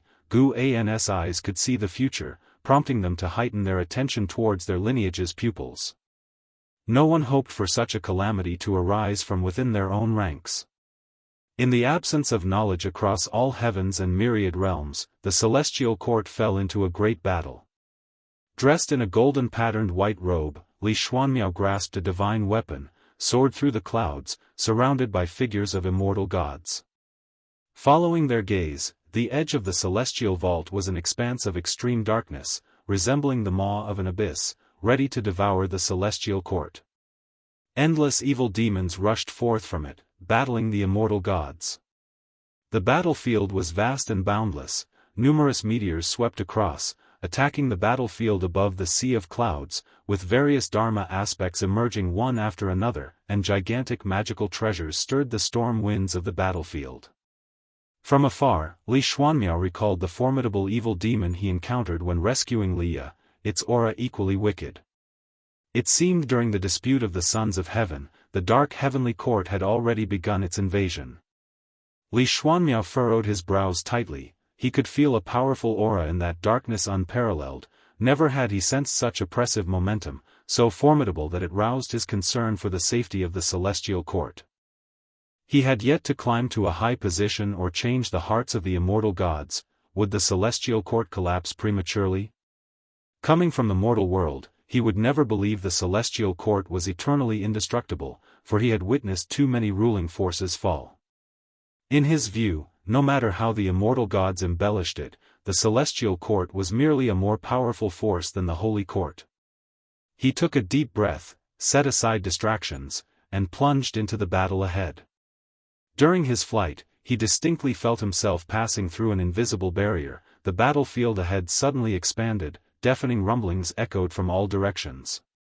Boom! A terrifying gigantic fist materialized beside him. His pupils contracted, instinctively raising his divine weapon to block, yet he was still struck flying. During his backward flight, he gritted his teeth and noticed black holes appearing across the battlefield, the giant fist emerging from one such black hole, finishing its strike before retreating back, causing the black hole to vanish. Crimson lines swiftly appeared on his forehead, his aura surged. As he gripped his divine weapon, twisting his waist, he swung and smashed. Vast chi flames wreathed the gun's body, colliding just against another giant fist. Terrifying chi force vibrated the void, and a meteor 100 miles away was directly crushed into powder. Li Xuanmiao was engulfed in the battle, yet his aura and situation amid the entire battlefield were not conspicuous. Meanwhile, Guan lounged in the courtyard, snacking on seeds as he watched events unfold, cradling a book in his hand, feigning reading. Shenzhen approached, commenting, "You're reading Green Hero Travelogue again. How many times must you read it?" Guan casually replied, "This is the 4th volume of the original. Long time no see, rereading brings new insights." Sea the Nephire.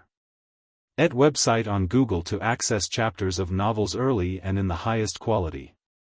Shenzhen pondered, refraining from further inquiries. She stood beside Guan for a while before turning to leave the courtyard. In recent years, she no longer sat idly in front of the artifact refining cauldron, often venturing out, yet her range of activities was still within the Daoist field of the beginningless. The artifact refining cauldron was extinguished, foretelling that Guan would not refine new Dao treasures. Guan sat in the courtyard, watching for an hour, before setting down the seed tray, then tucked the Green Hero Travelogue into his bosom. He stood up and stepped forth from the Daoist field of the beginningless to reach the depths of the hidden spirit palace. Deep-sea dragon carp established a dragon palace in the ocean, returning sporadically, with its clone managing the medicine garden here.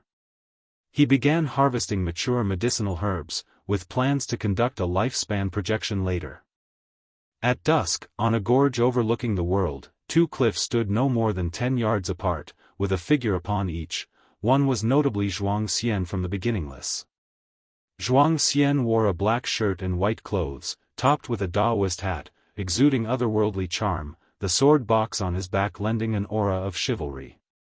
He furrowed his brows, gazing at the purple-robed man opposite, sternly stating, "Brother Lin, cease persisting in ignorance. The lives of cultivators are still lives. No amount of merit for mortal spirits can justify wanton slaughter of cultivators." The purple-robed man's gown billowed in the wind, his hair was disheveled, on his handsome and bizarre face hung a cavalier smile, eyes disdainful. He chuckled, "How many years have we known each other? How many times have you implored me? Why implore again?" Zhuang Xian drew a treasure sword from his back, pointing it at the purple-robed man, declaring, "This time, I cannot let you go." The purple-robed man shook his head with a smirk, "I've heard that sentence countless times. You can't do anything to me, why persist? Countless are the evil and deviant throughout the world, why stubbornly entangle with me? This time is different from the past. I am soon leaving the celestial spirit great world." "Leaving? Where to?" Zhuang Xian asked sternly. The purple-robed man showed longing, saying, "A place representing eternity, Brother Zhuang, in truth, I wish to take you too. Alas, our ideals diverge, you are destined not to fulfill such conditions." Eternity? Does eternity require you to slaughter 9,999 celestial and earthly immortals? Zhuang Xian asked sharply, eliciting disdainful snorts from the purple-robed man. Not one cultivator is innocent, it is merely a matter of who has killed more. Can you say you've never killed anyone or a demon? Are you truly unashamed in this life? The purple-robed man glared coldly at Zhuang Xian, questioning with a twisted expression. Zhuang Xian snorted, "Unashamed? Hardly. But my shame comes from not having killed such evils sooner."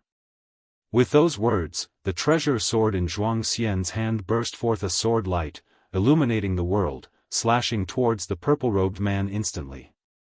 Boom! The cliff beneath the purple-robed man and the barren mountain behind him shattered, raising terrifying dust waves sweeping to the horizon, but his eyes did not blink.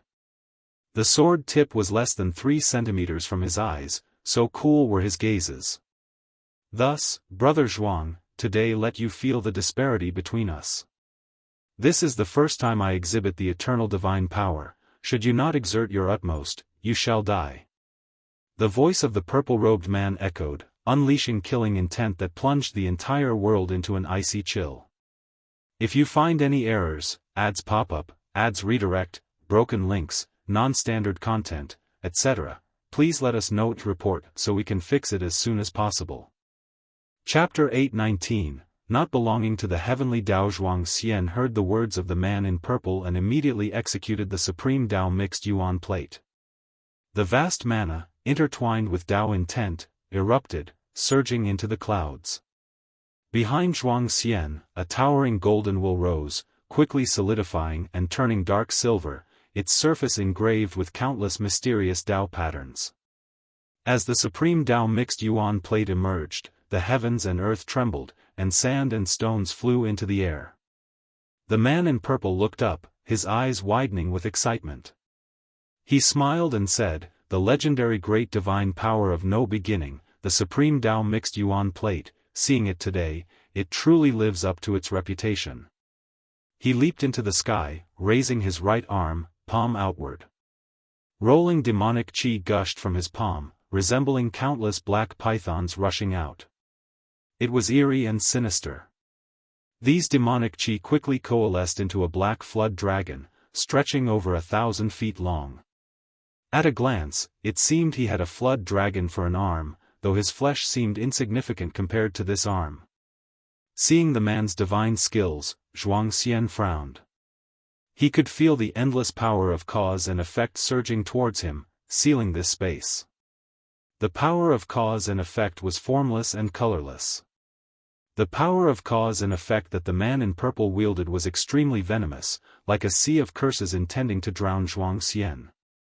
Zhuang Xian raised his hand to reclaim his treasure sword, then soared into the sky.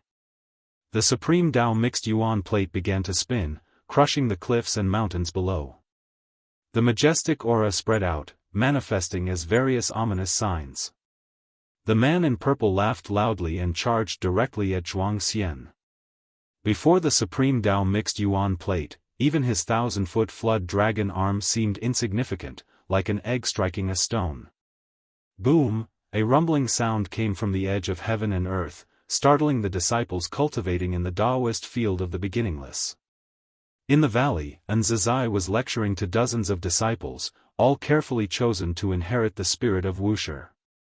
The sudden loud noise made him frown, and he turned to look into the distance. He recognized one of the auras. It belonged to his most valued Wuxia disciple, Zhuang Xian. Zhuang Xian was engaged in a fierce battle, and such a momentum likely meant he had employed the supreme Dao mixed yuan plate. It was known that in the past, Zhuang Xian frequently executed the supreme Dao mixed yuan plate but had never unleashed such an aura. This proved that Zhuang Xian had been driven to desperate straits, exerting all his might. The disciples listening to the lecture were also awakened. They couldn't discern that the distant sounds originated from Zhuang Xian, but they were curious and discussed in small groups. And Zazai stood up and said, "Well, stop here for today, I need to go out." With those words, he disappeared into thin air. Once he left, the disciples no longer suppressed their voices or curiosity. Is the distant battle related to the Wuxia disciple? Such a powerful aura, the fighters must have surpassed the Zizai immortal realm, right? The celestial spirit great world is vast, for the sounds to reach us from so far, the beings involved must have indeed surpassed the Zizai immortal realm. There's a terrifying aura among them. Just feeling it instilled a sense of hostility in me. Did you feel that too? The disciples engaged in heated discussions. Meanwhile, Guan in the courtyard was questioned by Shenzhen. Who is Xianxia fighting against? With such commotion, the opponent must not be simple, Shenzhen asked curiously, her pupils already reflecting the figure of the man in purple, though she couldn't discern his cause and effect origin. Guan, who was painting, softly replied, "That man is called Lin Sanhai, born in this great heaven and earth, but he's embarked on the path of the sky." The path of the sky? What is that? Shenzhen, curious about the undiscernible cause and effect, asked. Guan glanced at her and said, "You will know in the future."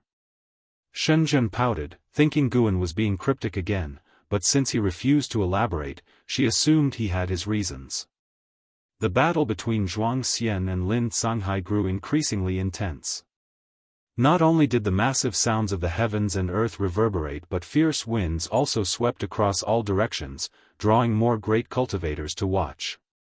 Since the Heavenly Spirit Tao Alliance took control of heaven and earth, such battles rarely occurred.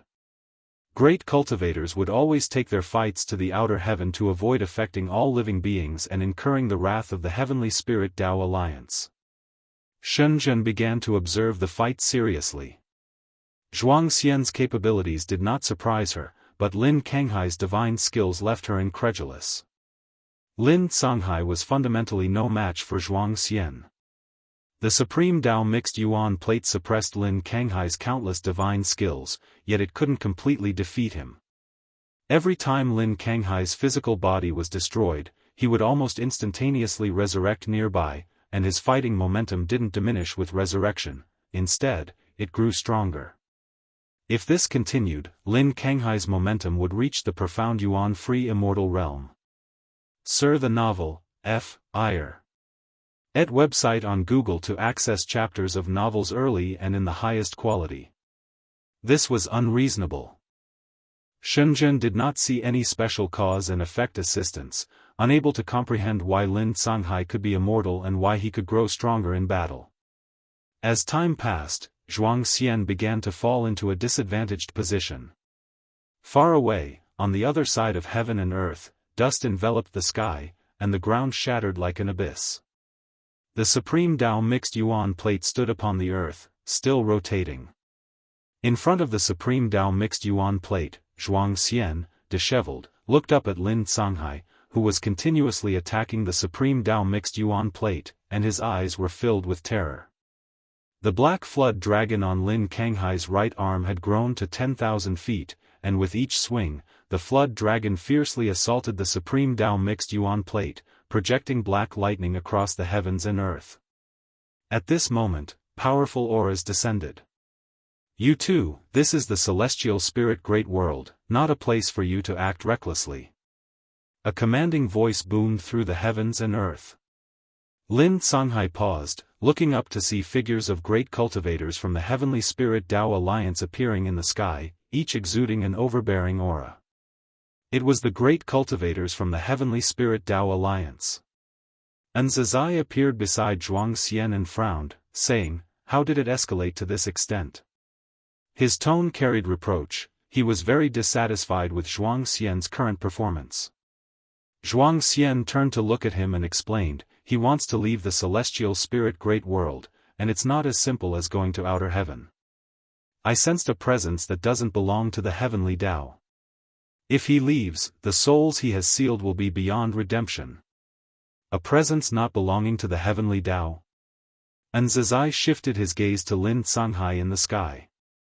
Faced with numerous powerful divine senses locking onto him, Lin Canghai remained unfazed, smirking without explanation.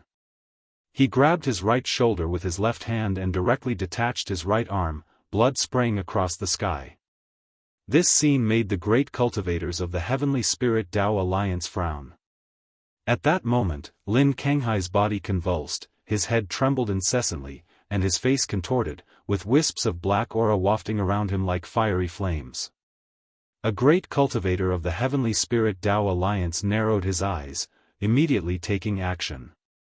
A jade bottle flew out from his sleeve, its mouth facing downward, shooting out a white light that enveloped Lin Canghai. The next second, the great cultivator's face changed dramatically. His supreme treasure was unable to capture Lin Canghai, a situation he had never encountered before. If you find any errors, ads pop up, ads redirect, broken links, non-standard content, etc., please let us know to report so we can fix it as soon as possible. Chapter 820, Eternal God bathed in white light. Lin Canghai continued to tremble all over, looking as if in pain, yet the ferocious smile on his face seemed excited. He seemed to be anticipating something.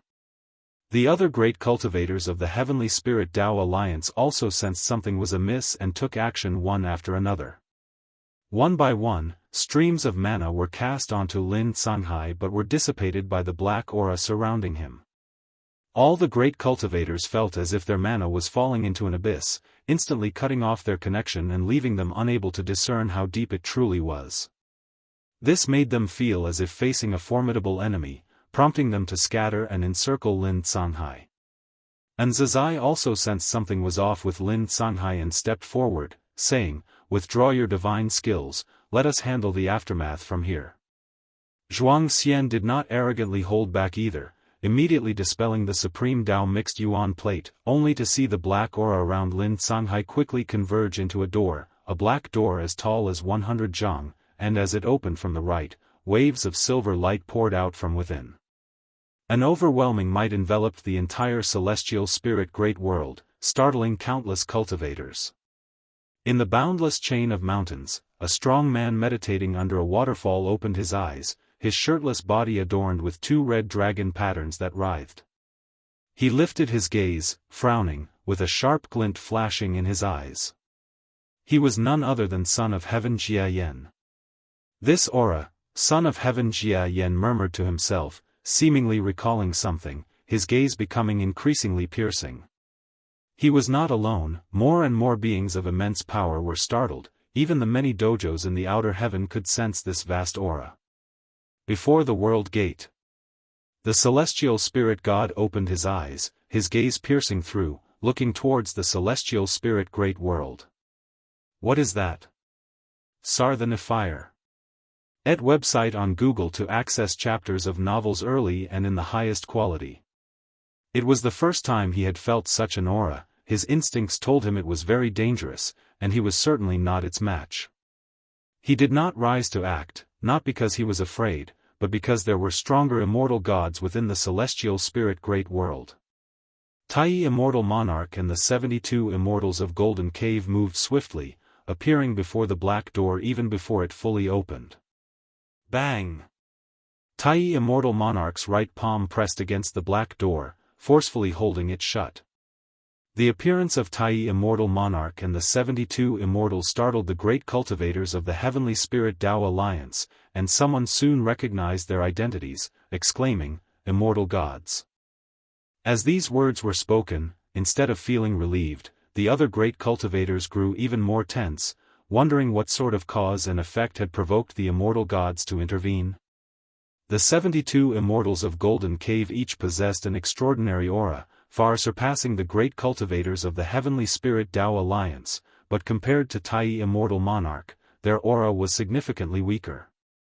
The world fell silent, everyone held their breaths and fixed their gaze on Tai Immortal Monarch. And Zazai also refrained from taking action, watching Tai Immortal Monarch silently, for he had met Tai Immortal Monarch before and knew he was no ordinary immortal god. Zhuang Xian was not amazed by the appearance of immortal gods but instead, his gaze remained complex as he looked at Lin Canghai. Seeing Lin Songhai trembling amidst the black aura, images of them years ago drinking and enjoying themselves, resolving grudges with pleasure, floated into his mind. Those joyous images were shattered by scenes of their numerous battles, returning to reality where they had completely turned against each other. Brother Zhuang, there are so many suffering people in this world, how can you save them all? Why not find the source of the suffering and uproot it? Even if it can't bring absolute peace, it can at least spare more mortal spirits from suffering. Lin Kanghai's words from the past echoed in his ear, filling Zhuang Xian's heart with sorrow. Even with the immortal gods intervening, no matter the outcome, he and Lin Songhai had ultimately parted ways. In his heart, Lin Songhai was his best friend, he would be saddened, but never would he relent. He had to save the innocent cultivators captured by Lin Songhai. At this moment, Tai Immortal Monarch's face changed slightly as he held his hand against the black door. His arm trembled slightly, and the door began to open once more, a sight that made the 72 immortals of Golden Cave and all onlookers tense. More and more great cultivators arrived, witnessing Tai Immortal Monarch suppressing the black door, they dared not act rashly. Boom! Tai Immortal Monarch's aura suddenly erupted, shaking the heavens and earth, the clouds churned, and the celestial Tao light layer above the celestial spirit great world burst forth with innumerable rays of light, penetrating the sea of clouds and entering Tai Immortal Monarch's body.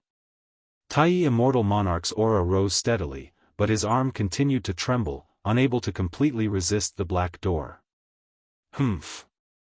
A cold snort came from the black door, causing Tai Immortal Monarch to leap back, putting distance between him and the door. Not just him, but the 72 immortals also backed away. The black door opened with a roar, inside shone a silver light, revealing a majestic figure within. No one could clearly see his true appearance. He seemed to be wearing a wide robe, with 3 heads and wild long hair, resembling a Rakshasa, horrifying and terrifying. When everyone saw this figure, they only felt an endless cold force hitting them, making them feel as if they were in a freezing cellar. Their greatest fear was losing control over their own bodies. No divine sense. No mana. No strength. It was as if their souls were detaching from their bodies, and even their souls could not move freely. And Zizai and Zhuang Xian felt this too, their eyes widened, cold sweat streaming down their faces. Their gazes were fixed tightly on the mysterious figure within the black door. In broad daylight, the mysterious figure standing in the silver light appeared so terrifying, bringing an extreme sense of horror and oppression to everyone. The great cultivators who had come to support were also petrified upon seeing him. For a moment, the heavens and earth fell into a bizarre scene, as people continued to fly in and then stopped, staring blankly at the black door like all the others. Lin Songhai seemed to have been drained of all energy, his arms hung down, his entire body swaying precariously, yet the black aura held him aloft, preventing him from falling. He only felt his eyelids were so heavy, trying hard to keep them open, his gaze landed on Zhuang Xian down on the ground afar. Looking at Zhuang Xian, images from the past similarly flashed through his mind. Brother Lin, seeking the root of disaster is a form of escapism, do what you can do, that is enough. Zhuang Xian's words echoed in his ears, a self-mocking smile tugged at his mouth. Indeed, it was a form of escapism. Lin Songhai knew he was never a good person, helping mortal spirits was merely to fill the inner terror and unease, thinking that by doing so, he could balance merit and sin, in line with the heavenly Tao. But now he no longer believed in the heavenly Tao. He wanted to believe in the eternal path. He prayed in his heart to the eternal deity, asking to kill everyone present, but not to kill Zhuang Xian. He never believed in the existence of true good people until he met Zhuang Xian. Originally from Wuxia, Zhuang Xian could have enjoyed everything, yet he insisted on journeying the world, enduring so many hardships, doing good deeds that offered no reward. Zhuang Xian, standing behind Zizai, saw Lin Kanghai's gaze, and understood his eyes. But now he was powerless to resist, and compared to Lin Songhai, he was more worried about the calamity the mysterious figure inside the black door might bring. If you find any errors, ads pop up, ads redirect, broken links, non-standard content, etc., please let us know to report so we can fix it as soon as possible. Chapter 821, Stepping into the Heavenly Dao Silence. Oppression. Dust swirled in the sky, all the great cultivators were frozen in place, fearfully watching the mysterious figure in the darkness, feeling a danger more terrifying than death approaching. Xianxia struggled to control his body, but unfortunately, he couldn't do it at all. Looking at the mysterious figure inside the black gate, his fear had been suppressed, replaced by anger. Wisps of aura leaked from his body, transforming into golden energy, gradually forming the shape of the Supreme Dao mixed yuan plate behind him, not as massive as during his battle with Lin Canghai, but still exuding an unshakable momentum. With the appearance of the Supreme Dao mixed yuan plate, Xianxia was delighted to find he had regained some strength and could control his body. Instinctively, he wanted to step forward, but a hand suddenly pressed on his shoulder, pulling him back. The sudden yank made his heart jump wildly, and he instinctively turned his head to look, his eyes widening, filled with surprise. Ancestor! Xianxia instinctively uttered. Hearing this, Zizai standing at the front felt a surge of spirit. Zizai, unable to look back, felt all pressure in his heart vanish upon knowing the ancestor had arrived, looking once more towards the mysterious figure within the black gate, filled with anticipation. Guan, clad in white, stood beside Xianxia, his left hand resting on Xianxia's right shoulder, the wind and waves between heaven and earth blowing his black hair, his extraordinarily handsome face calm. Ancestor, you are here. Xianxia, barely suppressing his excitement, raised his hand to salute Guan. Guan looked at the black gate and said, choices and separations are experiences everyone undergoes. Are you truly ready? Xianxia's face turned serious, saying, I have long been ready. He then looked forward, suddenly realizing something amiss. Everyone was staring at the black gate, apart from himself and Zizai. No one seemed to notice Guan's arrival. Plenty of people saw Lin Canghai, yet after only glancing at Guan twice, he closed his eyes, his breaths weak, teetering on the edge of slumber.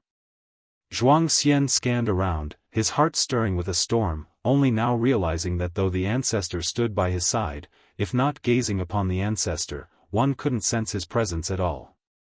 The immortal gods and great cultivators' attention was entirely on the black gate, oblivious to the ancestor's advent.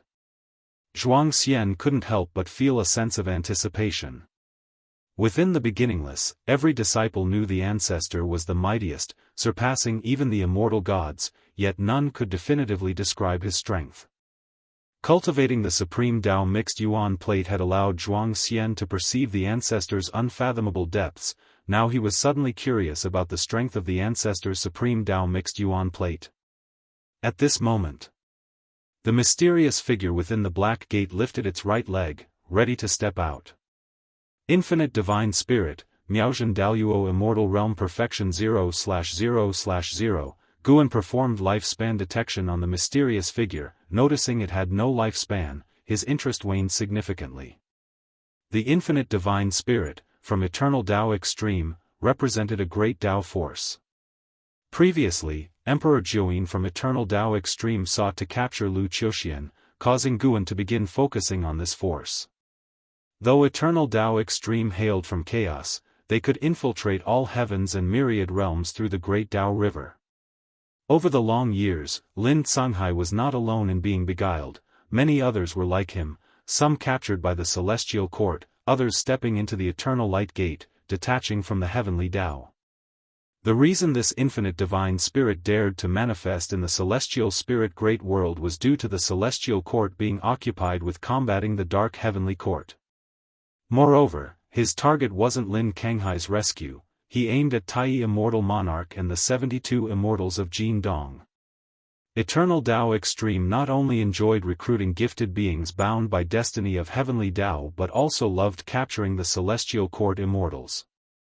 The Infinite Divine Spirit, although a being of Miaozhen Daluo Immortal Realm Perfection, bore a power not inherent to him, temporarily granting him strength comparable to Dao Extreme Daluo Immortal.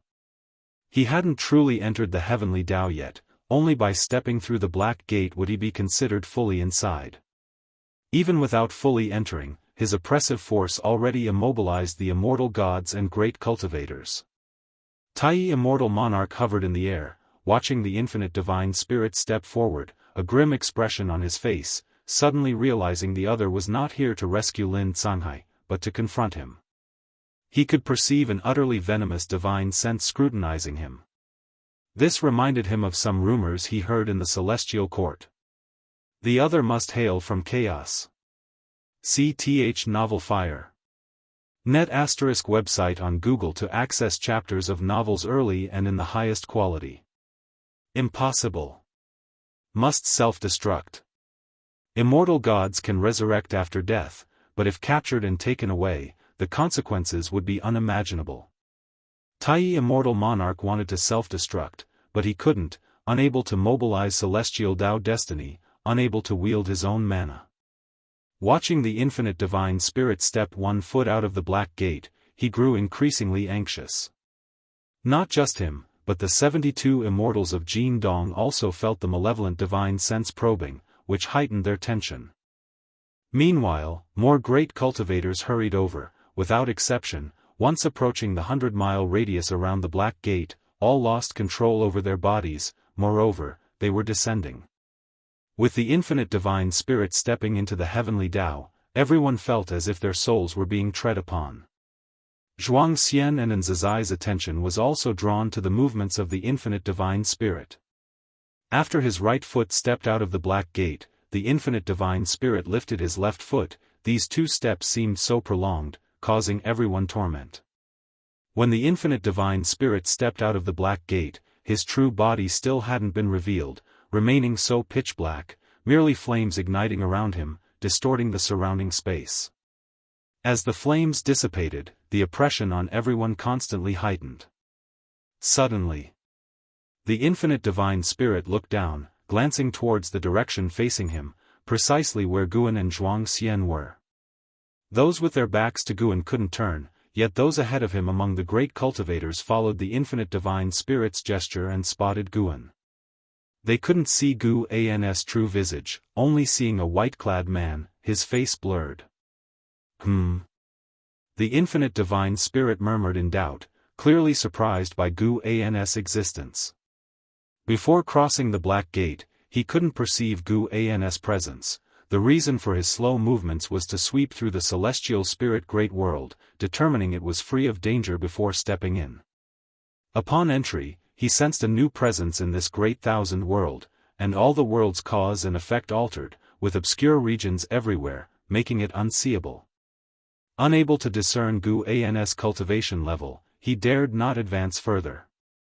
Nzazai, Zhuang Xian watched the infinite divine spirit focus on their direction, breath held tight, exceedingly nervous. Just seeing the infinite divine spirit stand in the air induced terror. Difficult to imagine the dreadful power contained within this figure. Who are you? You lack celestial court destiny. The infinite divine spirit's voice sounded again, cold in tone, hoarse and chilling. Upon hearing this, the previously tense Tai Immortal Monarch and 72 immortals seemed to realize something. All felt relieved and revealed mocking smiles, watching the infinite divine spirit like vermin. If you find any errors, ads pop up, ads redirect, broken links, non-standard content, etc., please let us know to report so we can fix it as soon as possible.